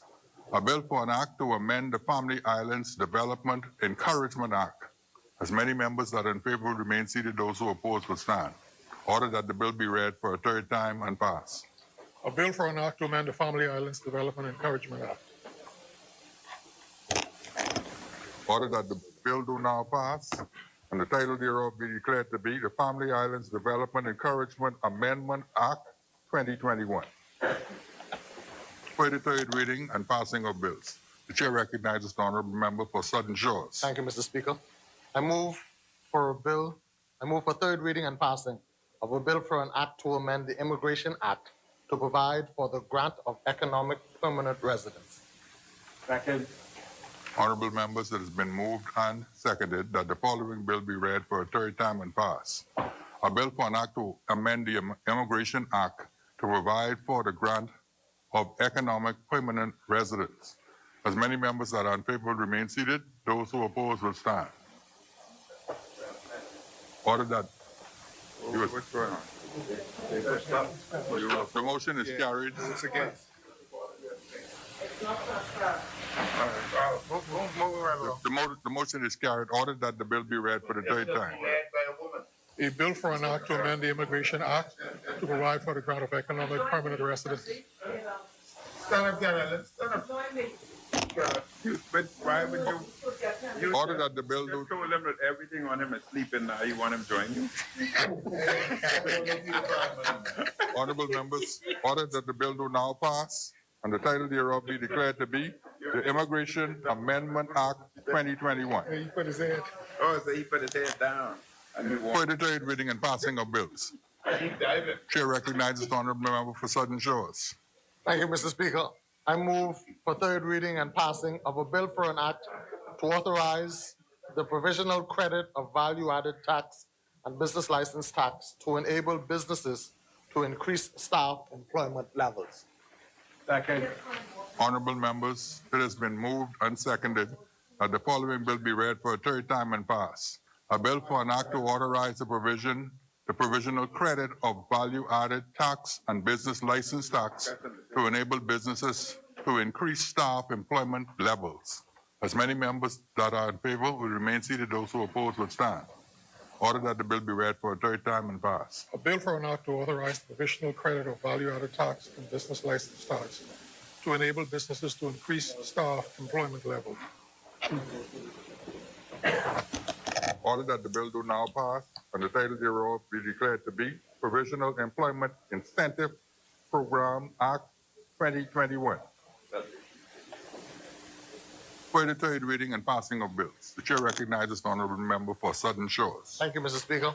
I move for a third reading and passing of a bill for an act to amend the Spirits and Beer Manufacture Act. Second.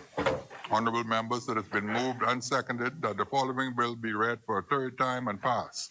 A bill for an act to amend the Spirits and Beer Manufacture Act. As many members that are in favor will remain seated. Those who oppose will stand. Order that the bill be read for a third time and pass. A bill for an act to amend the Spirits and Beer Manufacture Act. Order that the bill do now pass and the title thereof be declared to be the Spirits and Beer Manufacture Amendment Act 2021. For the third reading and passing of bills, the chair recognizes the honorable member for Southern Shores. Thank you, Mr. Speaker. I move for third reading and passing of a bill for an act to amend the Public Finance Management Act to empower the financial secretary to authorize third parties to collect taxes and arrears. Second. Honorable members, it has been moved and seconded that the following bill be read for a third time and pass. A bill for an act to amend the Public Finance Management Act to empower the financial secretary to authorize third parties to collect taxes and arrears. As many members that are in favor will remain seated. Those who oppose will stand. Order that the bill be read for a third time. A bill for an act to amend the Public Finance Management Act to empower the financial secretary to authorize third parties to collect taxes and arrears. Order that the bill do now pass and the title thereof be declared to be Public Finance Management Amendment Act 2021. For the third reading and passing of bills, The chair recognizes the honorable member for Southern Shores. Thank you, Mr. Speaker. I move for third reading and passing of a bill for an act to amend the Real Property Tax Act. Second. Honorable members, it has been moved and seconded that the following bill be read for a third time and passed. A bill for an act to amend the Real Property Tax Act. As many members that are in favor will remain seated, those who oppose will stand. Order that the bill be read for a third time and passed. A bill for an act to amend the Real Property Tax Act. Order that the bill do now pass and the title thereof be declared to be the Real Property Tax Amendment Act 2021. For the third reading and passing of bills, the chair recognizes the honorable member for Southern Shores. Thank you, Mr. Chair. I move for third reading and passing of a bill for an act to amend the Tax Appeal Commission Act. Second. Honorable members, it has been moved and seconded that the following bill be read for a third time and pass. A bill for an act to amend the Tax Appeal Commission Act. As many members that are in favor will remain seated, those who oppose will stand. Order that the bill be read for a third time and passed. A bill for an act to amend the Tax Appeal Commission Act. Order that the bill do now pass and the title thereof be declared to be Tax Appeal Commission Amendment Act 2021. For the third reading and passing of bills. The chair recognizes the honorable member for Southern Shores. Thank you, Mr. Speaker. I move for third reading and passing of a bill for an act to amend the Tariff Act. Second. Honorable members, it has been moved and seconded that the following bill be read for the third time and pass. A bill for an act to amend the Tariff Act. As many members that are in favor will remain seated, those who oppose will stand. Order that the bill be read for the third time. A bill for an act to amend the Tariff Act. Order that the bill do now pass and the title thereof be declared to be the Tariff Amendment Act 2021. For the third reading and passing of bills, the chair recognizes the honorable member for Southern Shores. Thank you, Mr. Speaker. I move for third reading and passing of a bill for an act to amend the Value Added Tax Act. Second. Honorable members, it has been moved and seconded that the following bill be read for a third time and pass. A bill for an act to amend the Value Added Tax Act. As many members that are in favor will remain seated, those who oppose will stand. Order that the bill be read for the third time.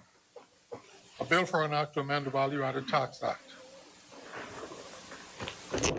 Order that the bill do now pass and the title thereof be declared to be Value Added Tax Amendment Act 2021.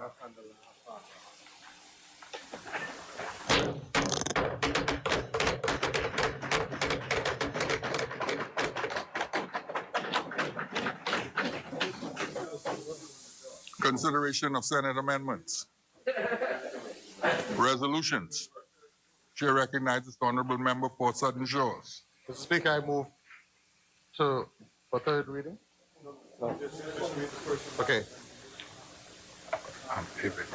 Mr. Speaker, whereas Article 129, subsection 1 of the Constitution requires the Minister of Finance before the end of each financial year to cause to be prepared annual estimates of revenue and expenditure for public services during the succeeding financial year, which shall be laid before the House of Assembly. Now, therefore, be it resolved that this House, 1, authorizes the Minister of Finance to raise the sum of $871,645,371 in such currency as the Minister may determine by way of loan or loans. And 2, authorize the Minister to raise such amount by way of a creation and issue of registered stock under Section 4 of the Bahamas Registered Stock Amendment Act, Chapter 362. B, loan agreement with banks, including commercial banks and international financial institutions on such terms as are mutually agreed. And C, the issue and sale of bonds under Section 3 of the Development Loans Act, Chapter 382. And 3, approves the proceeds of the said loans being used for the purposes of defraying expenditure in the 2021-2022 estimates of revenue and expenditure in excess of revenue. Second. Then He needs this for the second one. Okay.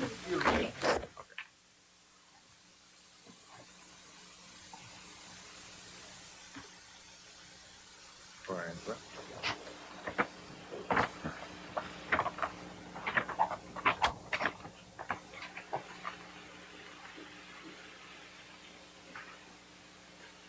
Honorable members, it's been moved and seconded that the following resolution be agreed. Whereas Article 129, subsection 1 of the Constitution requires the Minister of Finance before the end of each financial year to cause to be prepared annual estimates of revenue and expenditure for the public service during this preceding financial year, which shall be laid before the House of Assembly. Now, therefore, be it resolved. Now, therefore, be it resolved that this House approves the proceeds of the said loans being used for the purposes of defraying expenditure in the year 2021-2022 estimates of revenue and expenditure in excess of revenue. As many members that are in favor will remain seated. Those who oppose will stand.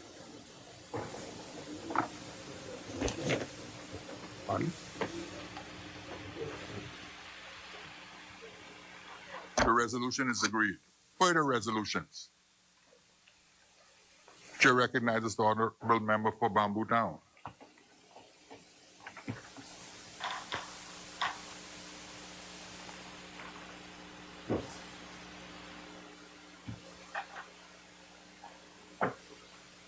Okay. Mr.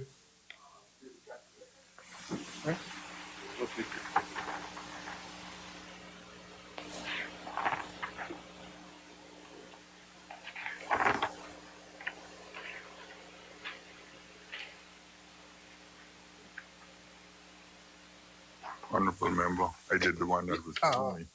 You did which one, Mr. Speaker? I did the one that was given me for, I think it was capital. Yeah, I think we did the revenue. That should have been the one that was done initially.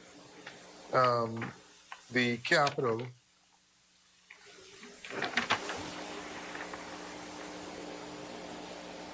Yeah. Mr. Speaker, we did the. That's the one that I know this is the one that you had, but this is not the one that the Speaker. Mr. Speaker, I do move that we actually, for the record, that we would do for the Hansard, that we would do the revenue, and then we'll come back with the capital so that we can get it right. Okay. Honorable members, it has been moved and seconded that the following resolution be agreed. Whereas Article 129, subsection 1 of the Constitution requires the Minister of Finance before the end of each financial year to cause to be prepared annual estimates of revenue and expenditure for public services during the succeeding financial year, which shall be laid before the House of Assembly. Now, therefore, be it resolved that this House approves the proceeds of the said loans being used for the purposes of defraying expenditure in the year 2021-2022 estimates or revenue and expenditure in excess of revenue. As many members that are in favor will remain seated. Those who oppose will stand. The resolution is agreed. Further resolutions. I move that the business of the House dispense for 5 minutes for humanitarian reasons. Second. 5 minutes for humanitarian reasons. You have a copy of the resolution? Honorable members, it has been moved and seconded that the business of this House suspends for 5 minutes. As many members that are in favor will remain seated, those who oppose will stand. The business of this House stands suspended for 5 minutes.